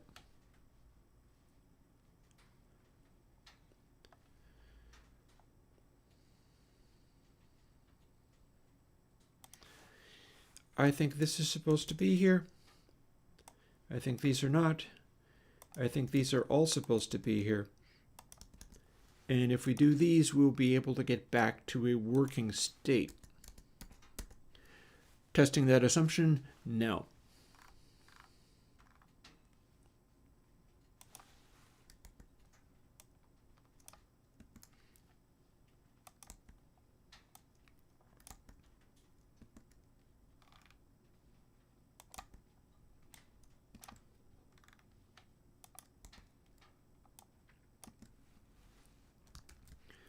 Then we can start fooling with some of this other stuff. But first, must sort this out a little better.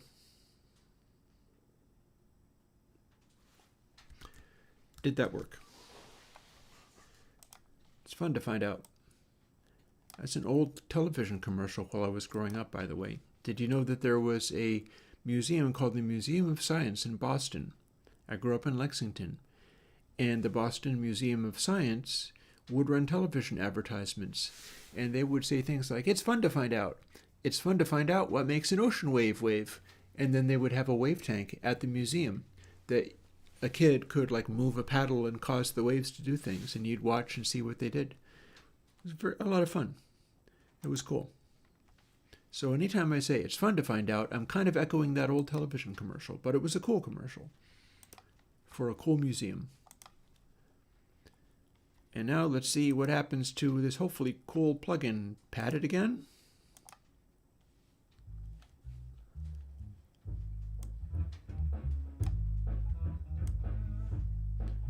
And now it feels like we are grossly padded.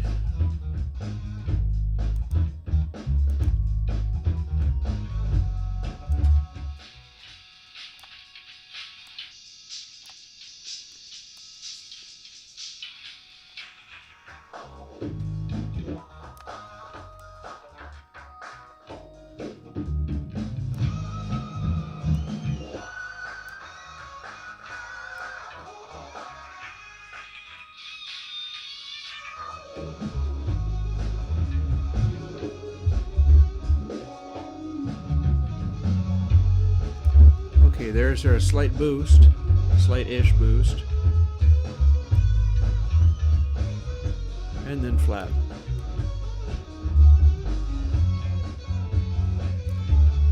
So that's a cut, that's a high pass, like this.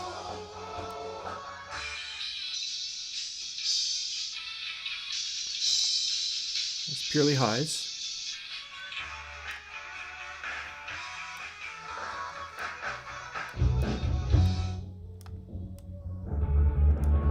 Low pass.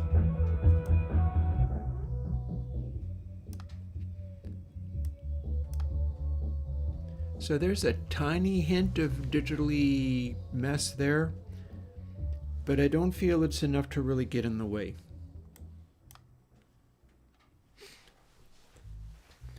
The hope is to have this stuff behave itself fairly well.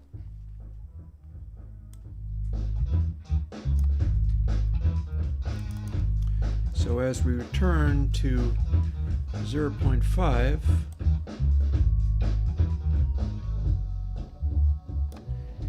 here's a gentle cut, which is not so gentle after all. That's actually a fairly pronounced cut. And here's how we sort of reshift the point where we're shelving that.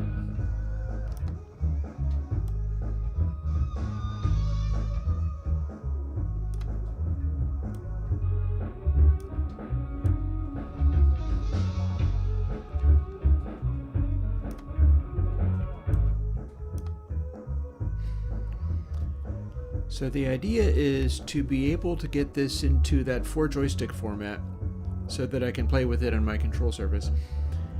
And what's going to happen is highs is probably always going to sit up here, unless it's an entirely different kind of filter, which is a possibility.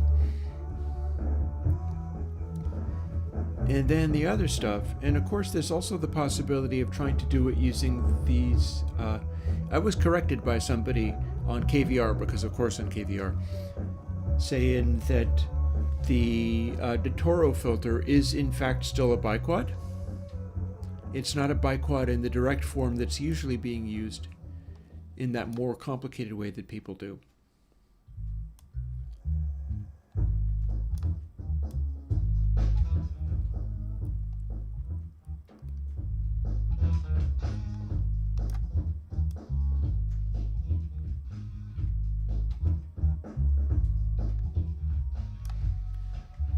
So one of the things that's happening here is the travel of my control is kind of ridiculous. It is in fact starting to behave itself, because the thing is, if this is flat, and you can lean it out like this, I'm wondering now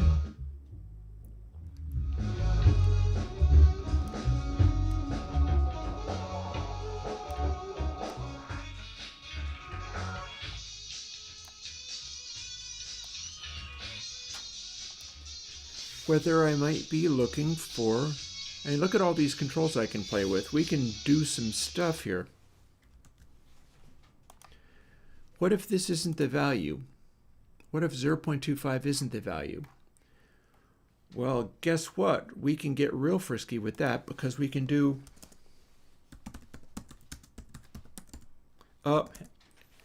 can't do I was going to do an apostrophe in a variable. That's never going to happen.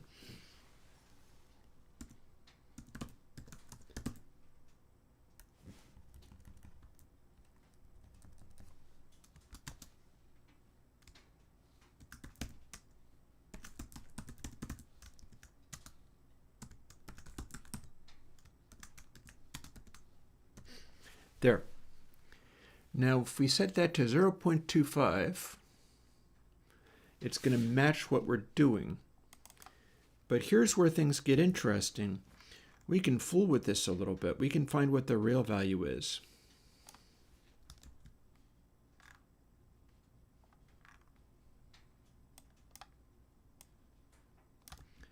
And since we keep thinking it is 0.25, let's assume it's kind of close to that. So we'll do times 0.5. That way we set it to 0.5 at first to have it match that. And then let's do some exploring. We're running 4 stages of this filtering. It should be consistent throughout. It's going to be param D we're using. So here's what's going to happen.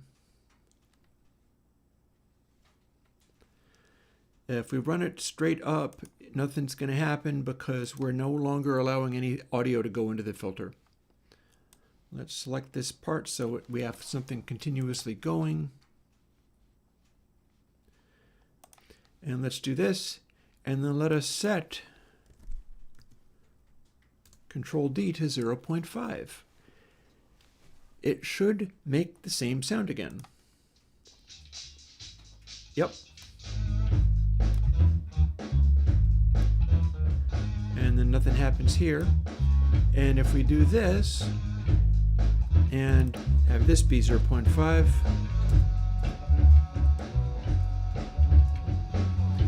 flat, completely flat. But now if we do the high pass thing, this is going to change stuff now. Okay, louder.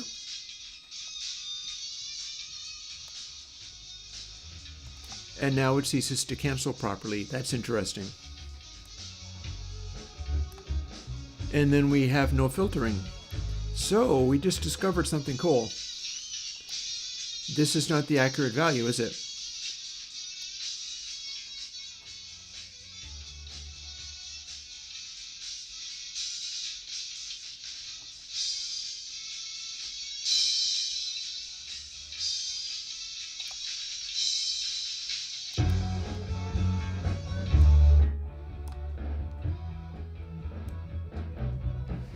So now if this is 0.5 exactly, here's what's going to happen. It's going in here different volumes. So it's 3.8. That's the inverse of the golden ratio, you know. So that's becoming too quiet, clearly.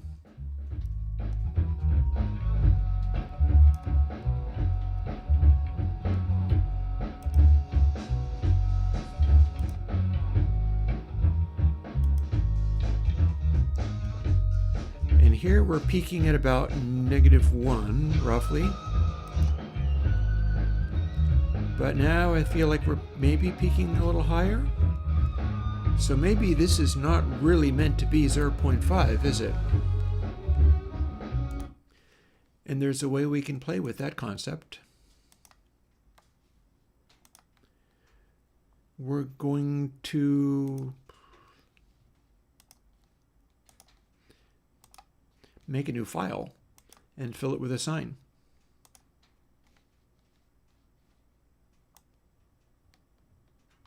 A low sign.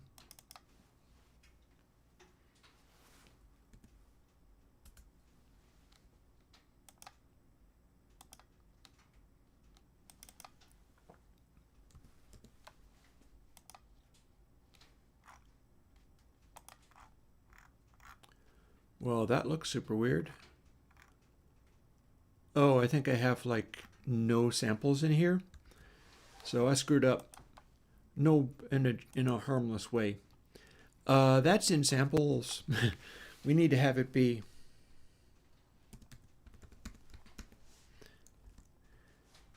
$96,000 samples. Actually, that, yes. So this is either going to be 1 second or 10 seconds.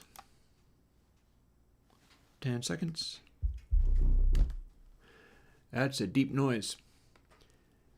But I'm not going to play that directly because it'll just shake my house down. Instead, what's going to happen is we're going to make an effect stack.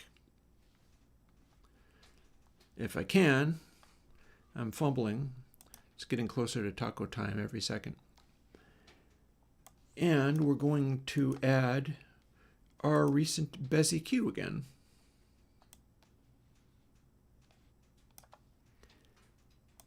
And we're going to tell it to be a high-pass filter.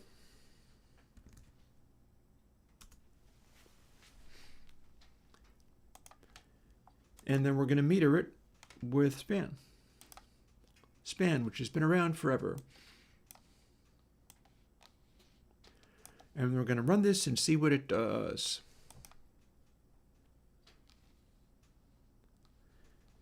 It's canceled everything out pretty good. But we're only 48 dB down. And then we click when we restart. So this is what I'm doing to find out how quiet that can become. There might be a perfect volume setting for this that I can learn. And if I adjust this in different directions, that 30 hertz is going to come back up. So let's see.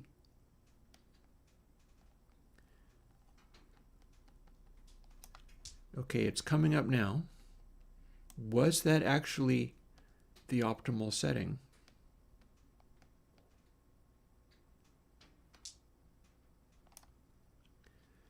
Signs point to no. So that's 54 dB down instead for our complete cancellation. Again, A is at 0.5. It's a 30 hertz tone. It's stressing the poor machine out, but that's fine. It is the highest possible cutoff, but we can do all these other ones and it'll do much the same thing. And we're trying to find the most cancellation, which this obviously ain't, but then turning it up even worse.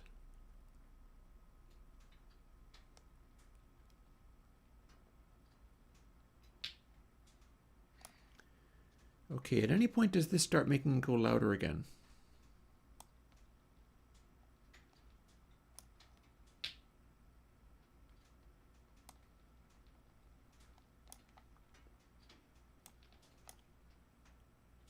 Yes, that's louder again. So it's no longer canceling out correctly. And in fact, I can plainly hear it when I turn it all the way up. We've got a middle section where it's canceling, and now our level is at like 24. So we have a optimal setting for canceling out that low sign, and it's not here, and it's not here. It's in the middle somewhere.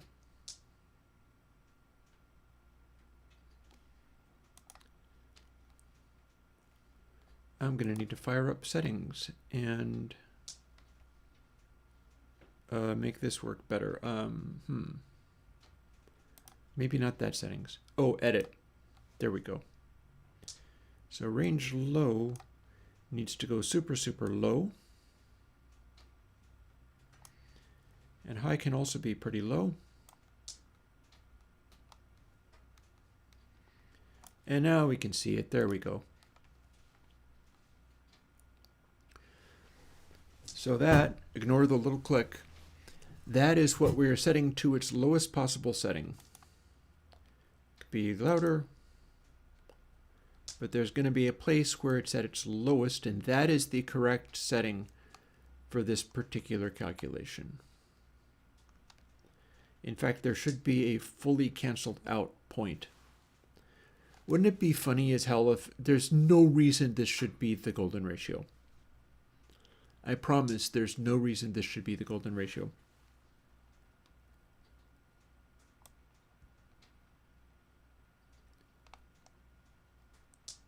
It is not. It is...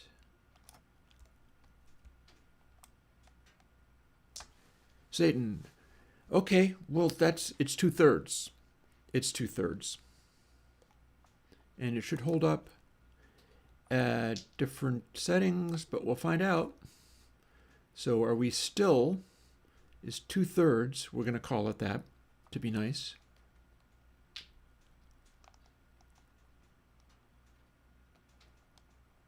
Oh.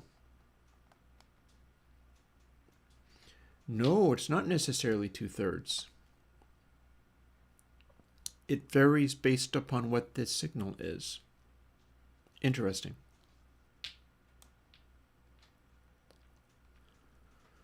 Well, we're dealing with a low frequency phenomenon. So as we sweep the filter down, what becomes closer to correct?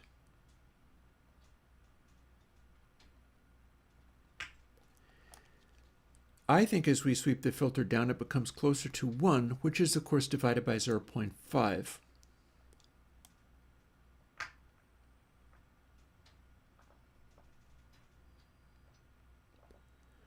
And the closer we get, the more it's going to let through that very loud sign.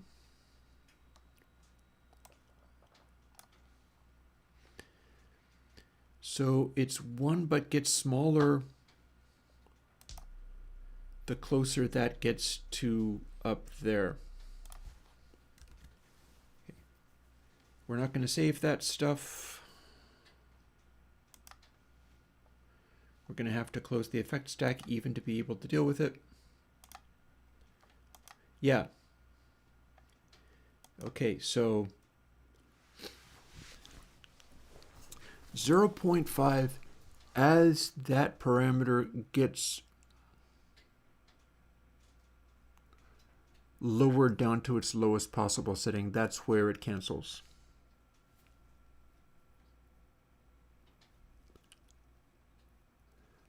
So the poor laptop is beginning to feel better now. It was like, because it's such a small, old, antique laptop. I do have a built-in fan that can run a noisy fan in the stand that I'm using, but I'm currently just using the stand as a sort of aluminum heatsink. And it lets a certain amount of air pass through, and it's good enough, I guess. Okay, so isn't the value can simply be 0.5, but that only applies for very low settings. For very low settings, dres A is very small.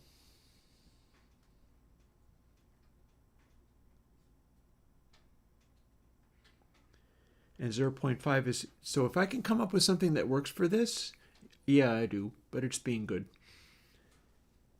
If I can come up with this, then it will apply better for all of these filters, including all Bezier filters going forward. Anywhere I need to cancel something out against something else. So this is going to be a factor of dres A.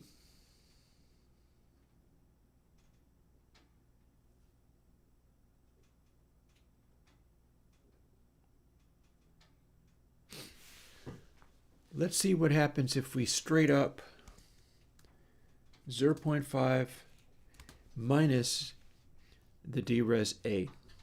We're going to put some parentheses in so it's applying only this. And then let's see what happens.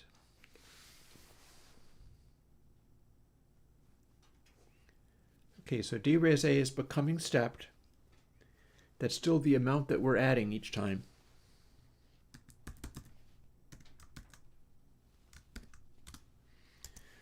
So now we're still using our new parameter, but we'll remove as much of it as we need to.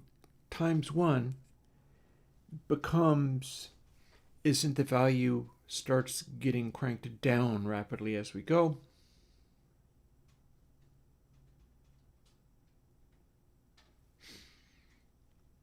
And that's probably going to be worth a try.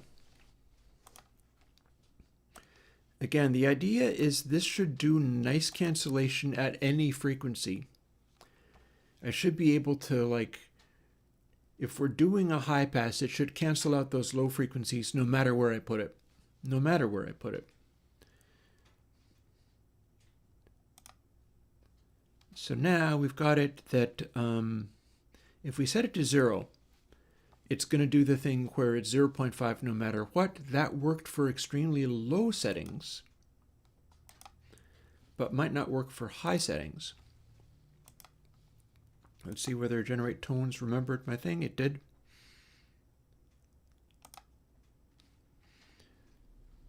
Can I? Is that going to click? Is that starting at a 0 point? It's starting at a 0 point. Does it end at 1? Super does not. But now it should loop just fine. Great. Back to the effect stacks. Back to creating a new effect stack. Back to juggling the poor anti-computer and its menu system. And we're going to reconstruct what we had. Here we go. And there we go.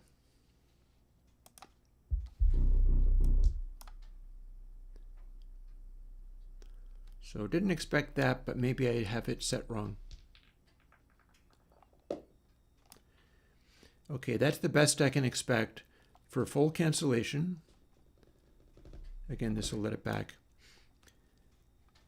Full cancellation means we're not subtracting any of this. And in fact, at a setting this low, nothing much is happening here.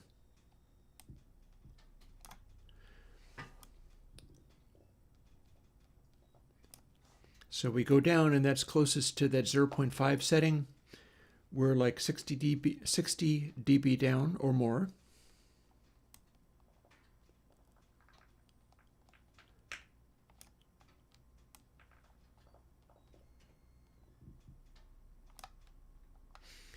And the closer we get to cutting off at 30 Hertz, which this is very close to, the more it's going to be willing to let it through, because this is only a Bezier filter. It's 4 stages of Bezier filter, but all the same, it's not really capable of doing this stuff very well.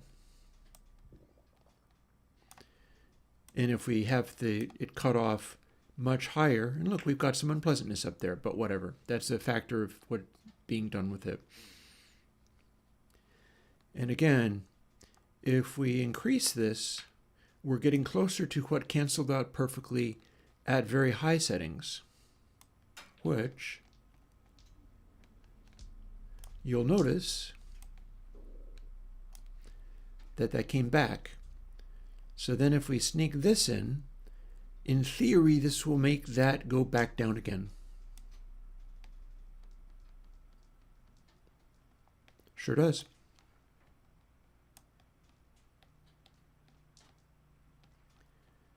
But now it's going right back up. So we're looking at a optimal position for this.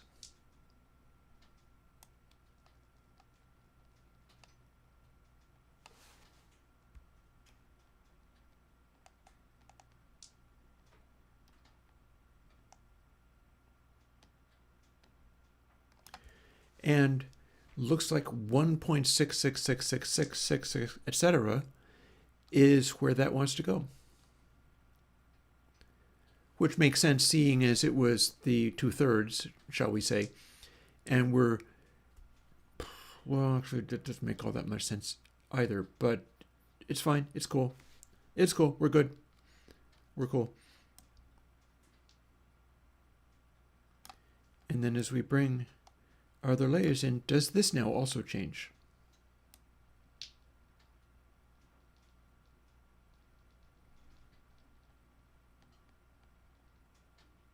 Yep.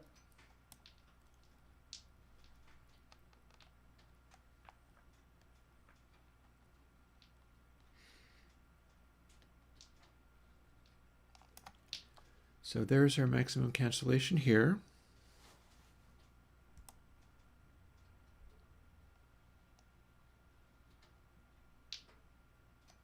Cool, cool. So it's around 0.1. And we're struggling a little bit to get the correct setting because this is the Wild West and nobody knows how this works at all.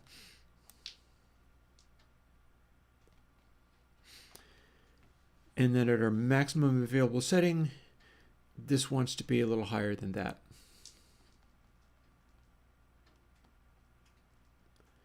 And there's our perfect cancellation.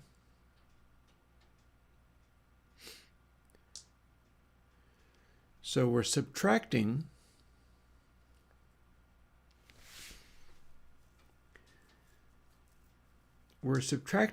our little amount that gets added each time.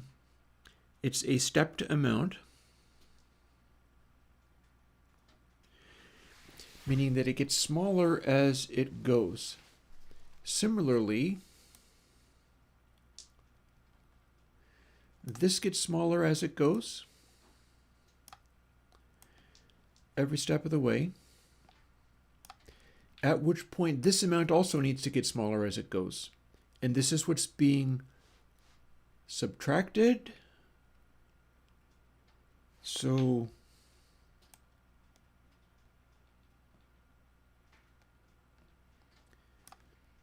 and then continuing, does it continue to subtract?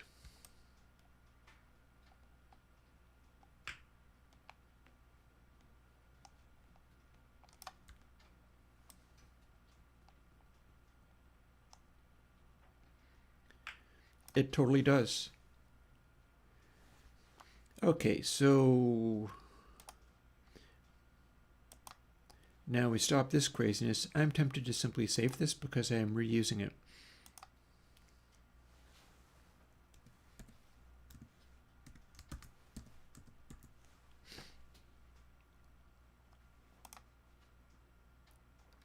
There we go. We'll reopen it again. Okay, so dres a times parameter d, and yet it keeps having to get smaller, 0.5 minus this.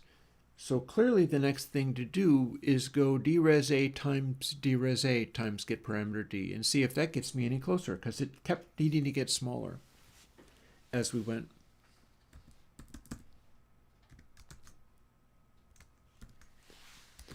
And then we still get to fiddle with it, although I do wonder whether maybe 0.5 can be the medium, meaning that times 2 means that 0.5 is where we started previously. So if it actually needs to be bigger than this, then we can make that happen. Ta-da! And we're getting very close to taco time. I get to thaw out my tacos soon. In fact, we're so close to taco time that this is a fine time to throw another log on the fire because the fire's basically gone away by now. Let's see.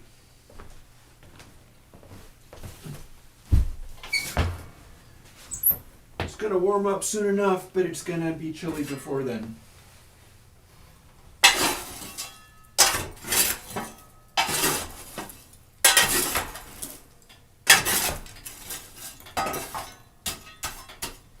Anyways, I have my heart set in figuring out all of this crazy Bezier filter stuff. I don't know how much that's going to relate to anything else. Because remember, the reason that filter stuff matters is because I'm constructing I'm constructing a series high-pass filters in order to accomplish a result. The more accurately these high-pass filters work, the better the end result's going to be. Let's see if this starts. So I'm looking to stack these up every iteration I get, and we can still do some things regarding getting it to work properly and stuff. Every iteration I get, there we go. The more accurately I can make it track to the cutoff frequency I'm using, the better the end result will be. It'll be like being able to apply an adjustment and have it really kick in versus not. It'll act cleaner if I can really dial this in. That is certainly the hope. Okay, so that'll get things started.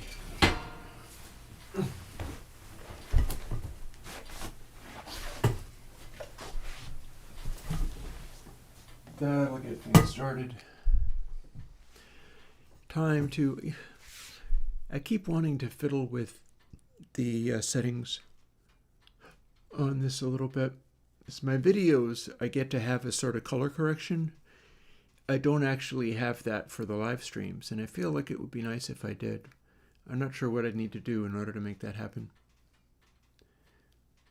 Surely it's possible, he says, calling himself Shirley. Here we go. Dres A times Dres A times param D times 2. So in order to return to... In order to return to what I was doing, I got to set it to 0.5 now, but I'll get to track it in 2 directions now. I can make it be larger or I can make it be smaller. And we're going to find where this lies. There's bound to be a correct setting in there. And we don't actually have that. Okay, come on. 30 hertz sine, there we go. There's a 10 hertz square for some reason. I'm not sure what I did with that. That seems wacky.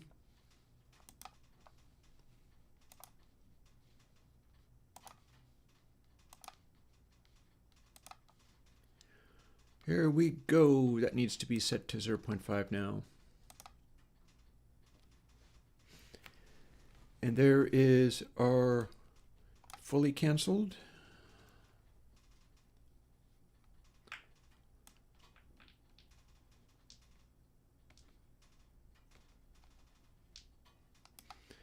Seems like it's bouncing around a little wildly.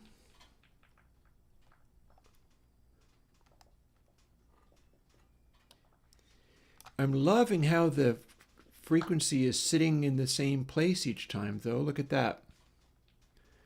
Maybe not perfectly, but I'm doing a bunch of changes, and that is sitting at about the same level every single time, with the odd isolated, and the isolated artifacts would be because this is a stepped filter that's interacting with things in a weird way.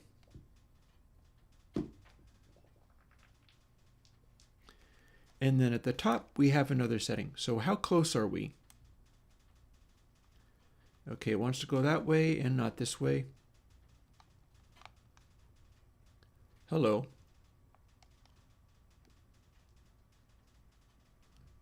Whose little friend are you? Oh, now it starts choking. That doesn't seem good. Well.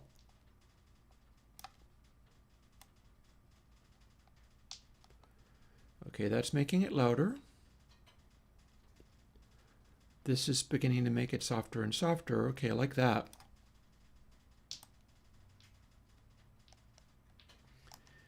On the other hand, that may have just been some funny setting. I need to find the setting that is most commonly well behaved and sorted.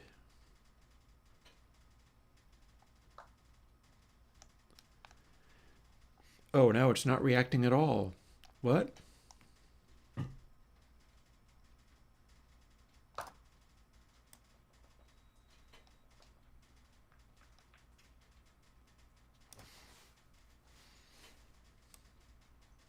Louder, quieter, back to, no, it's staying quieter. Double that amount? What do we get?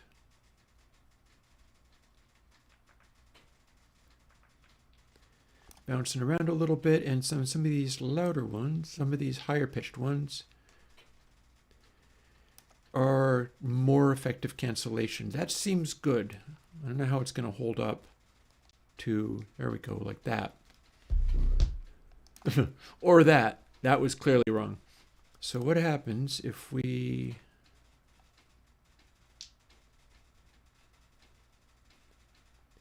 Okay, we've got 0.56 there. We're not blowing up with this, but it's still not optimal. We've got very good cancellation there.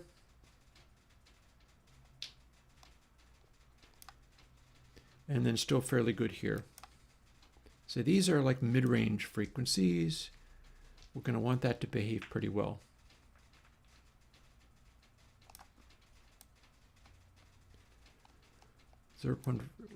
Smaller seems to have these tend to be louder.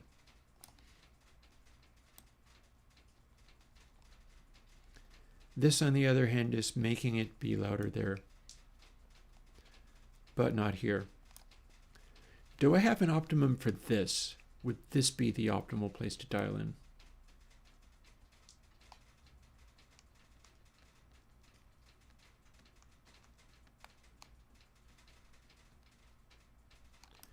Okay, that's wild.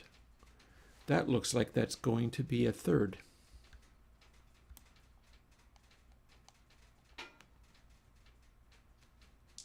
Yeah. Roughly a third. So what do we get when we start not dividing it that way?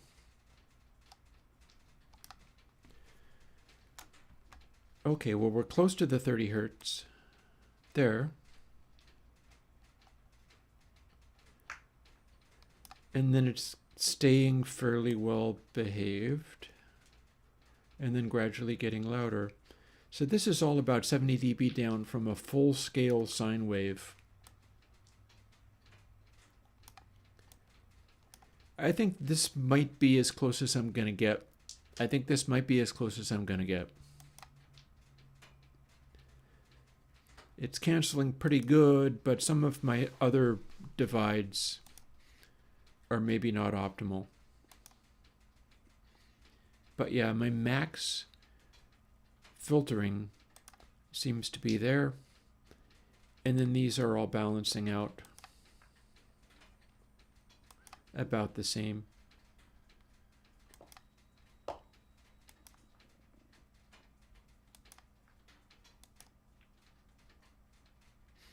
Okay. So a third of what we had there seems to be roughly what we're looking at.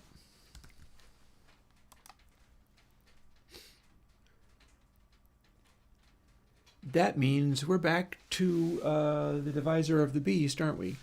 2/3, because we're doing times 2. We're doing times 2. So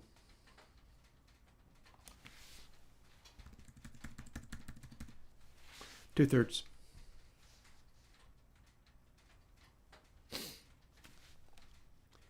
And of course it's 0.5 minus that. So we're going to come up with a new name for that, because now that is the amplitude that we feed in for perfect cancellation. So dres A, let's call it cancel A.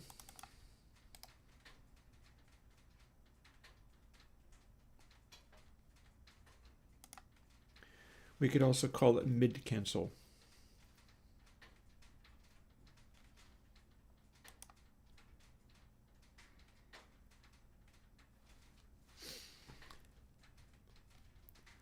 Yeah, we're calling it mid trim.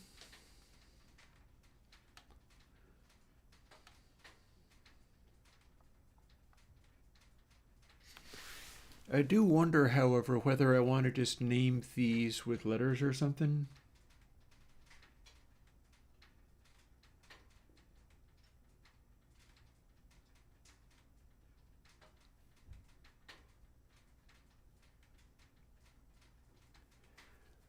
Why don't we call them T, M, and B?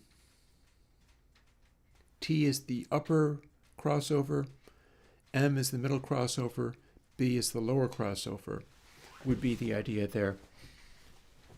So we're going to do a whole bunch of changes of things on the fly, starting here.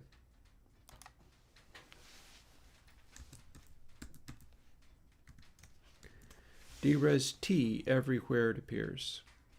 Boom. Then we're going to do mid trim, turns into trim T.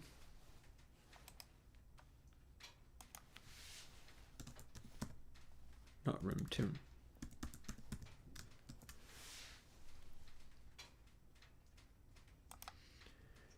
Mid gain and treble gain, that does not count.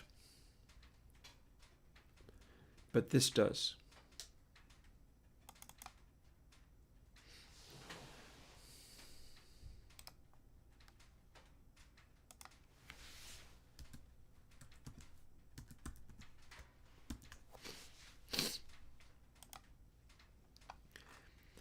Okay, so for doing these, this is how this works.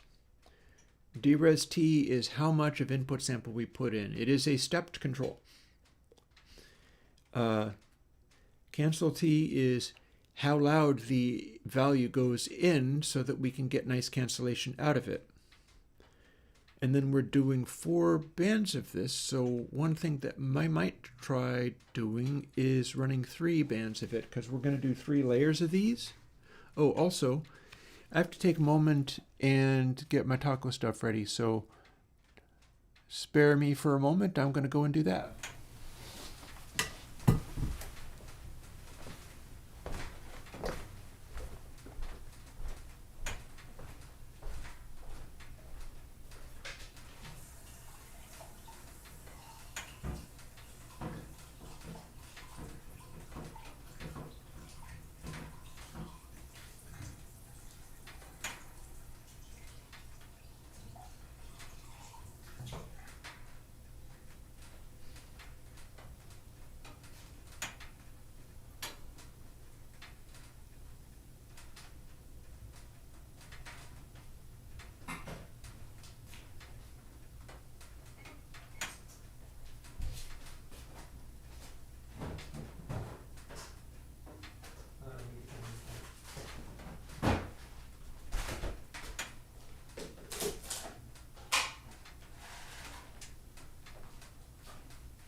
Alrighty, that's got that started.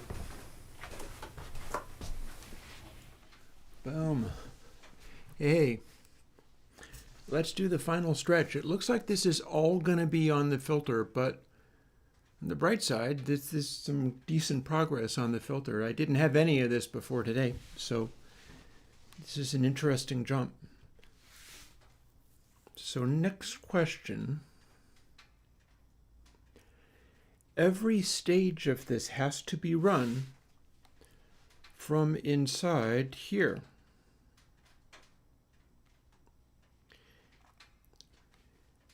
Firstly, let's find out what it sounds like. Maybe it'll sound nicer if we have only 4.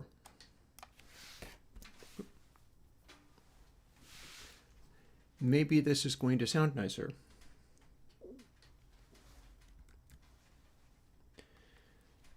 And then technically, there's also other stuff we can do here. How much we can do there, I don't know, but we'll find out. Also, we're done with this stuff. Let's make this go away.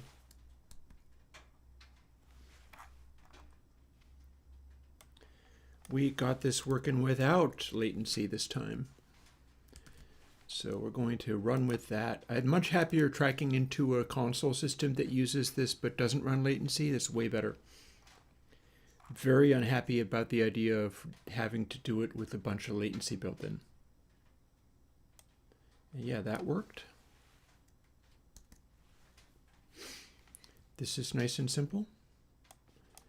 And wasn't I? Yes, I was. BESD is now for the history books. Let's hear what this sounds like with 3 layers of this rather than 4 layers of this. It seemed to me like I was able to get very aggressive effects without all of that nonsense. So we'll see what happens when we just remove this part. There we are. And there we are.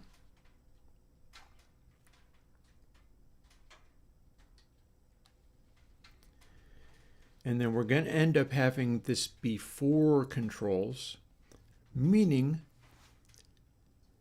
mid gain's going to become high mid, isn't it? So we can update those things, I think.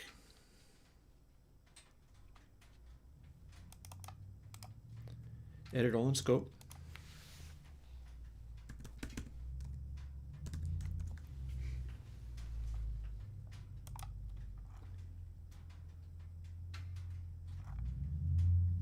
And then here's mid gain, so that also gets amended.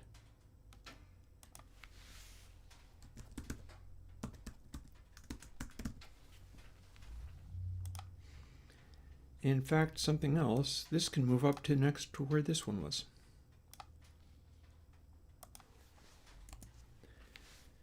Because we're going to end up calculating these out differently. We're going to end up calculating them out the way that console X2 does, where they're arrived at through combinations of settings of things. Where moving one joystick controls the two. That's how the other one manages to do tilt shelves, is steepening or unsteepening the angles of the bands. I don't know if this is going to do the same thing. I'm not sure what this one's going to do. But one thing I am fairly sure about is that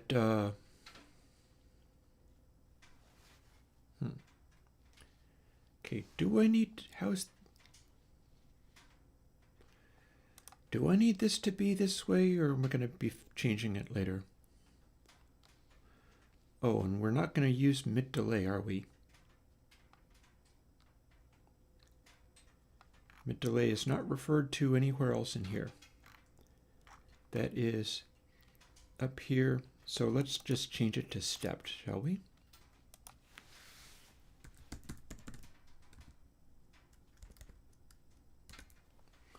Or indeed steps. So that's the number of steps in the control. And here's how we arrive about that. And here's where we generate the trim, which is an amplitude related thing, which shows up in here somewhere. Pretty sure it does anyway.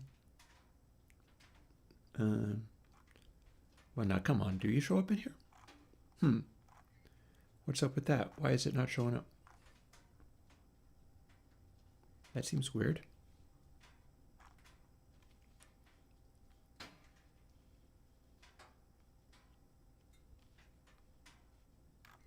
Well, shucks, do we need that?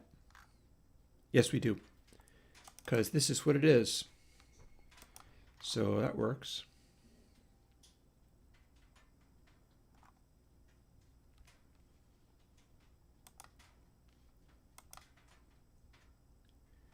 Okay, I guess it all straightens out. I don't know whether we're going to call that trim T, though. That's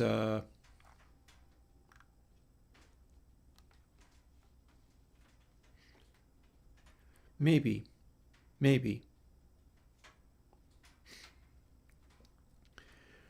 We're calling it trim, but what it really is the proportion to which counting all the way up to the largest possible setting does not overlap. Like we're doing a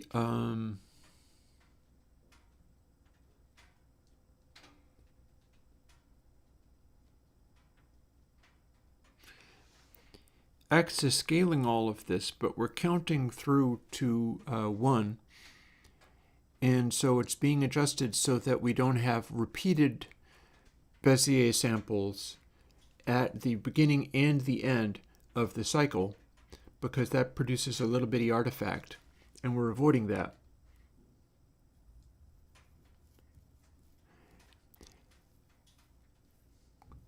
Matt, I wonder whether that's true. Let's find out. Command Control E, you say? I can undo if it doesn't work.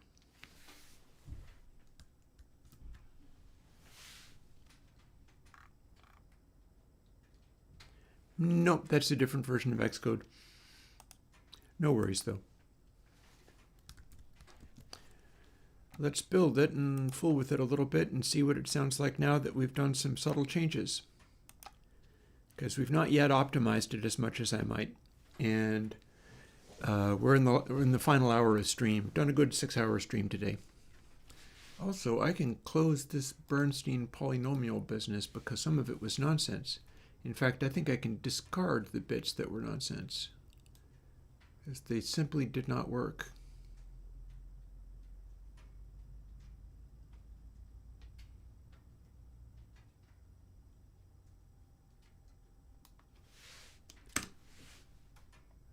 And in fact, I'm even going to amend my notes here to correspond to what they actually ended up needing to be.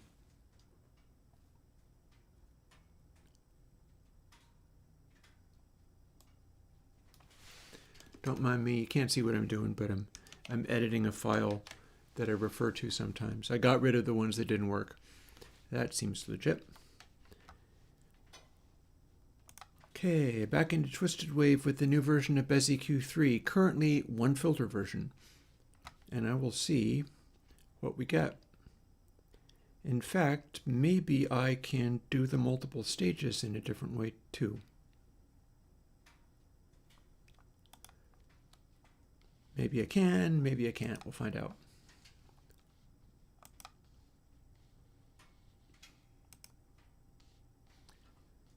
That was the top one in the list, but I'm no longer looking for top in the list. I'm looking for, there we go, Bezier Q3. Sometimes I instinctively go towards the top one in the list. So let's double check and see that I'm no longer using Command the D for anything. Nope, that's commented out. We are no longer having to do that.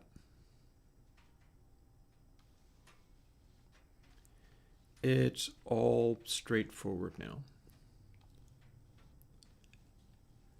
I can probably crunch some of this to a smaller form because we've got to do it multiple times, but here we go.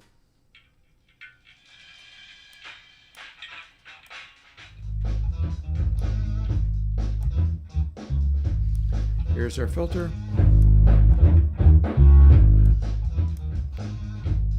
Didn't expect that.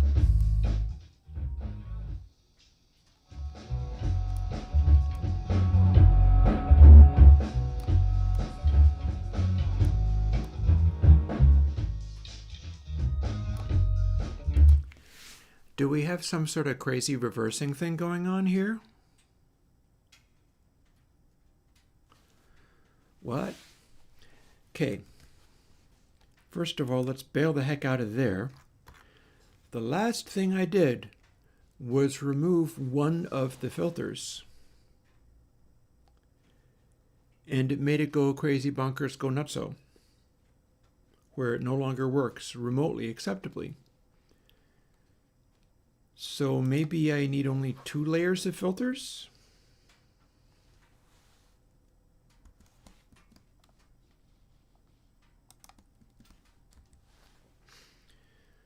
Well, if I do need only 2 layers of filters, this will work. That doesn't mean that it will, but if that was the problem, then this will work.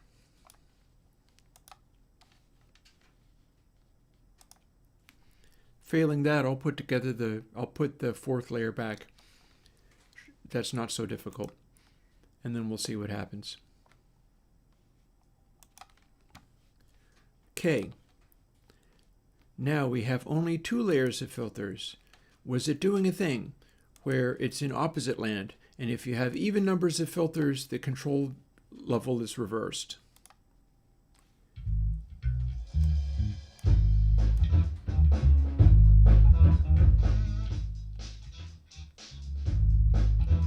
No, the control level is still acting like it's reversed. Is it reversed in every place?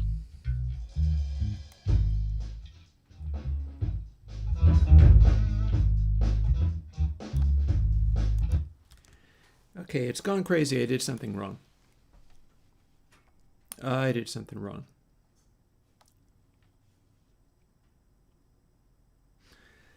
Let's start seeing how far I can undo, shall we?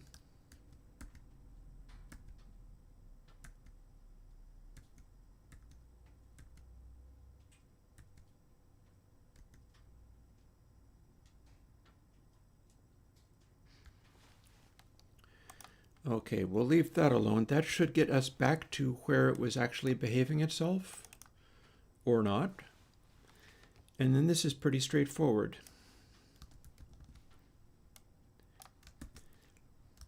That should put that back. I hadn't changed a damn thing there. Build. Ooh, okay. Well, you know what? That should get me past that. Hey, succeeded. So are we speaking of succeeded in very general terms, or did that in fact succeed the way I was expecting it to succeed? Let's find out. Maybe some of my amplitudes here went kind of crazy in a way that was susceptible to it actually being only the 4-band version. What do we got? No, that's louder now.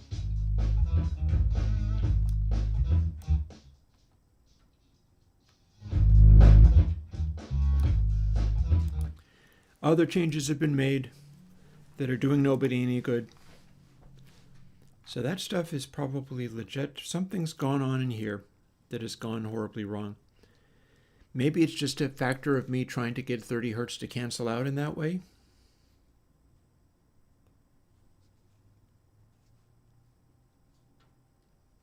Surely not, though.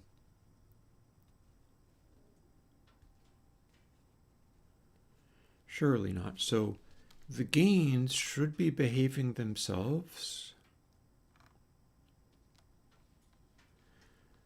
This cancel T stuff is clearly not canceling out properly. When it was working, we did this.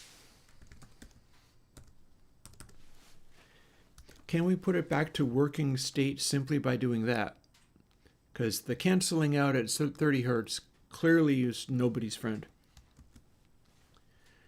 Does this give me back the plugin the way I knew it? If so, can I remove the additional layer? I don't know. We're going to find out. We're totes going to find out. We're also going to find out whether this screwed anything else up wildly. Because I super had it working at one point. If I can get it back to working by the end of the day in taco time, I'll consider that a win.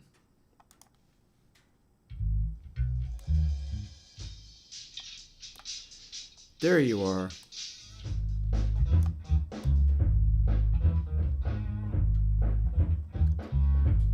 So the way it behaves is a little weird.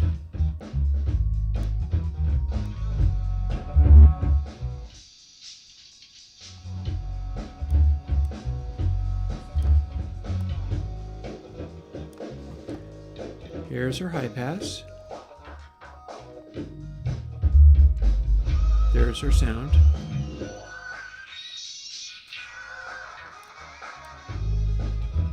That's on point.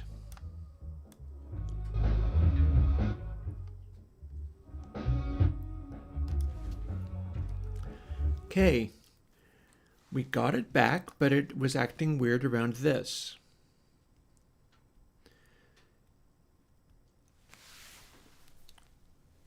What if we want to just do 0.5 minus that? Does that get us closer?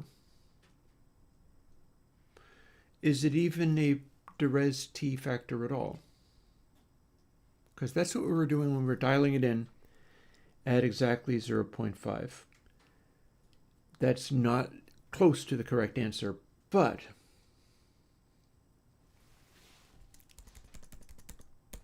what if we can get close to the correct answer by returning to audio rather than just a 30 cycle hum? And returning to being able to use this.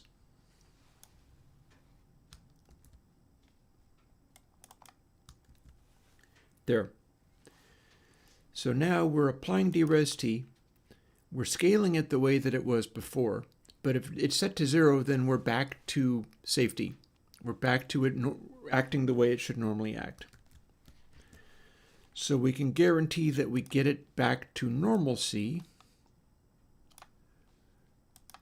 Or maybe we'll be able to get it to act real weird. Or maybe this is actually closer to what it needed to be. Stranger things have happened. We might be able to get a nice cancellation effect in here.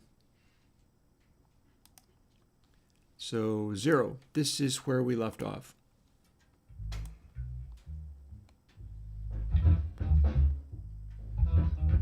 Filter. High pass. What do we have here? Ah.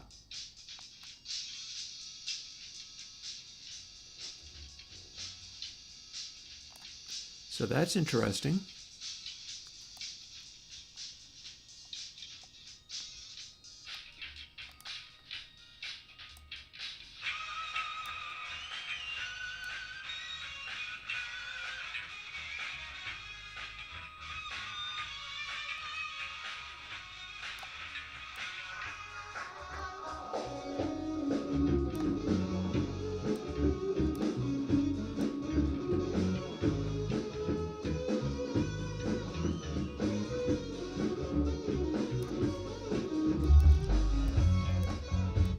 Low passes.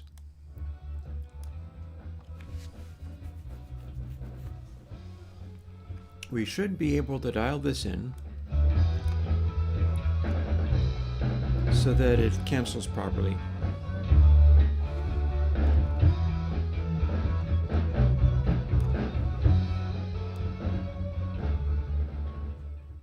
Ah, okay. So this is now a pad. We can pull it back from being slightly too loud now to more accurately what it's meant to be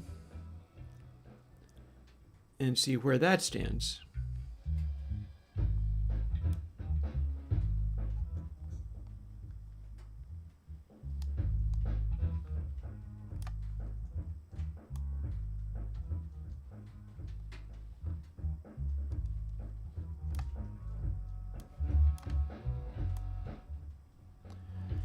So we definitely don't want to go this direction because we're losing the ability to do low pass. But this is actually too loud.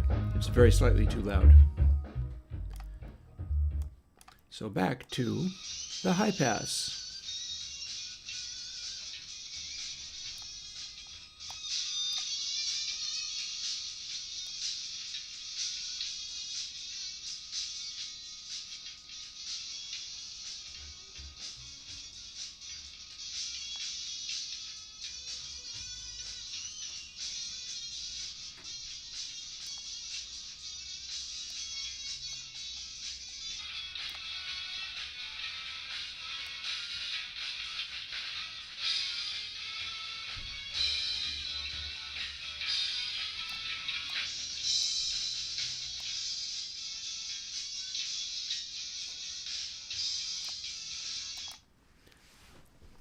And let's measure that on span just to make the low frequencies go away more effectively. There's bound to be an accurate setting for that in there somewhere.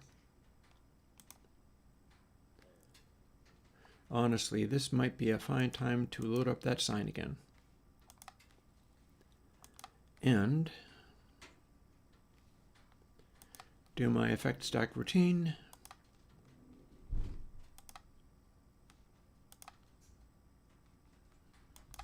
As we know it.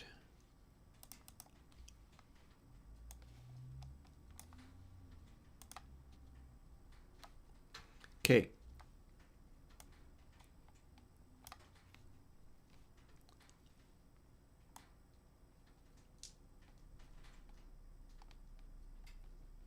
That'd be too much.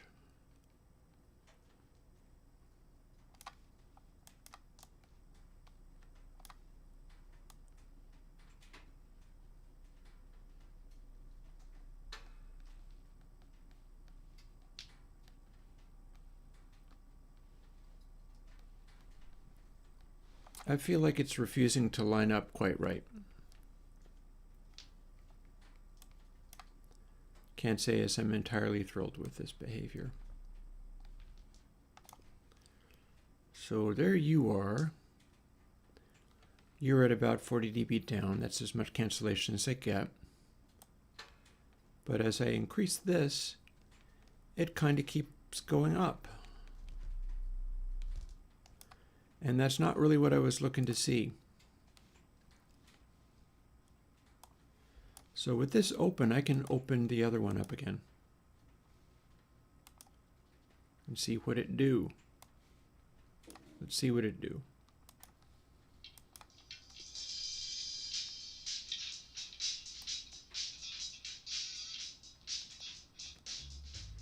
Okay, you're just bringing that in again.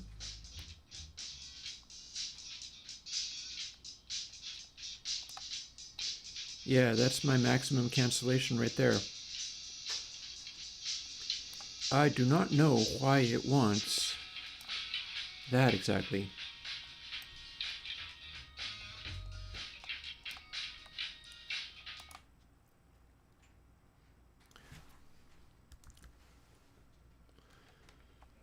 Well, shucks, what if it's 0.525 plus this? We're going the wrong way.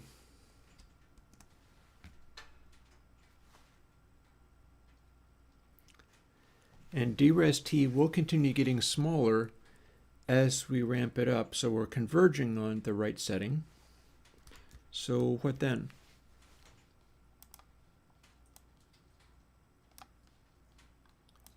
What if it is this direction it needs to go? Yeah, because for the lows I was, yeah, maybe it's this. Maybe it's this. You probably hear the fan of the poor computer being like, ah. Well, it's serving a valiant purpose.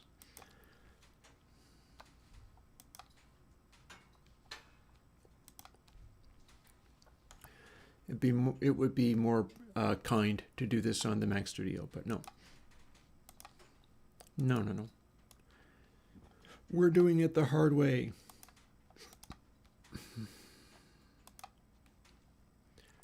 Like these. So, Cancel more for me, please.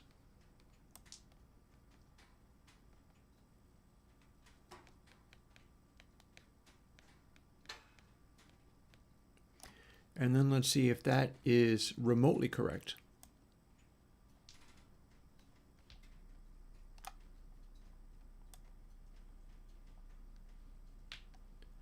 Well, it's closer to remotely correct.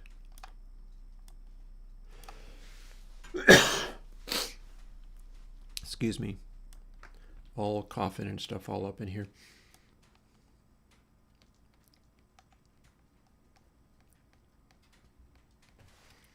Here's my setting. Looks to be like 1/3.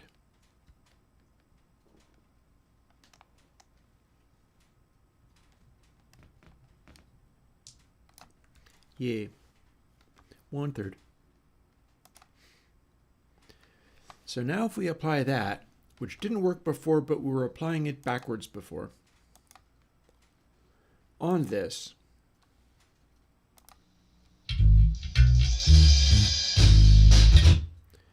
okay, well, something went horribly wrong there, but I'm not quite sure what. Weird.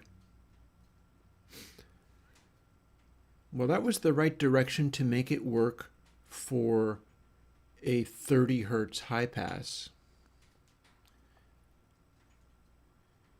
It's making everything go very, very loud, but that's probably to do with this. We are adding it to the safe value, and dres T is when we have it all up at the high frequencies. I know, right? Yeah, no, I'm in the middle of all that myself. So this cancels out 30 hertz perfectly, using it as a full-on high pass with the crossover all the way towards the treble. This is not supposed to be a boost at all. And if we have this set to 0, it doesn't boost or do anything crazy. So 1/3 was correct for doing this with it. Can we add any of this and have it actually be good?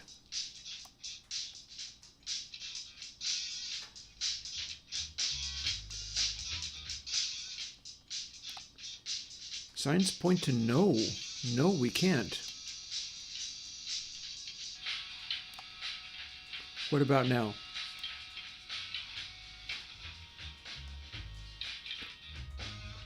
No, we're just adding more.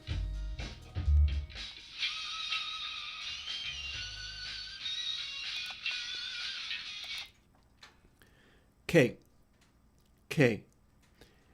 Now I'm really up against it. Like, what do we have to do to make this crazy thing work? It's definitely struggling with that 30 hertz sign. Let's go back to audio frequencies for the next bit. I've only got about 20 minutes to stream left. Let's make this be something. Let's do 0.25 plus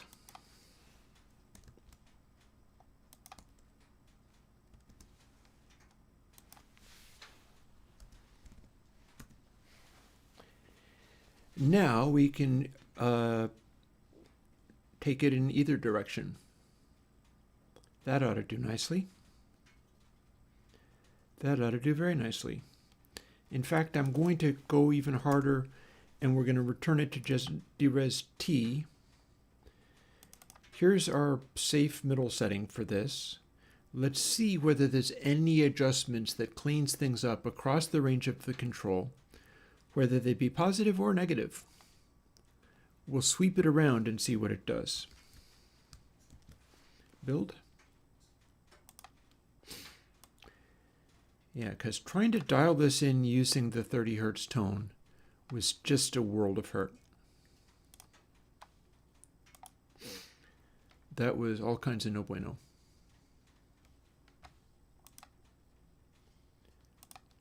Back to here, audio rather than 30 hertz tone at full scale, as that's clearly where the problem arose. Here's our EQ. Here's span. Now if D is at exactly 0.5, it'll behave itself. And let's just find out what it takes to get it not to behave itself. Full on.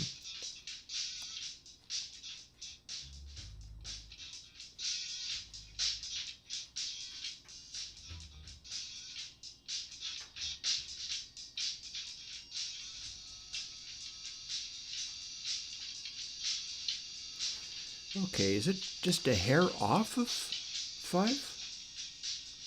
What are we looking at here? Okay, 507 is bigger.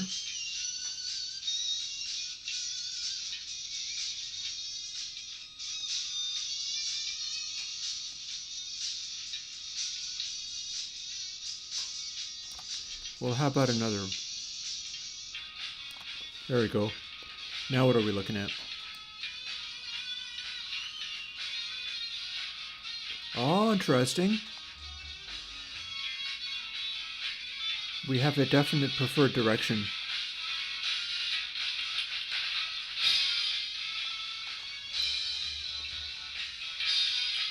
Okay, that's weird. It's canceling better.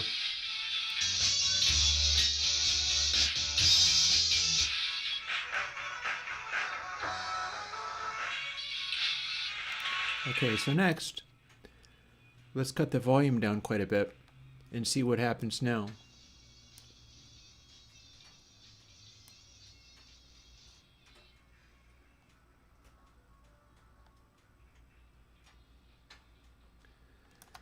We got max cancellation here in the mid-range, but not in the ultra highs at 0.65. Set it to here. So one of the things that's going on is if we're incorporating this value, it might be a factor of how it's being scaled.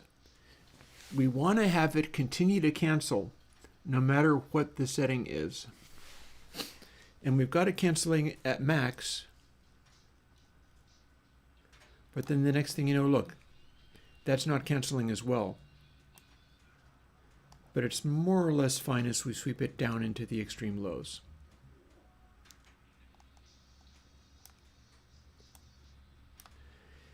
If we increase this,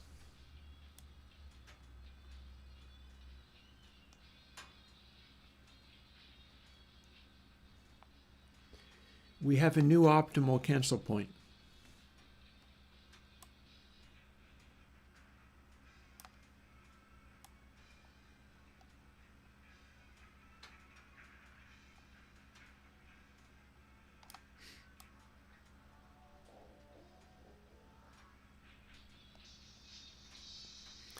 But as soon as we bump it all the way up, it's not actually good anymore. Still got lows.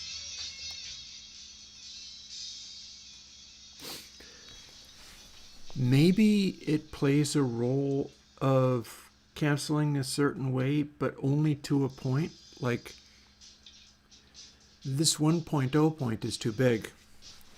Also, it's bound to have an effect that we are doing this at 44.1K. We're doing it at 1x. The other one was at 96K.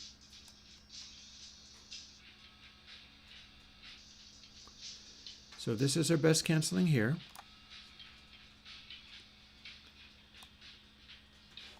Which is a maximum of 0.25 is the value that we have where we can do this with it. Then as we cross over into the mid-range, maybe we're going to start seeing this go this way.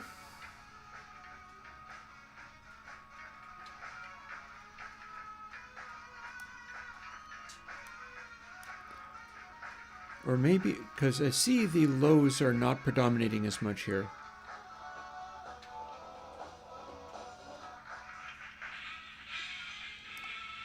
The trouble is we're like boosting somehow. And again, it's multiplied by 4. So this just, anything weird that's going on gets exacerbated.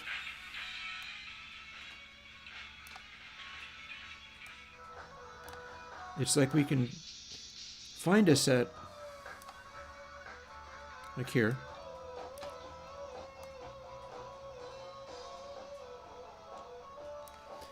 and then it starts sort of showing a mid-rangey boost.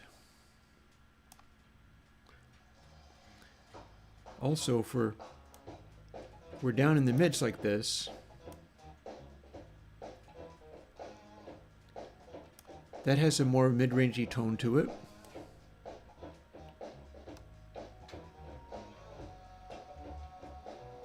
That feels like more lows. That plainly looks like less.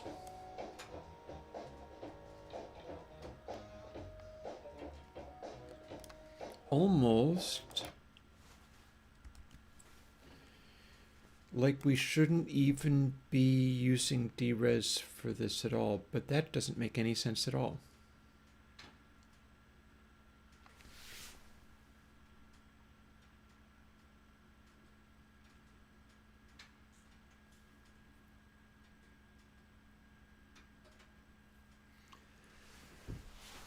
Okay, DRes is stepped. Trim T is 1 divided by that.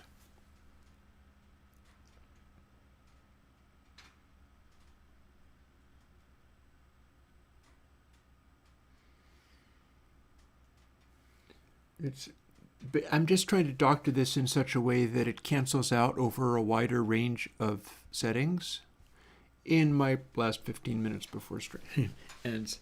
Well, let's see what we get. We've got param D manipulating things so that it can push it in either direction. So if I get it doing something appropriate, for instance, maybe trim T is the one that I want. If trim T, which is going to tend to be, it's one of these parameters anyhow.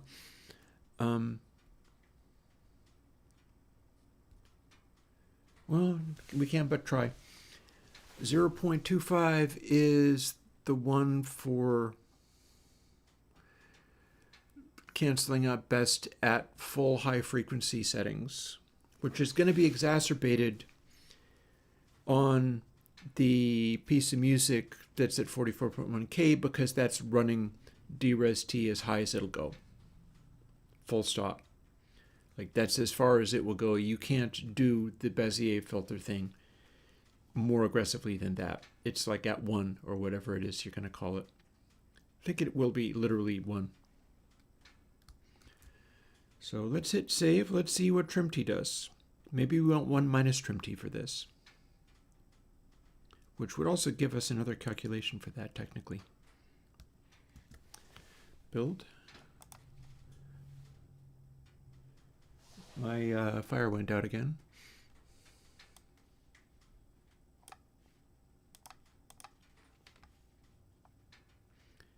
It's meant to get a little chilly, although tomorrow it should be less chilly than that. We'll see. Back into the breach. Here's my audio with bass that is clearly audible but should cancel out completely if I make it cancel out completely.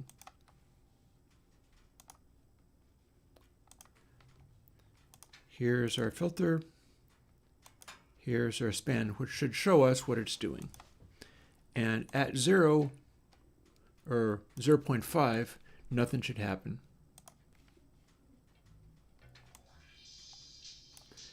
There we go. Good cancellation. And then it stops being as good once you get into the mids. So which direction does this go to cancel better? Not this direction. Okay.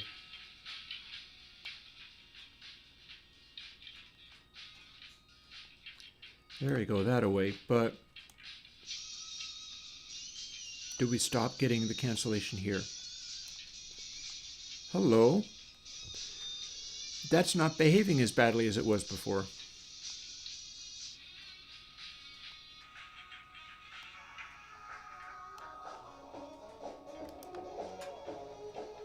That's not behaving very badly at all. Hey, cool. And then here's our full on.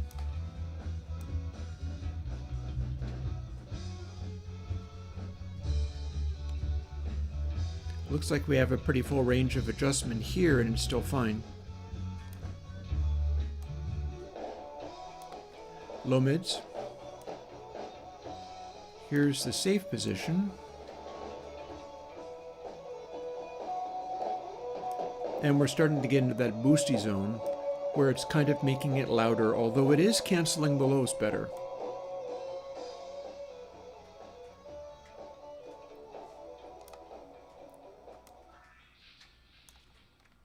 Okay. Back to safe, full bright.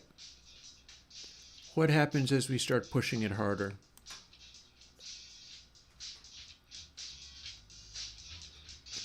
Okay, we have a pretty good range here.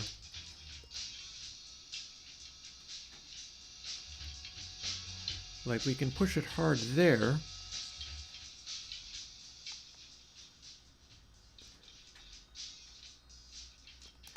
This is clearly still our best.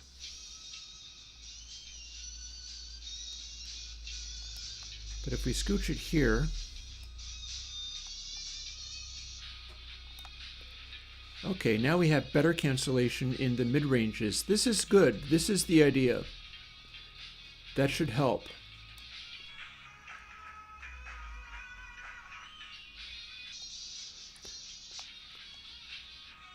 So if that's the sensitive area, do I have a optimal setting here?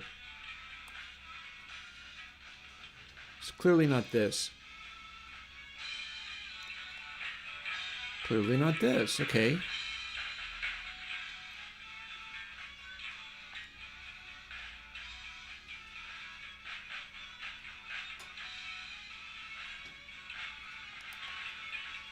That's about as low as it wants to go.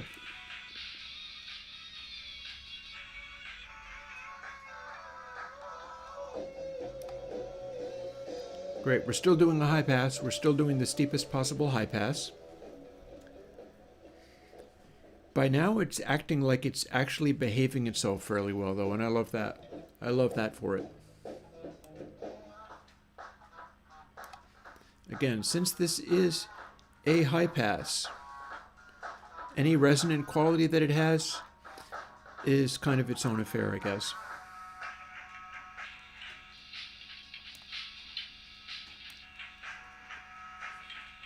I think I love the idea of having the high pass work better in the low mids, in the upper mids. This feels like it's going to be more useful.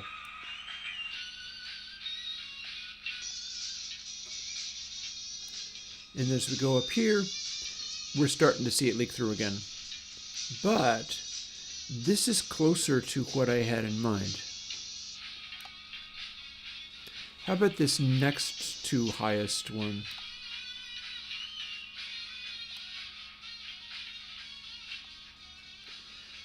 Okay, that's worse.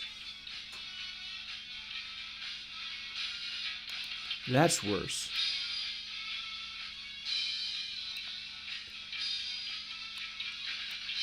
That's golden ratio just for jollies. Bottom one is hovering around 158 dB down. So we got this going on. Second one down, not the top one down. And we're hovering at 168 dB down at 6 Hertz. That seems along the lines of what I'd like to see happen from this. I'm going to let it start again. I'm going to compare this performance with 2/3 of 0666.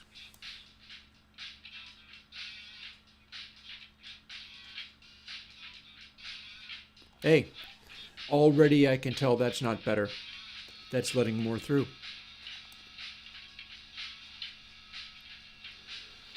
Let's not gravitate to literally only golden ratio for everything. Is this better? Nah. No. So,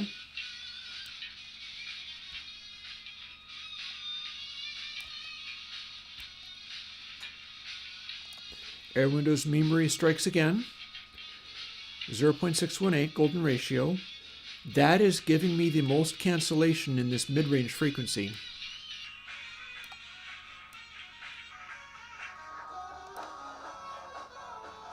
And you know what? It's still canceling lows real good all the way down here.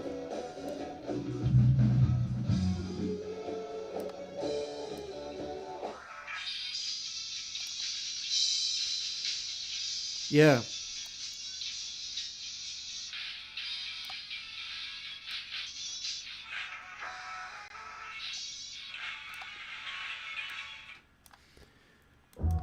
And then as we play with the low pass version, unity gain.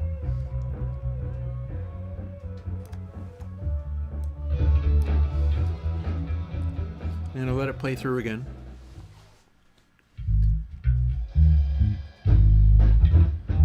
It's boosty now, but we'll see.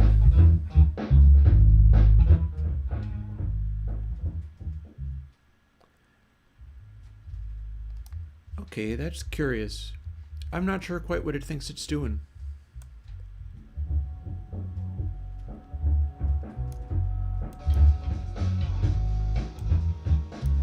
Okay, here's maximum highs. And it's set to only roll off highs. Is it going to only roll off highs, or is it going to start cranking bass?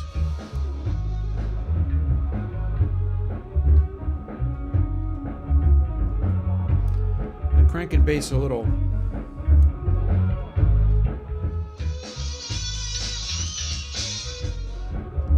No matter which way it goes.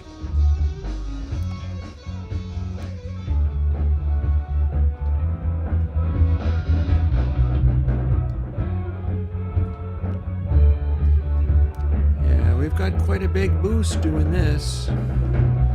That's a bit of a concern.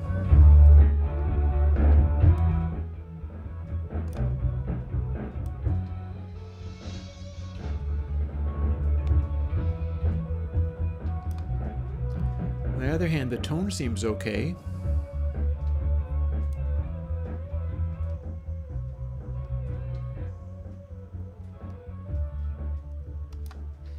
I'll let it play through again. And I'll set it to exactly 0.5 unity gain, supposedly. Now what starts to happen when we start rolling off, except for maybe we can roll off in the extreme highs? What then?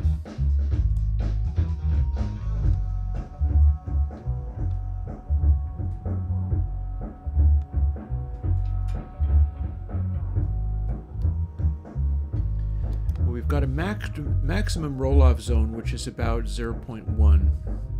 That's probably fine. Go farther, and tone peaks through again.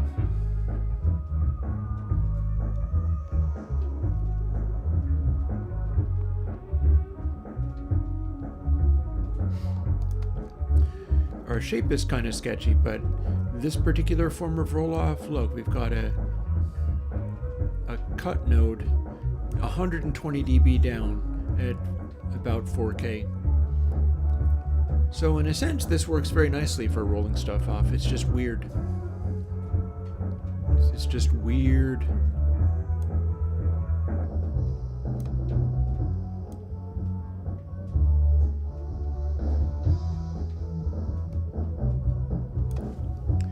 It starts getting weirder when you're crossfading it with things. Oh, look, go to full roll-off and check it out. See, this is why I was doing that delay technique in there. This would be why I was doing that delay technique in BezEQ2, is because when I did that, it behaved a little better with stuff like this. But we're not necessarily doing that in the console version, the 4-band version, because maybe we just wanted to make crazy aggressive sounds. Like, you know, it's flat, and then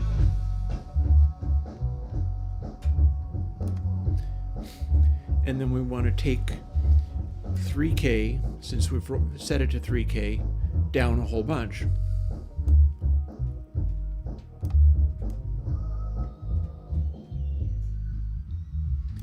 and it gives this super aggressive dip if we want it. Wherever you want, you can just neatly make it go away.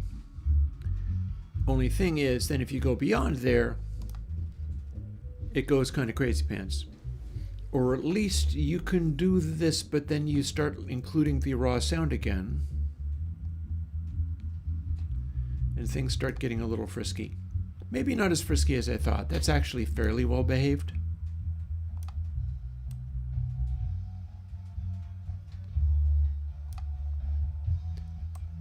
Like we're a whole bunch of dB down anyway.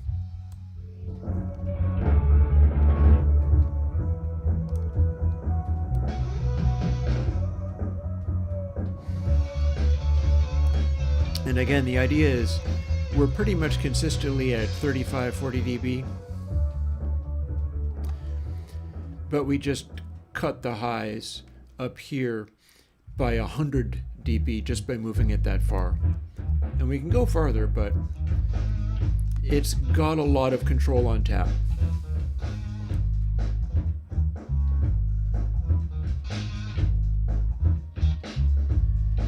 Small motions, big effects, and very tightly localized as well.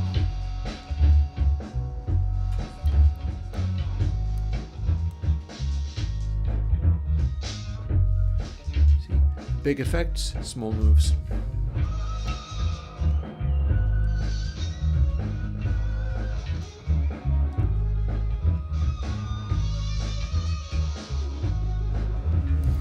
So it's all about getting a 4-band version of this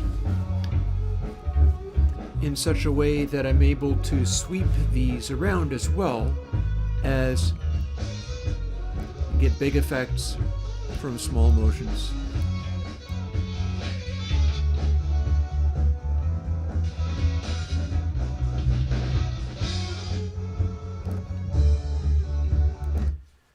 Because that is at least giving me big effects, and I get to stop now and go and have tacos. So I'll be back next week, never you fear. I don't know if I'm going to be able to put in 6-hour days next week. We'll see. But I'll be back next week and we'll do more. And I'm going to see what I can do as far as getting this console X3 together. It's wild how aggressive this BESIQ is with these new changes and things in there.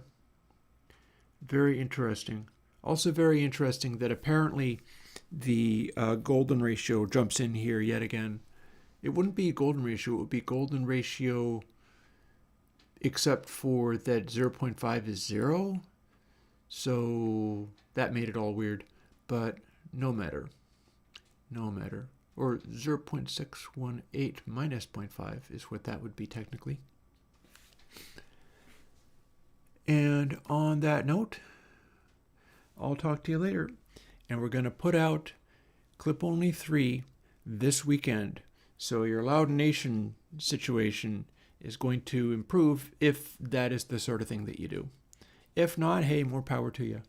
But and that's going to be different from the stuff I'm trying to do with compression, because it's closer to letting the loudness through, not sounding like it's squished or compressed. And again, that is what is in the output stage of 2Tape 9. So yeah. I will talk to you next week, and I'm going to put out a plugin for you, namely Clip Only 3. This weekend. And hey, wish me luck. I'm doing the best I can, and I'll continue doing. We didn't actually get to play with compressors, but I mean, this is one weekday of 7. I'm going to continue playing with stuff. It's just that sometimes it's not to say on my own time, I don't get time, but it'll be off stream.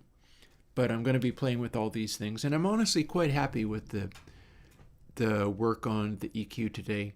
Weird though it was, unmanageable though it was, part of that is the fact that this is work that is not out of anybody's cookbook. This becomes my cookbook.